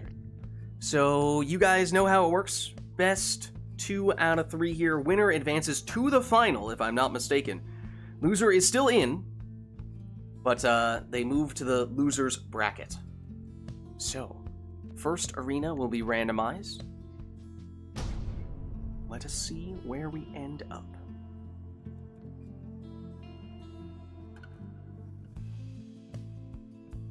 The true I think Nightwings it's the book. That it is. shall confront the Pyre Hearts. Okay, so Welcome. Anor, if you could just hold on Who for shall a second conduct as the we rites? wait confirmation from Core.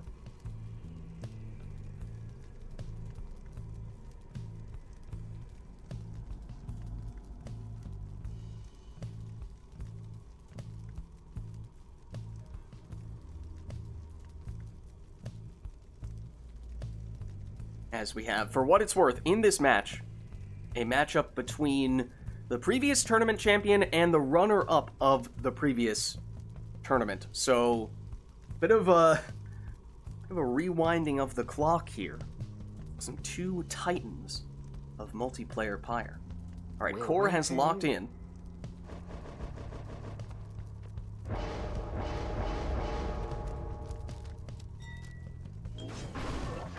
Quick throwing Bertrude is Anor's first choice. Quick throwing Bertrude is Core's first choice.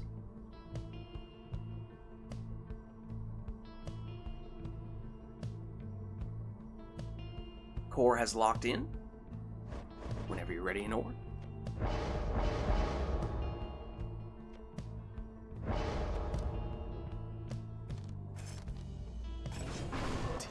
Or we'll take Webbed Lanthorn on Tizo.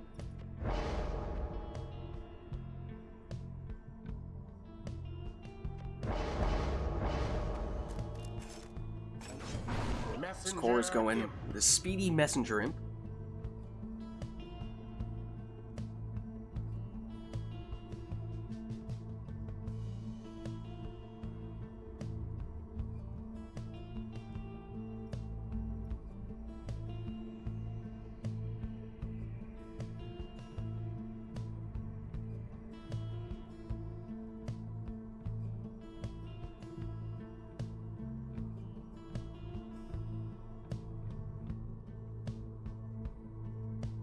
Core has locked in.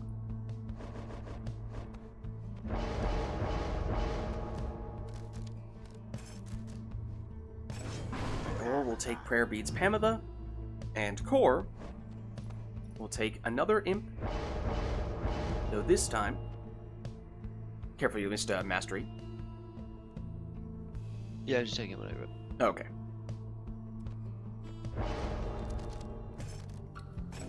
Webbed Lanthorn. Alright, so our first match of this best 2 out of 3 series. The winner moves on to the final. The loser gets bumped to the loser's bracket, so they are not eliminated altogether. It is a fantastic opportunity for these players here. And Core starts us off by plunging for 25 with an offensive Imp. Now here's a Nor. Bertrude. Some stutter steps. Core, unfazed, gets the banishment. Now surveying with his crone. Finds a way through, and the throw lands for 30 damage.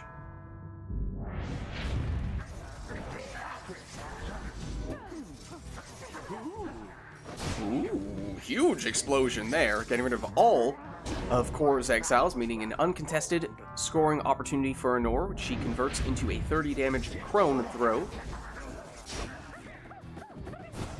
Another huge implosion there. There is a crone back for Core, though. Crone versus crone. Core wins out, but then, for the briefest of moments, was defenseless. Nor now with her crone does have quick throws, but wasn't quite quick enough. Core attacks one side.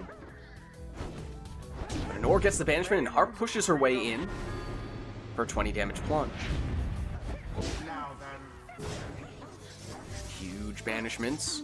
Nor does have a portal, doesn't take her far though, so unable to escape the pressure from Core's crone, who now converts with a 30 damage throw, and with that means one score, maybe all that Core needs here. Nor with Pamitha.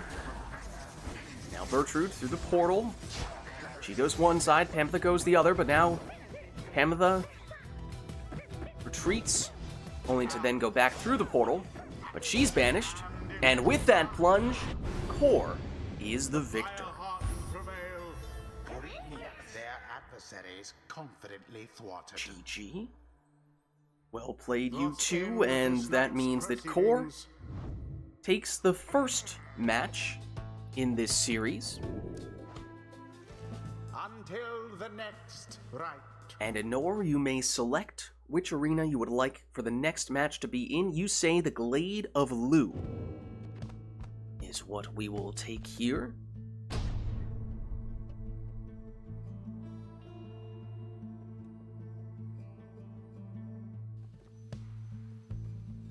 The true Nightwings shall now face the Pyre Hearts. Welcome. All right. Who shall conduct the rites? One moment, Nor, as we await Core locking in his first exile. Core, having won the first match, means if he wins this next one, he is into the final. Nor would need to win 2 matches in a row for that to be the case. Remember, the loser's not eliminated. They'll just get bumped down to the loser's bracket. I think this is the last time we can say that, if I'm not mistaken. Okay, Core is locked in.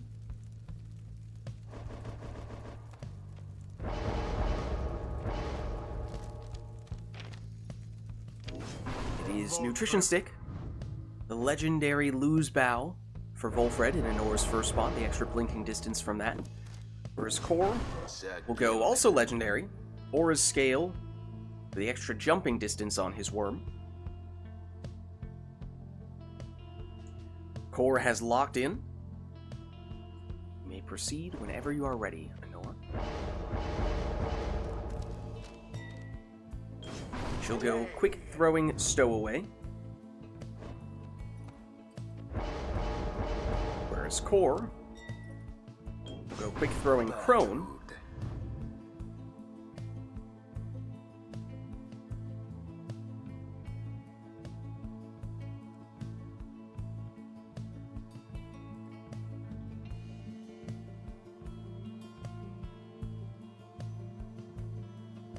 Alright, Core has locked in.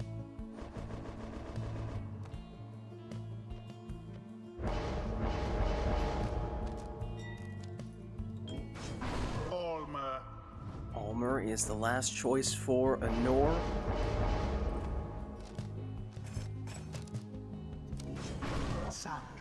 Core goes for an exploding Snadra. And here we go. Match 2.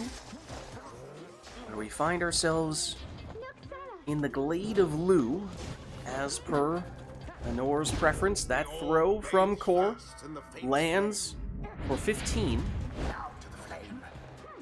Big blinks from Anor's Volfred. Core is ready.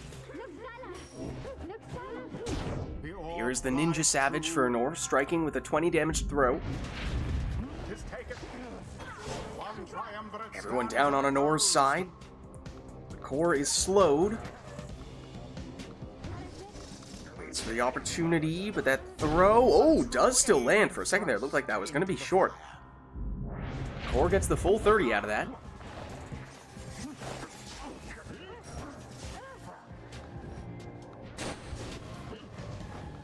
Core. His worm connects for 15. The orb is taken.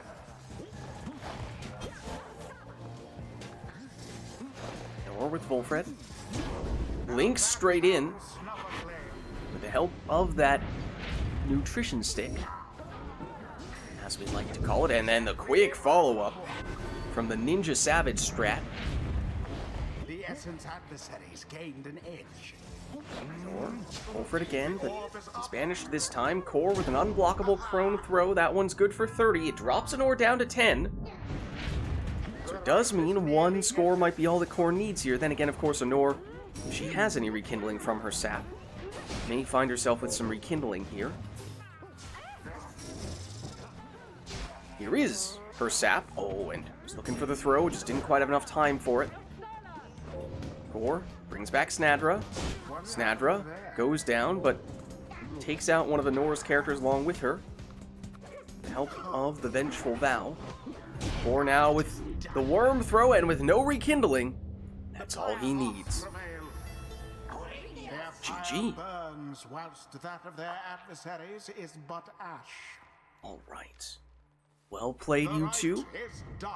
And that means that Core takes the series 2-0, and in doing so, does punch himself a ticket into the final.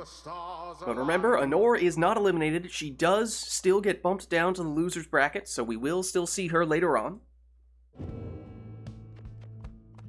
But that means, if we take a peek back over at the bracket, it means that we are now basically done with the winner's bracket outside of the final. So we shift on over to the loser's bracket, where we will have Iroder against Murph for the next match. We gave Murph the break. It was, remember, going to be 2 matches in a row for Murph, but we gave him a little bit of a break. Yep. All right. I'm well rested. All right. Good to hear. Good to hear. We want you at your best. You and Iroder, of course. So let me get... Now, loser's bracket, if one of us makes the run, is like 3 matches back-to-back. Yeah, that's the way it is. Well, When you get what a we'll probably end up doing is we'll probably take an we could do intermission at some intermission. point. Yeah, exactly. So hopefully that helps you guys a little bit. Intermission before finals. losers, finals, and grands. Okay, let's see. Okay. Invite out for you, Get me in. iRotor. And now Murph.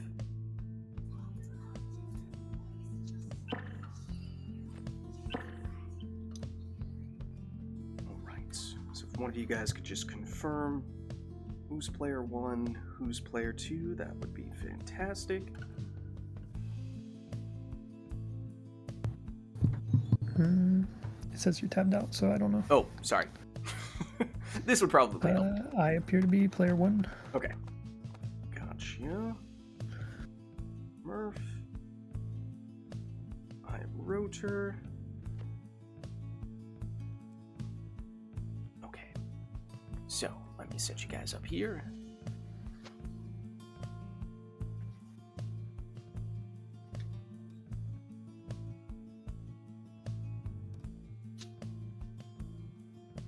We have one Murph.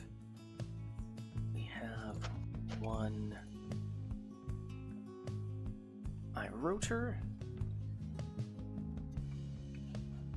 And then we have accusers, and we have the withdrawn. Alright, so best 2 out of 3. First arena is random. After that, arena will be chosen by the loser of the most recent match. Let's get started.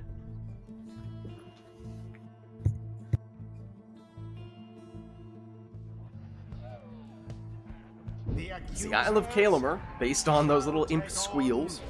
The withdrawn. Alright, Welcome. and Murph, you could just wait a moment Who shall conduct the rites? for confirmation from I iRotor. am lacking controls. Ah, was I tapped If out? you want to work on that while we wait on iRotor's choice. iRotor has locked in, but okay, there we There go. we go. For some reason, tabbing out and tabbing back in again has generally solved that problem. But yeah, whenever you're ready, Murph, Okay. you are good to go.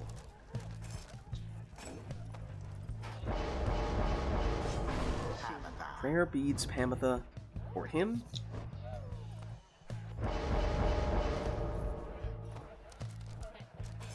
Prayer beads Soxiana for iRotor.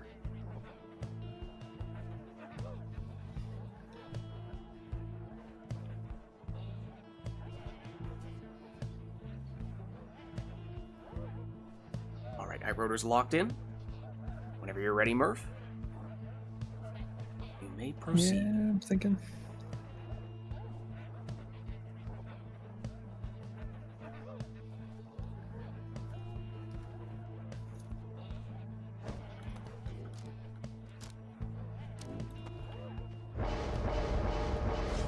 It's a deluge. It's an exploding deluge for him.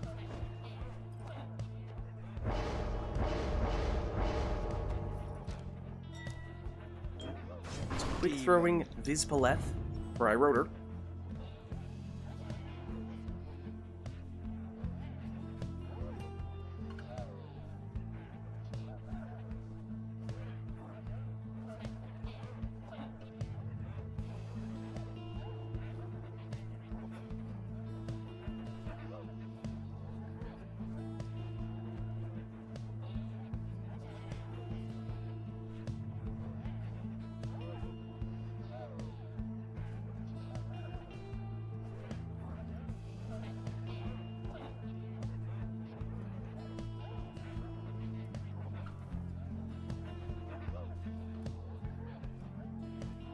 Your choice.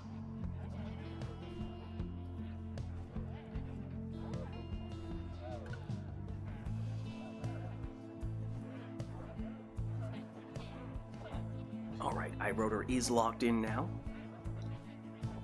Murph, you may proceed whenever you're ready.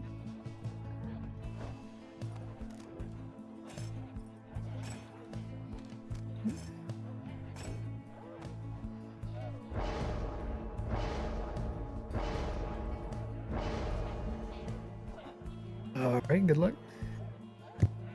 Is Web Lanthorn Tizo in the last spot for Murph?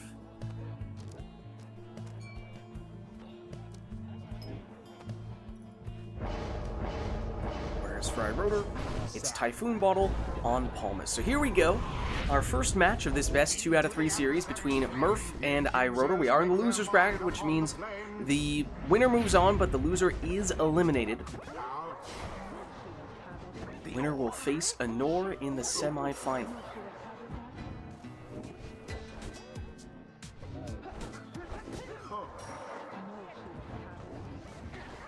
Murph here. Now iRotor. Vids Palette.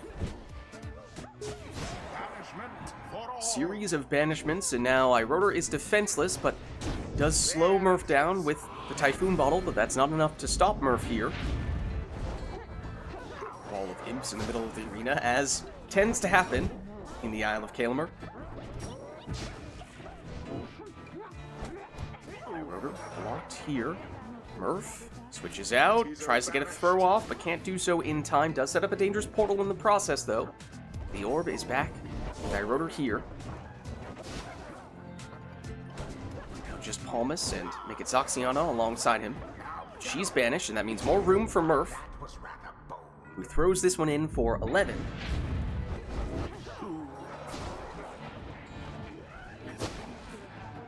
Several banishments in the middle. Neither player able to break through until this throw here from Murph, good for 20. Extra damage from the Seize chance, though not quite the maximum in that case. Banishing throw from iRotor's Vids Palette.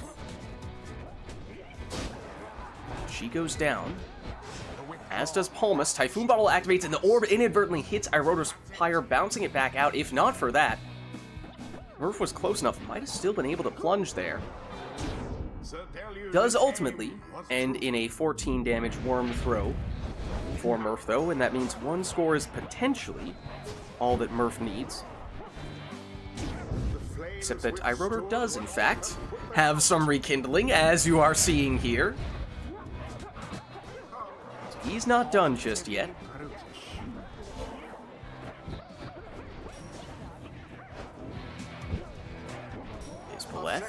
Banishes one defender, although the other one scooped up the orb, and then it's an imp counterattack for Murph, plunging for 15 here. Spaleth goes down, that activates Seize chance on Murph's Deluge. He can score quickly, he does have bonus damage, and plunges here, so it's good for 25. It's not enough, but it does mean that one score of almost any variety is likely to do the trick now for Murph, as we've already seen iRotor's rekindling, and so with that score, Murph takes the win. Spring. GG. Spring for iRotor, he says, for the next spot.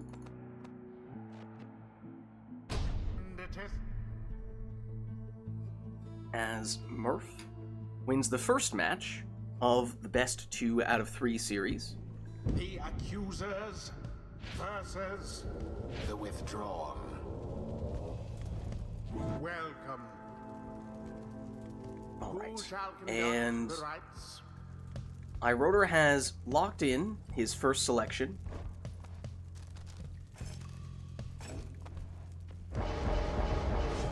Tamatha. It'll be Pamatha in the first spot for Murph.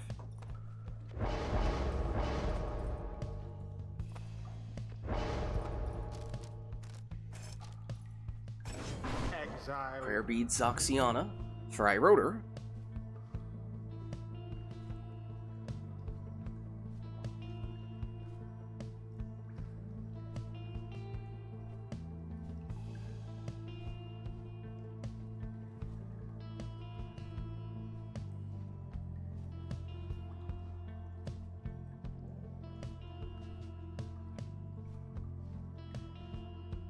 Okay, iRotor has locked in. Whenever you're ready, Murph.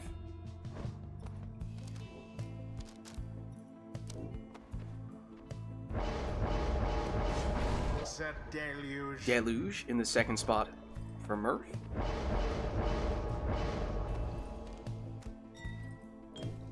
Big throwing Vids Palette for iRotor.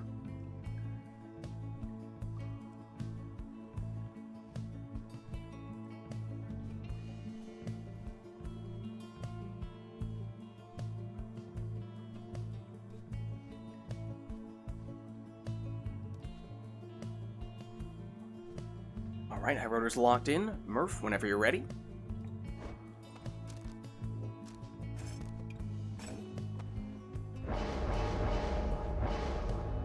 Good luck. So Lanthorn Tizo in the last spot for Murph.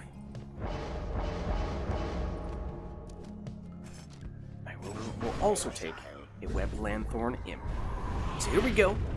Match 2 of this series. Murph won the first match. That means if he is to win here, he will move on to the semifinal against Anor, and Irotor would be eliminated, whereas if Irotor can win 2 in a row here, he's the one who would progress to the semifinal, and Murph would be eliminated.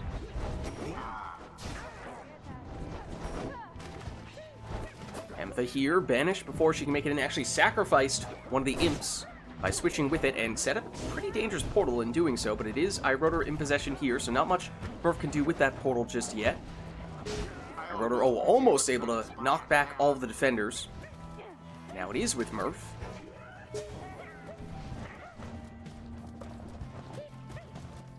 Murph, patient here. Uses the stunning claim. And that sets up a 20 damage Harp Plunge. Neither triumvirate is closer than the other. Soxiana for Irotor goes down here.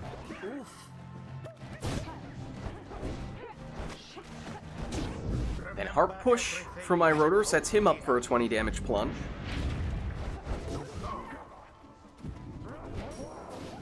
Vanishing Throw from Vizpaleth, but Murph's still able to get the orb back here. Then Stunning Claim again is what he's looking for. That's not enough to set up a score. Now remember, Murph can only do that once per round. So we'll not be able to go back to that strategy, at least not yet.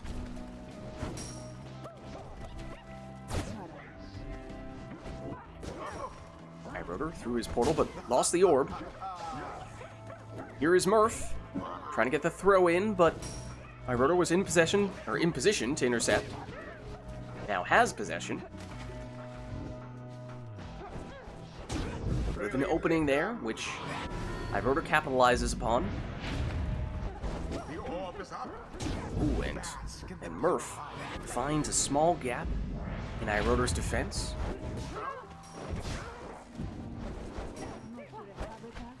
To repeat the feat here, and does just that. That ties us up at 40 Pyre life apiece. Unlike last time, I don't believe either player has any rekindling here, so that means this is just about likely, at least, to be a 2-score game for either player. Murph defenseless, but gets a defender back just in time, but it's not enough to stop that plunge there, and it means that now 1 score might be all that Irotor needs. Here's Vizpaleth, but she's banished. But with Zoxiana, Irotor takes the win. The withdrawn prevail. GG. Was the will of the 8 scribes which Right. kept their Well flame played, you alive. two. GG. The rite is complete. That means we are tied up at 1 apiece here. So now it is up to Murph The next to choose an arena. You just cannot select the Isle of Kalamer, as that is the place where you won previously.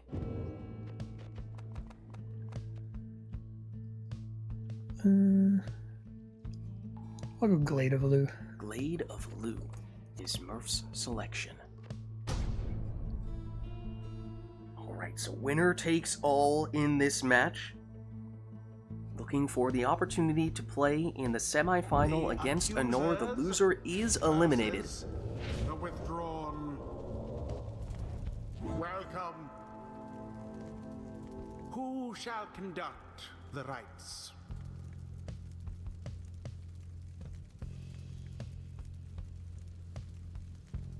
Alright, and Irotor has locked in here. So whenever you're ready, Murph. Yep.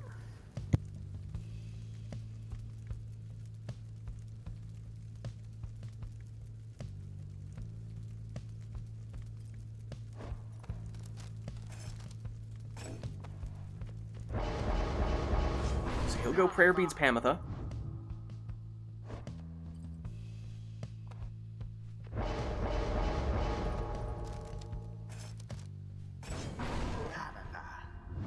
Prayer Beads Pamitha for Iroder.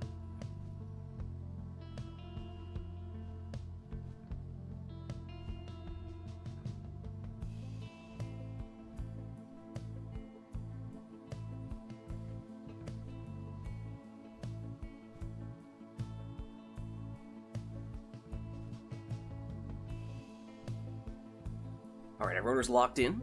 Whenever you're ready, Murph.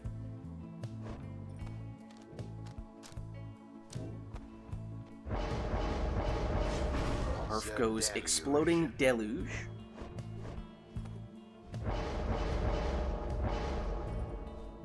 Have we yet to see a single match of the Nest of Trieste? You might be right, Core.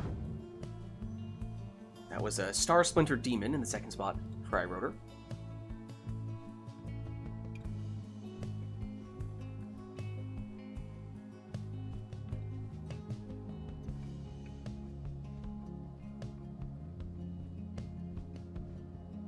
Alright, and yes, Iroder has locked in his final choice here.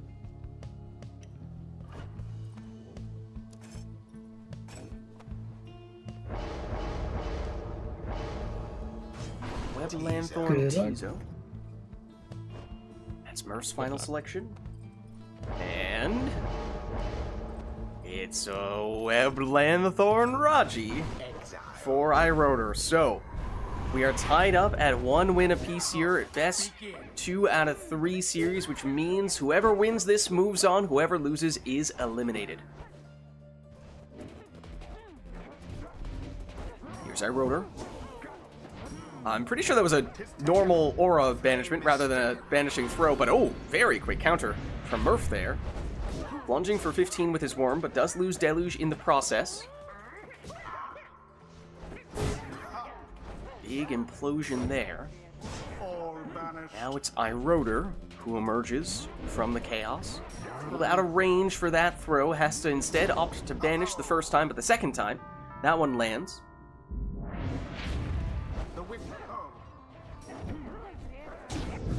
Now here's Murph, plunging for 20. How very fortunate for the accusers.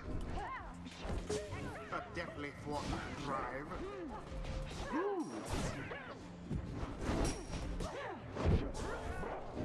Back and forth here, both players trying to break through the middle of the arena.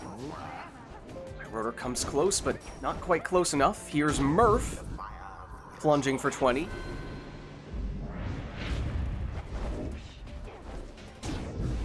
Now Iroder, plunging for 20. Murph close, but Iroder gets the stop. Sets up a dangerous portal, Murph does. Which may or may not be a factor. It's Iroder in possession. If Murph gets it back, which he has now done, he can potentially use it, but Iroder is aware of this threat. Gets the stop. Now Iroder on the attack. 30 damage from that, and that means 1 score is potentially all Iroder needs here. Whereas Murph, well, after that score, and doing 20 more damage, well, does Murph have C's chance? If not, then I don't know if he has enough damage here with 1 score. Well, I think we just saw C's chance activate, so yes, he does. But that might be his only way here to do it in 1 score. Here's Iroder on the attack, and with that score, it is Iroder who wins the match, and in doing so, wins the series. GG, well played, you two. Very nice series. Alright. So in that case, until the stars align, Iroder advances. Murph has been eliminated, but Iroder stick around, because if I'm not mistaken, if we take a look back at the bracket, we now find what is going to be our semi-final between Anor and Iroder, battling off to earn the right to play Core in our final. So our second to last series right here.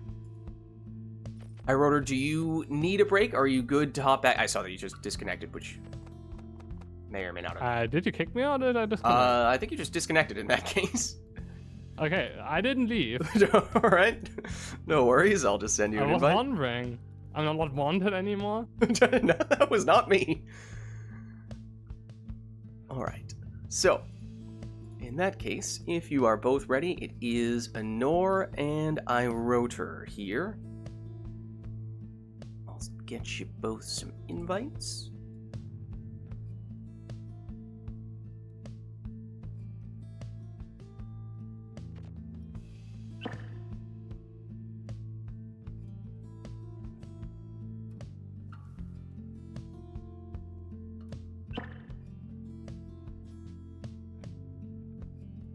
If one of you could just confirm who is player 1, who's player 2.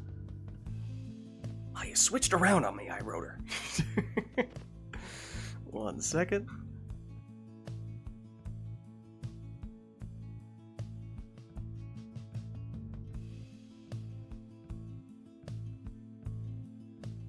Oh, whoop, nope, that's incorrect. This is Iroter. This is Anor. Okay. Then Anor is there. Withdrawn here. Alright. So best 2 out of 3 here. The winner advances to the final. The loser is eliminated. First arena is randomized. After that, the loser of the most recent match can choose where they would like to go. The Jomir Cup champion, in the case of Anor, and in the case of Iroter, the 3rd place finisher of the Jomir Cup. So once again, means we have a big matchup here. 2 strong players. Could go either way. Talking about the nest. And then we finally do get the nest of Trieste. We had wondered if it had gone extinct. I mean, to a certain extent, it's not a coincidence, because only the first arena is randomized. After that, it's people all taking their preferred, or the loser at least, taking their preferred arena. Apparently no one likes the nest of Trieste, is I think what we learned from this. And if you could just hold off for a second. I like it. Just not a counter pick stage for me. Okay. You are good to go, Iroter. Anor has locked in.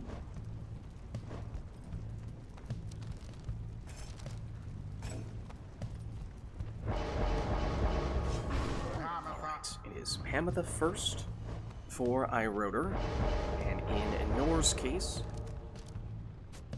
the Bright Wisp on the Stowaway. Yeah, Trieste is not going to be pleased with us.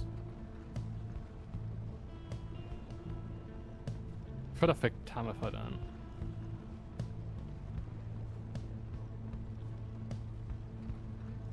Or that would be mutual. Alright, Anor has locked in. You may proceed whenever you are ready, Iroter.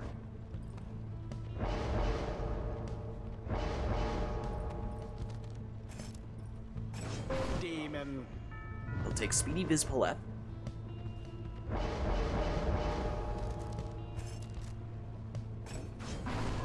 Anor opts for Prayer Beads Pamitha.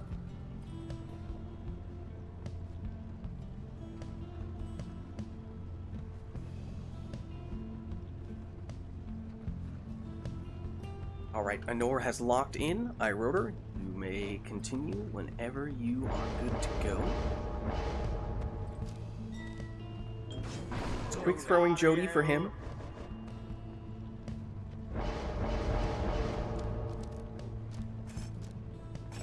Web Lanthorn Tizo for Anor. So here we go, our first match of this series between Iroter and Anor. This is the semi-final.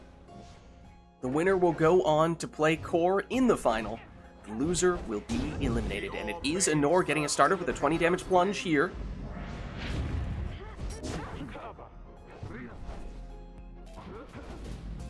Pamitha for Anor. Goes around the other side. Now just Pamitha for Anor, but that's all she needs. Plunging here for 20. Stowaway teleports to the orb, claiming it, and then passing it back with Bright Wisp when she gets banished. Pamela switches, Splendid. and then plunges here for 20.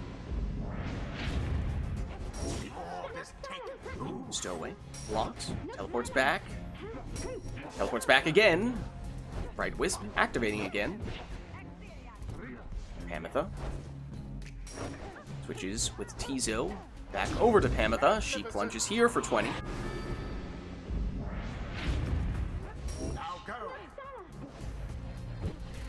Stowaway. Bright Wisp. Back to Tizo. Pamitha blocked, vanished. I wrote her here with Viz Paleth. Sets up a plunge. That's good for 30. Stowaway for Nor. Once again, gets banished, but activates Bright Wisp. But I wrote her, gets it back, and is in promising position here.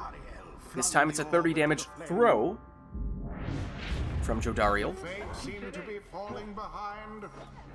Neither team is the Fate, Brighton. Thank you for asking. Lenore, Orb quenches the able to plunge here with her harp. That's another 20 damage. That means this is a roughly 2-score game per player. But after that, it now is possible for Lenore to finish this with 1 score. more like that, and we are finished here. Unless Iroder has Brazen Manor, but I don't think he does. Lenore with just Tizo at the moment, trying to bide some time here as Stowaway is not coming back in this round, but here is Pamitha, coming back from Web Lanthorn through Tizo's banishment. She's down again. That means Tizo is by himself once again. Into the lava he goes. He comes back more quickly if he gets banished in the lava than if he is banished via a cast or aura, but still not quickly enough to stop Iroder, and that means now it is a sudden death match. 1 score for either player likely would do the trick. Oh, Lenore ends up in the lava with both of her exiles. That can't have been the plan. Meanwhile, both players wait for the orb to come back as it was hovering over the lava. It is Lenore who retrieves, and there's some room here. But Iroder is quick to cover up, except with that score. Lenore plunges in for the win, taking the first match in this series. Going to the spring again. Alright, Iroder wants to send us to the spring. That is his selection. Until the next rite.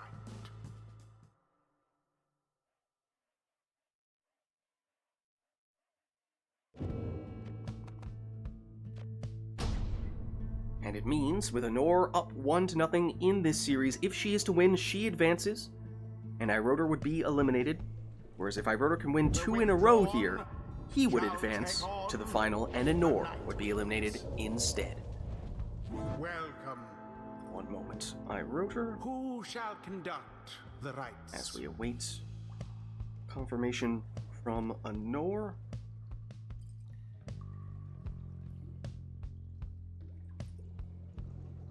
Which we now have. You're good to go whenever you're ready.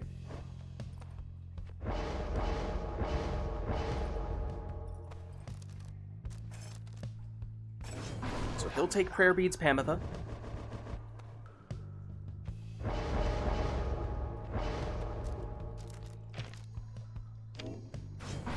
Volfred. Nutrition Stick Volfred for Lenore.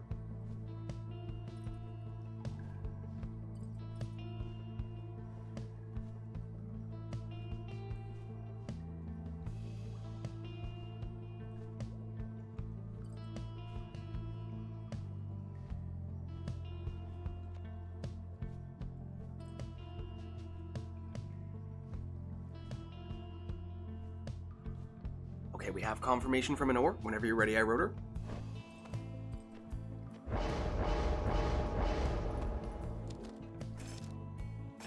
Exile. Web Lanthorn Raji for him. Tay. Quick throw Stowaway for Lenore.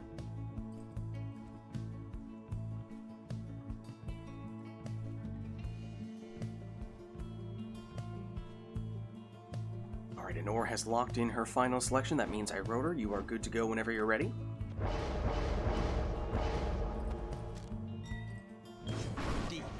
go quick throwing Viz Paleth, and Anor will take Almer with banishing throws. So here we go. Anor is up 1-0 in this series against Iroder. Praise be to the scribes. Iroder has selected that we play this match at the Spring of Jomir, and he is the one getting us started with a 20 damage plunge from his harp.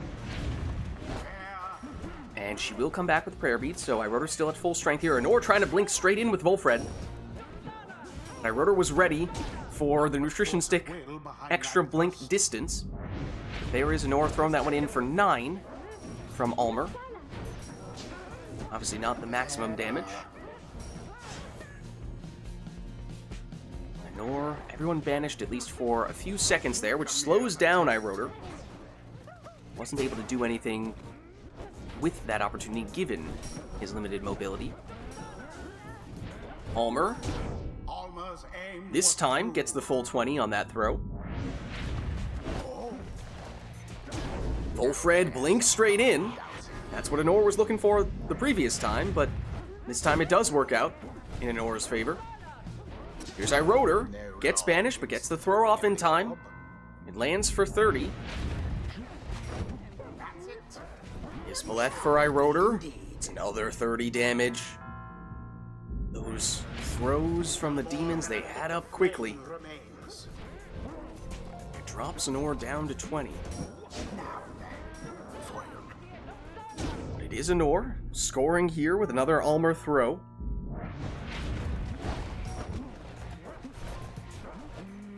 Volfred, quick throw from Anor, it's good for 5, and that means this is now a sudden death match. Anor does not have rekindling.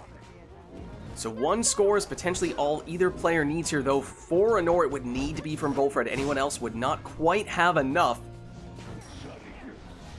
It is Volfred who comes back first for Anor.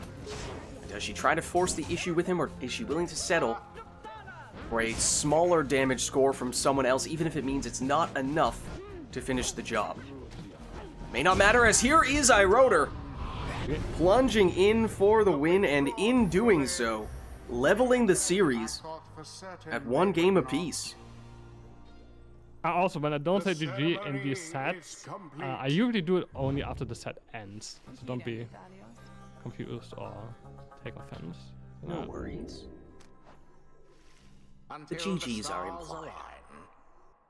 Exactly. Well, I just think of the set as one unit, so GG after the set. Alright, well now we go back to Anor. It is your choice to select wherever you would like to go. The one thing you are not allowed to choose is the nest.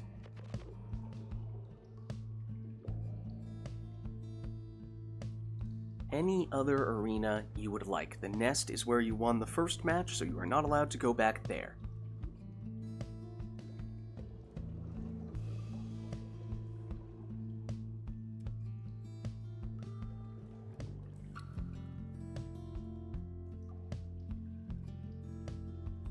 Anor says the Ridge. The Ridge of Goal is where we will decide who advances between Anor and Iroder. The withdrawn shall confront the Nightwings. Welcome. Just hold on a second here, Iroder, waiting for confirmation from Anor. Alright, and Anor has locked in. Whenever you're ready, Iroder.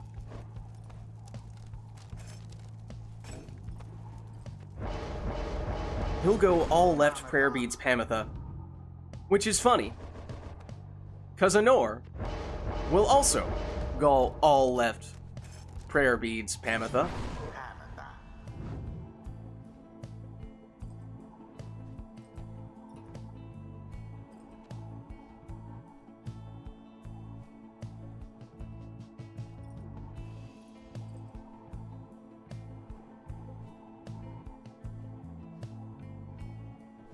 Alright, Anor has locked in. Whenever you're ready, Iroder, you may proceed.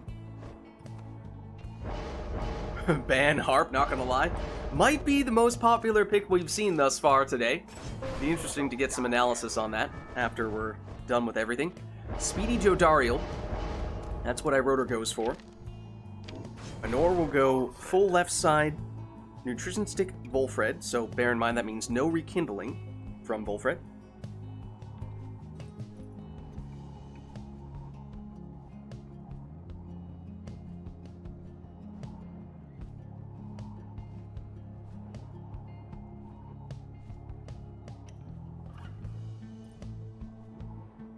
Alright, Anor has locked in. Whenever you're ready, iRotor, you may select your next exile. We'll go quick throwing Vids and Anor, doubling down on the saps here. She said, oh, I heard Lids say that I won't have rekindling. Well, that is not the case. She'll get some from Palmas here alongside the quick throws from the Star Splinter. So here we go. The series is tied up at 1 win apiece. That means whoever wins this moves on to the final to face Core. The loser will be eliminated.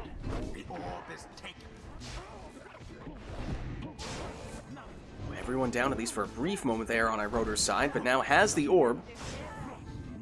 Getting aggressive offensively, now it's iRotor who's briefly defenseless. Ametha, or Anor. Blocked, banished. iRotor now with his Pamitha, blocked. Switches into Jody though. She gets the orb back here and plunges for 30.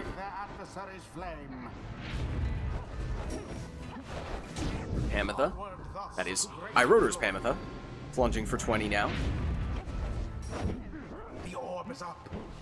Vids for iRotor. Doesn't get anything out of that throw, so Anor able to recover the orb. Anor switches into Volfred, and his throw, it's a quick one. Just 8. Oh, and iRotor, the push almost got him in, but then he just had to go slightly further to get the plunge. It does ultimately lead to a 20 damage score for him. And with Prayer Beads, Pamitha returns, so he's still at full strength here. Double saps. Anor can certainly play the slow, patient game by shielding with them. Can she get the change of pace necessary to create some scoring opportunities? Yes, she can. As she demonstrates there, the 25 damage sap plunge. Does, however, mean she now does not have Volfred in this round. She's waiting for Palmas to return here. She has now done. He is then banished, so once again it is just Pamitha. But that's all Anor needs. Plunging for 20 here. Anor banishes iRotor's Pamitha, but then iRotor banishes Anor's Volfred. Pamitha for Anor. Blocked. iRotor gets it back. It's Vids. Tried to banish with the throw, but instead gets banished. Now counterattack from Anor's Harp, who plunges in for 20. Prayer Beads for her as well, so she's back, even after the plunge.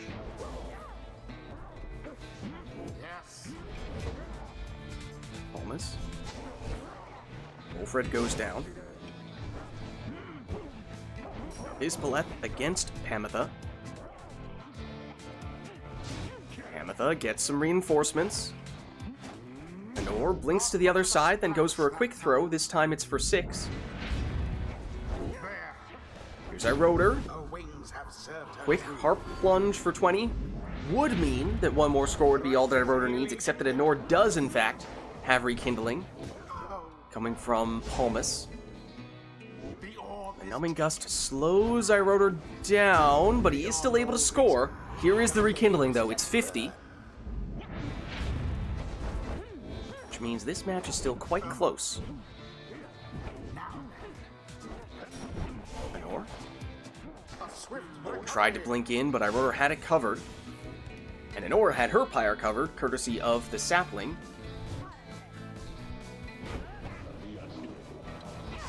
Jody, down she goes. Now it's Anor with Pamitha. Down she goes. Sapling, placed aggressively from Anor, though not enough to set up a winning, or rather a scoring opportunity. Both players likely 2 scores away, potentially a little bit more, from getting any decisive scores here. Depends on exactly how much damage they get per score, of course. Here is Iroder. Oh, extremely close from his Pamitha. Not quite enough to make it in for the plunge, and there's an opening here for Anor. Settles for the throw, and that one's good for 18. Iroder. Oh, so close with the harp push, but just doesn't quite work out for him there.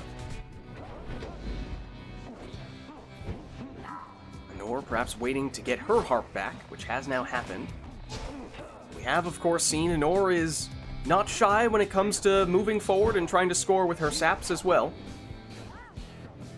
Here's Iroder. His Pamitha blocked by the opposing Pamitha. He switches into Jody.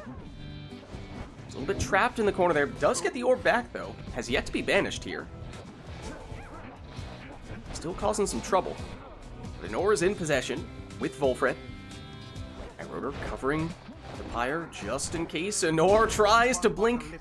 Doesn't go straight in, instead gets close and goes for a quick throw. But doesn't change the math too much here. Still looking at, for Anor, probably 2 scores. For Iroder, either 2, potentially 3. Again, depending on if we see more of those partial damage throws or if everything is either a full damage throw or a plunge.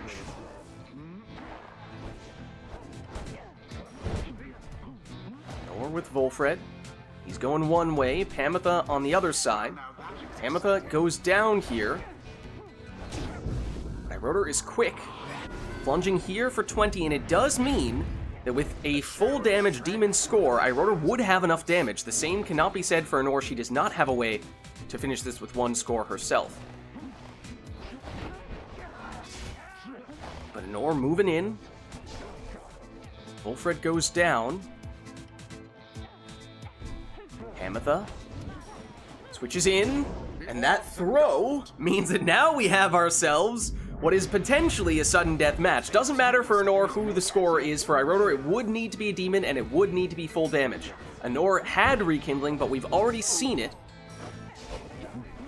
So if Iroder can make it in with Jody, he will win the match and the series. GG. GG's.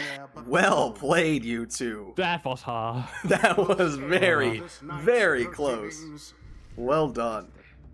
Alright, good luck. GG's Anor, GG's I'm quickly hopping back Iroder. the other channel, like 1 minute, I don't know.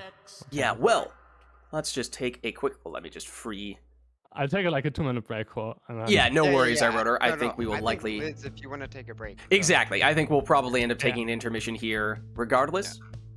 Just take a quick look over at the bracket to show you why that is. And the reason is quite simple. The reason is because that was our semi-final match, and we just saw Anor go down to Iroder. Iroder advances, and that means that we now have our final between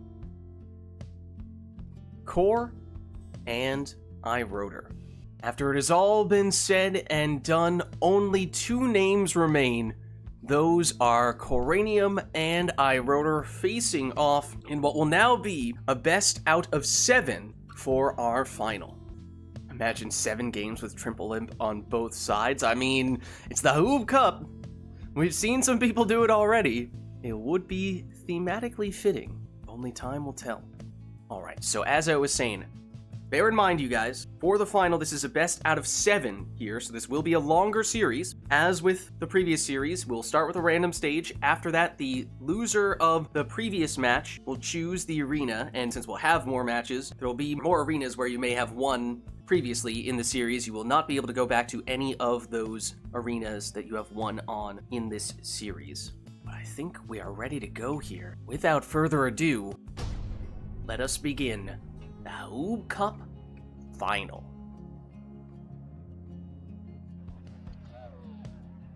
We will begin maybe somewhat fittingly, in the Imp Arena for the final named after the Imp Scribe. And Iroder, if you could just hold on a second as we await confirmation from Core. Alright, Core has locked in his first choice. Whenever you are ready, Iroder, you may select your first choice.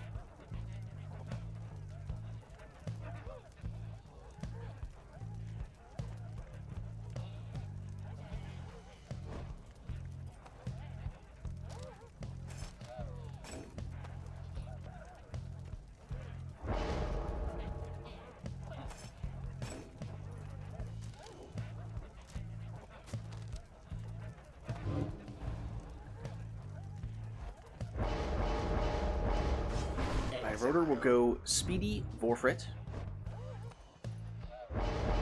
Core will take Manly with a quick throwing talisman.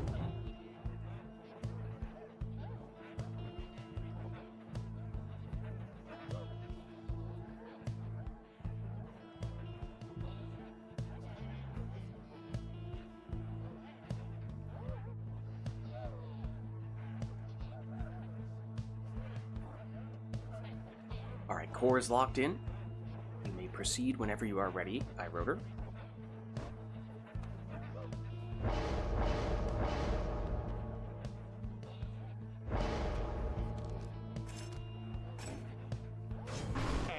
He'll take Webbed Lanthorn Raji.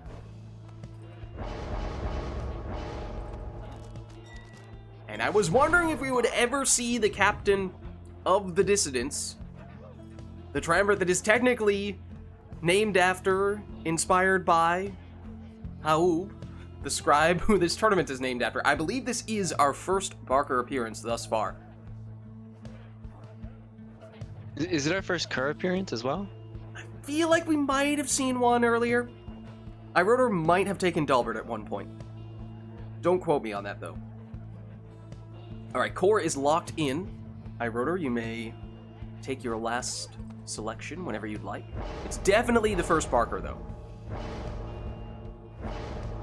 Quantum took a Kerr? Okay.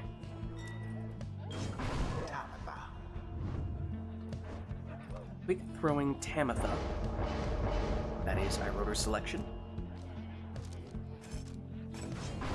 And then Webbed Lanthorn Messenger Imp is Core's final choice. So here we are for the first match in a best out of 7 series for the final of the Haub Cup, and it is Iroder getting us started with a plunge from Vorfrit. Oh, and then a quick answer there from Core, tying us up at 75 apiece. I was about to say, remember that the Crones only do that bonus damage when the players do not have the same amount of Pyre life. Usually that only happens at the very beginning of the match, but now it is once again tied up. So Vorfrit is back, but once again, it's only 25 rather than 30 damage, and at this point that's actually starting to add up to what could be a significant amount of damage that Iroder has lost for that reason. Fell Swoop Explosion, taking out some of Core's exiles, but Core got it back, only to then be banished. Everyone down on Core's side. But Iroder, unable to do anything with that. It's back with Core here.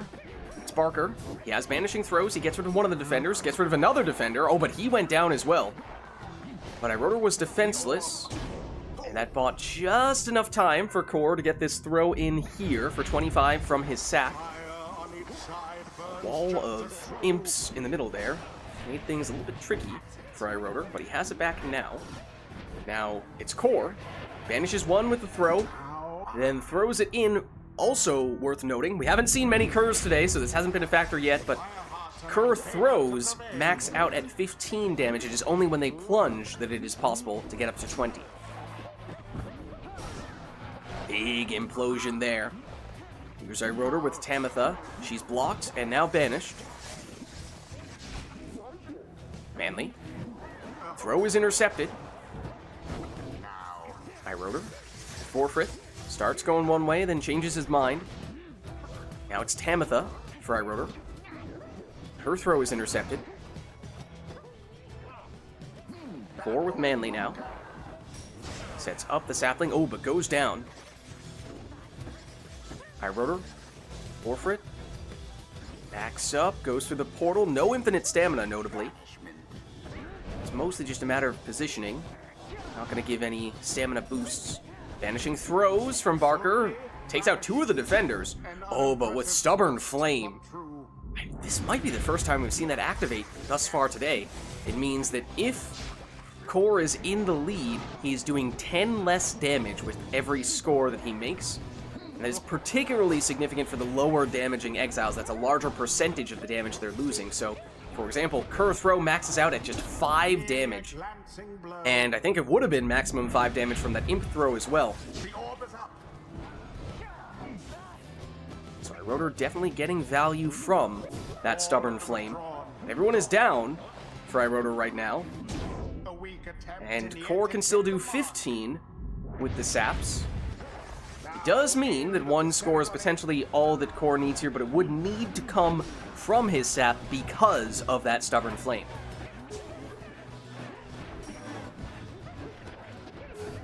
Does Core force the issue with his sap, or is he willing to settle for smaller damage scores? Well, it is, of course, Rotor scoring here. He's not going down without a fight. And it actually means 1 score for Rotor could be all that he needs here, if it is to come from Vorfrit. Core does not have any rekindling. Core sets up a dangerous portal there. Rotor's in possession. He's blocked here and now banished. Orb unclaimed. Here is Rotor. Forfeit goes down. Back with Forfeit. Oh, ever so close, but Core gets the stop. Core almost with the throw there, but Rotor banishes. It sets up a dangerous portal for Core, though. Core plunges. It's good for 10, but Rotor holds on with 1.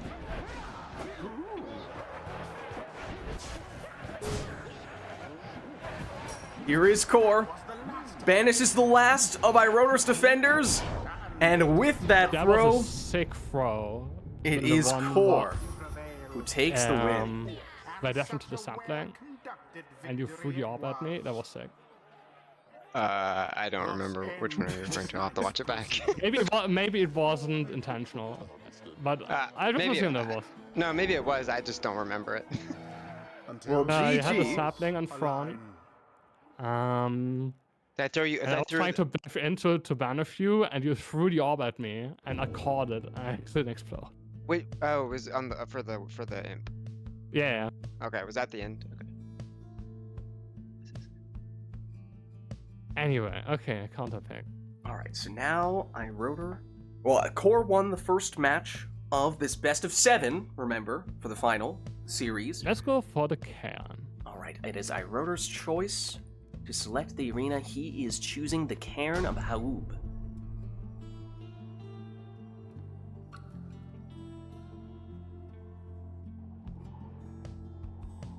The withdrawn versus the Pirates. Alright, one moment, Rotor, as we await Core locking in his first exile. He has now done that, so you may take your first choice here.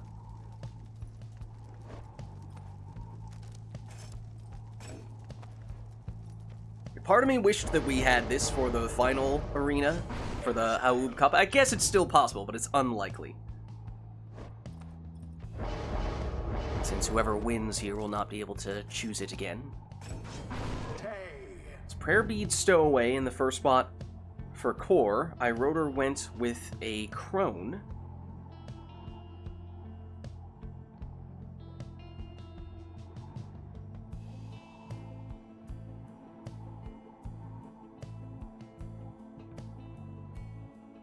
Alright, Core has locked in. Whenever you're ready, Rotor, you may proceed.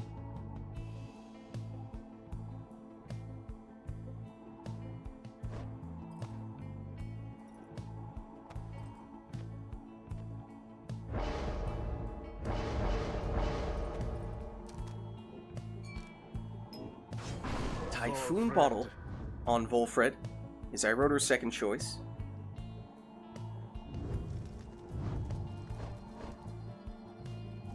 With some rekindling, no less.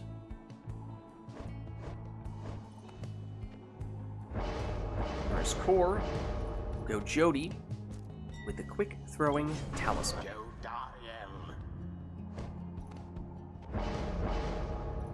Oh, one second, Iroder. Give me a second. Yeah, he hasn't logged in. I'm looking. I haven't seen anything. So. Quick, use a scribe snuff. Switch exiles.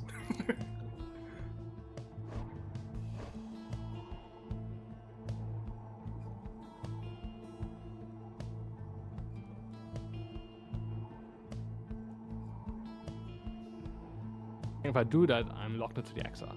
That's true. Oh, what? It forces you to pick all of the mastery. I think you can click like scout or whatever. Yeah, I think you can click scout or whatever. I just have to select the mastery. It's okay. All right. Well, Core, I'm done. Core has now logged in, so you're good to go whenever you're ready.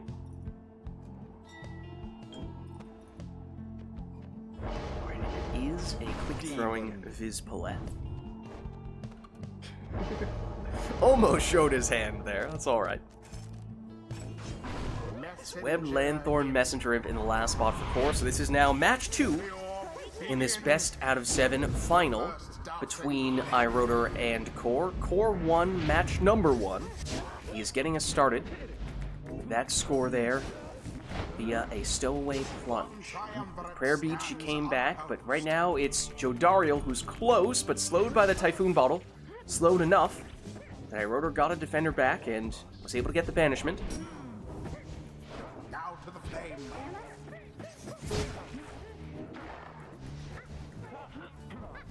Core goes down here. Loses the stowaway as well, so just Messenger Imp. The portal does exist. It's currently blocked by the hockey puck, but it is there for Core.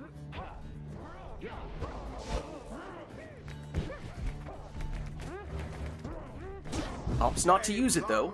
Instead jumps in with the stowaway, and with Stubborn Flame, we're seeing it again here. It does reduce Core's damage by 10 if he is in the lead. Here is Iroder applying some pressure. Orb is still next to Core's Pyre. Iroder gets it back. Throws that one in for 30. That ties us up at 70 apiece. Core loses Jody. Here's Vids for Iroder. Core avoids the banishment, passes it up to the stowaway. She plunges for 20, and with the Prayer Bead, she's back. Attacking once again, but this time she's blocked. Teleports back to the orb on the second attempt. She's able to make it in, but Stubborn Flame reduces her damage by 10.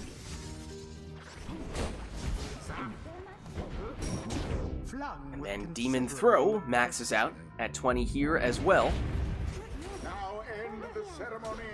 Which means usually that would be sufficient, except not with Stubborn Flame active. Not to mention, Iroder does have Rekindling, I do believe. This one is not as close to being over as it might seem. Core goes around the long way. But Iroder says enough of that. But then everyone banished on Iroder's side, and so Core plunges here. But here is the Rekindling, and it is 50.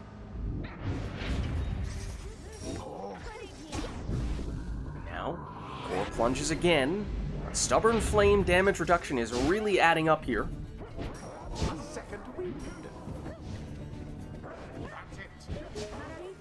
Core times that just right to avoid getting stunned by the demon so that he can still get the banishment. That time was forfeit being stopped. Now Iroder back with Vids. Banishes one with the throw. Gets the orb back here. Goes down. Stowaway through the portal, but she's banished nonetheless. Second attempt, though. She'll make it through here. Once again, Stubborn Flame, reducing her damage by 10. And so that does mean that even though it may seem as though Core has enough damage here with Jodariel, it is not the case. At least, not while Stubborn Flame is in effect. Stowaway. Back at it once more. Now it is possible for Core to finish it, though it would need to come from Jody. Now with that score, dropping Iroder down to 10, he could do it with the stowaway as well. Everyone down on Iroder's side does slow Core down with the Typhoon Bottle, but that is not enough to stop him from getting the winning score. They vastly outperformed their adversaries. Well played, you two. The ceremony is complete. And with that, Core takes the second match in the series. We are still heading back. Until the next Rite. It's the best out of 7, and that means Iroder is picking the location he says the spring is where we will go for this next one.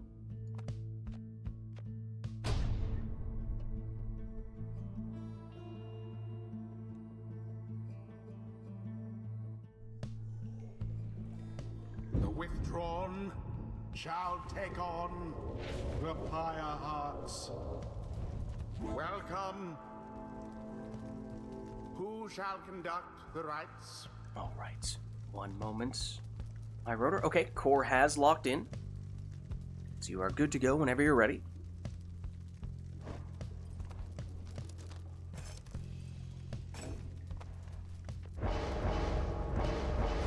Exile. It's Prayer Beads Zoxiana in the first spot for Iroder.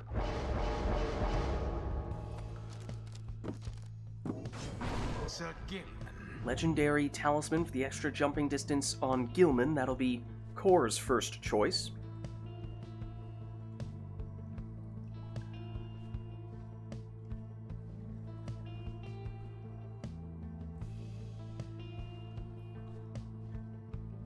Alright, Core has locked in.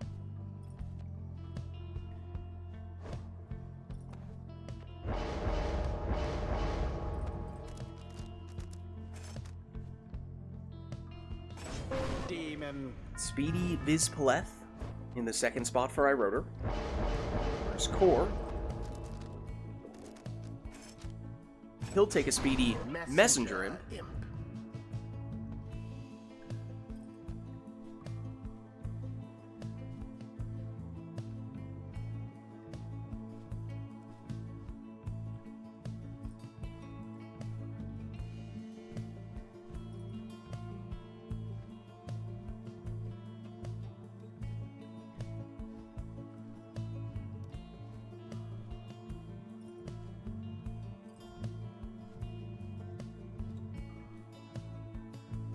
Alright, Core has locked in.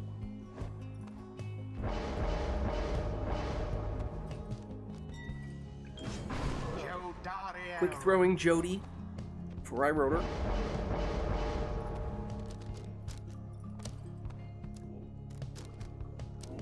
Exploding Snadra for Core.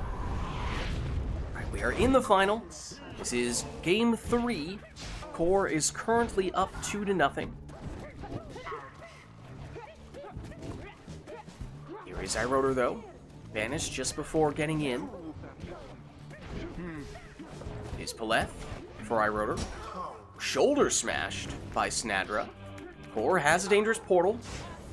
Banishes the defender. And sets up this 25 damage throw.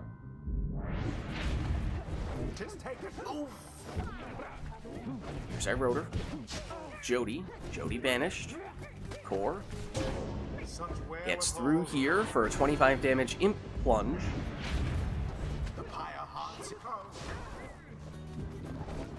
Gilman for Core.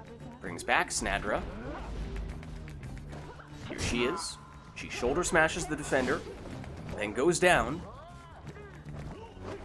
Gilman for Core brings back Snadra.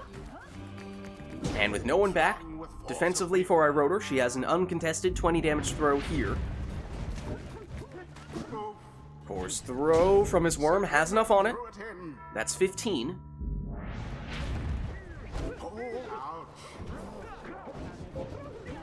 Here's Iroder with Vizpaleth. Messenger Imp gets the banishment. Snadra, goes down, but activates the Vengeful Vow. Getting rid of the last of the defenders, and it is actually Core's Imp who has the most damage. Vispeleth. Down she goes. Gilman, he's blocked. Back with Iroder's Jody here. She's banished. Now Gilman and Messenger versus Vispeleth and Zoxiana. Zoxiana for Iroder. Engulfed within the aura. Jody now. Banishes Snadra. Gets the rebound, but gets banished before Iroder can get the putback. Big Vengeful Vow explosion there from Snadra. And sets up the winning throw from Core's Imp. GG. Their adversaries must be crying tears of shame. Well played, you two. The rite is done. We are rerunning this. Same location? Yes. Okay. You can do that Until if you the would like. stars align.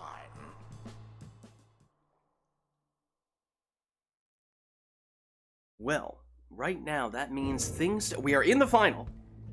As things stand, it is Core up 3-0 in what is a best of 7 series, which means if Core is to win this next match or any of the next matches, he will be the victor of the Aoub Cup. At this point, Iroder would need the reverse sweep to go 4 in a row.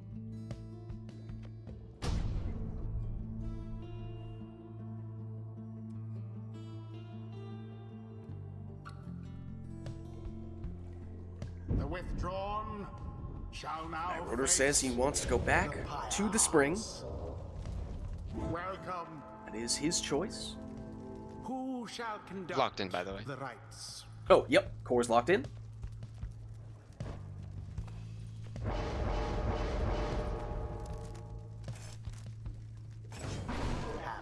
Rare Beads Pamatha for Iroder. Core's End will be a power casting Snadra.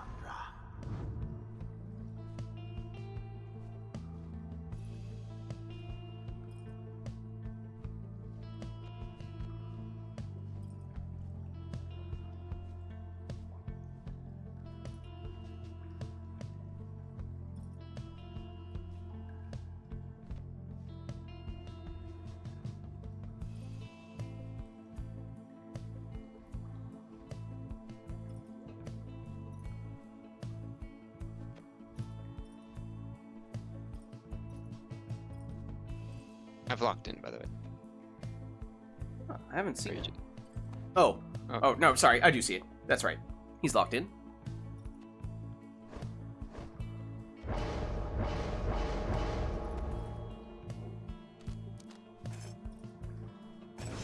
Alright.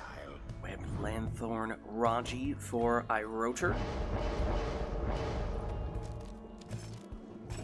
Speedy Tizo for Core.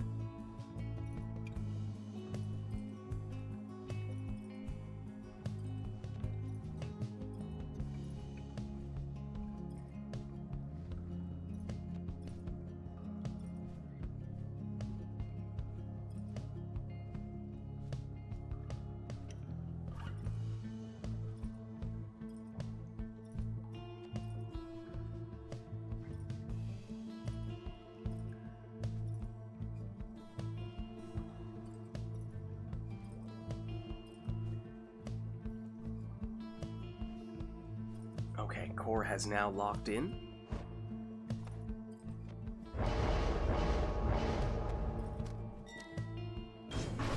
Iroder will go quick throwing Vispeleth for his final selection, whereas Core, for his last choice,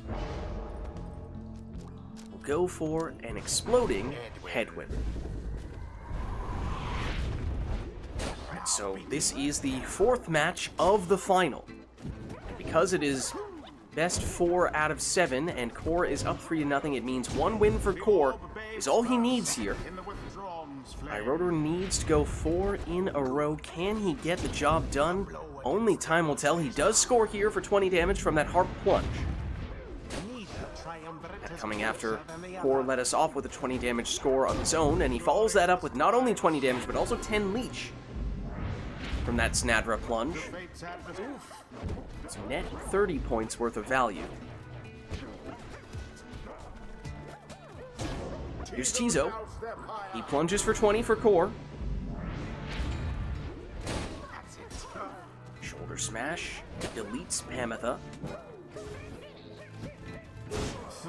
Big implosion gets rid of the last of Core's defenders. So that buys some time for Iroder to get a 30 damage demon throw in there. Down goes Viz Paleth. Snadra taking names with those power casts. Here's Pamitha though, and she'll make it in for Iroder. More power casts from Snadra. She shoulder smashes the defender as well. Gets rid of the last of the defenders there, but Pamitha comes back just in time for Iroder. Here she is, but she's banished just before she can plunge. Iroder defenseless, Core eyeing the portal, but Iroder, oh, got a defender, but not enough to stop Snadra here. 20 damage plus 10 leech.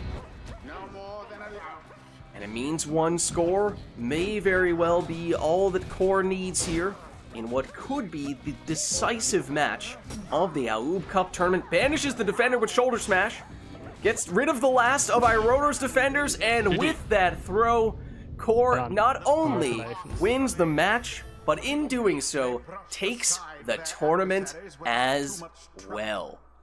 GG. Well played, you two, and well played everybody who participated in the matches today. We had a total of 18 series. Thank you everybody who participated. Some really nice matches today. And it has been a while, of course, since our previous tournament. When it is all said and done, we have crowned our Aoub Cup champion. That being none other than Core. Well done. Thank you, Lids. Thank you, everyone. This was a lot of fun. Especially thank you to friends that showed up, even not just to support me, but other people, because this game is really fun, and tournaments like this are a blast. So thank you all for joining, and thank you, Lids and Trailer, for like hosting. So short, you're thanking all your haters. Yeah. Thank you for organizing it all. It was like, you guys announced it last week together, and I felt like it went really smoothly today. So, I don't know, it was really fun. There you have it from Core, our Aoub Cup champion. Do need to give a huge shout out because I've been the one taking center stage, but meanwhile, Thaler has been working hard behind the scenes, making sure that everything runs smoothly, so need to give a huge shout out to Thaler. Thank you very much for making everything run as smoothly as it did. Could not have done it without his help. And Thaler, of course, is the founder of the Rite Club Discord server. With that, we have done it. We have reached the end of our fourth official Rite Club tournament, the Aoub Cup, and in doing so, it means that Core is our latest and greatest champion. Well done, everyone who participated in the matches, but with that, that will be all.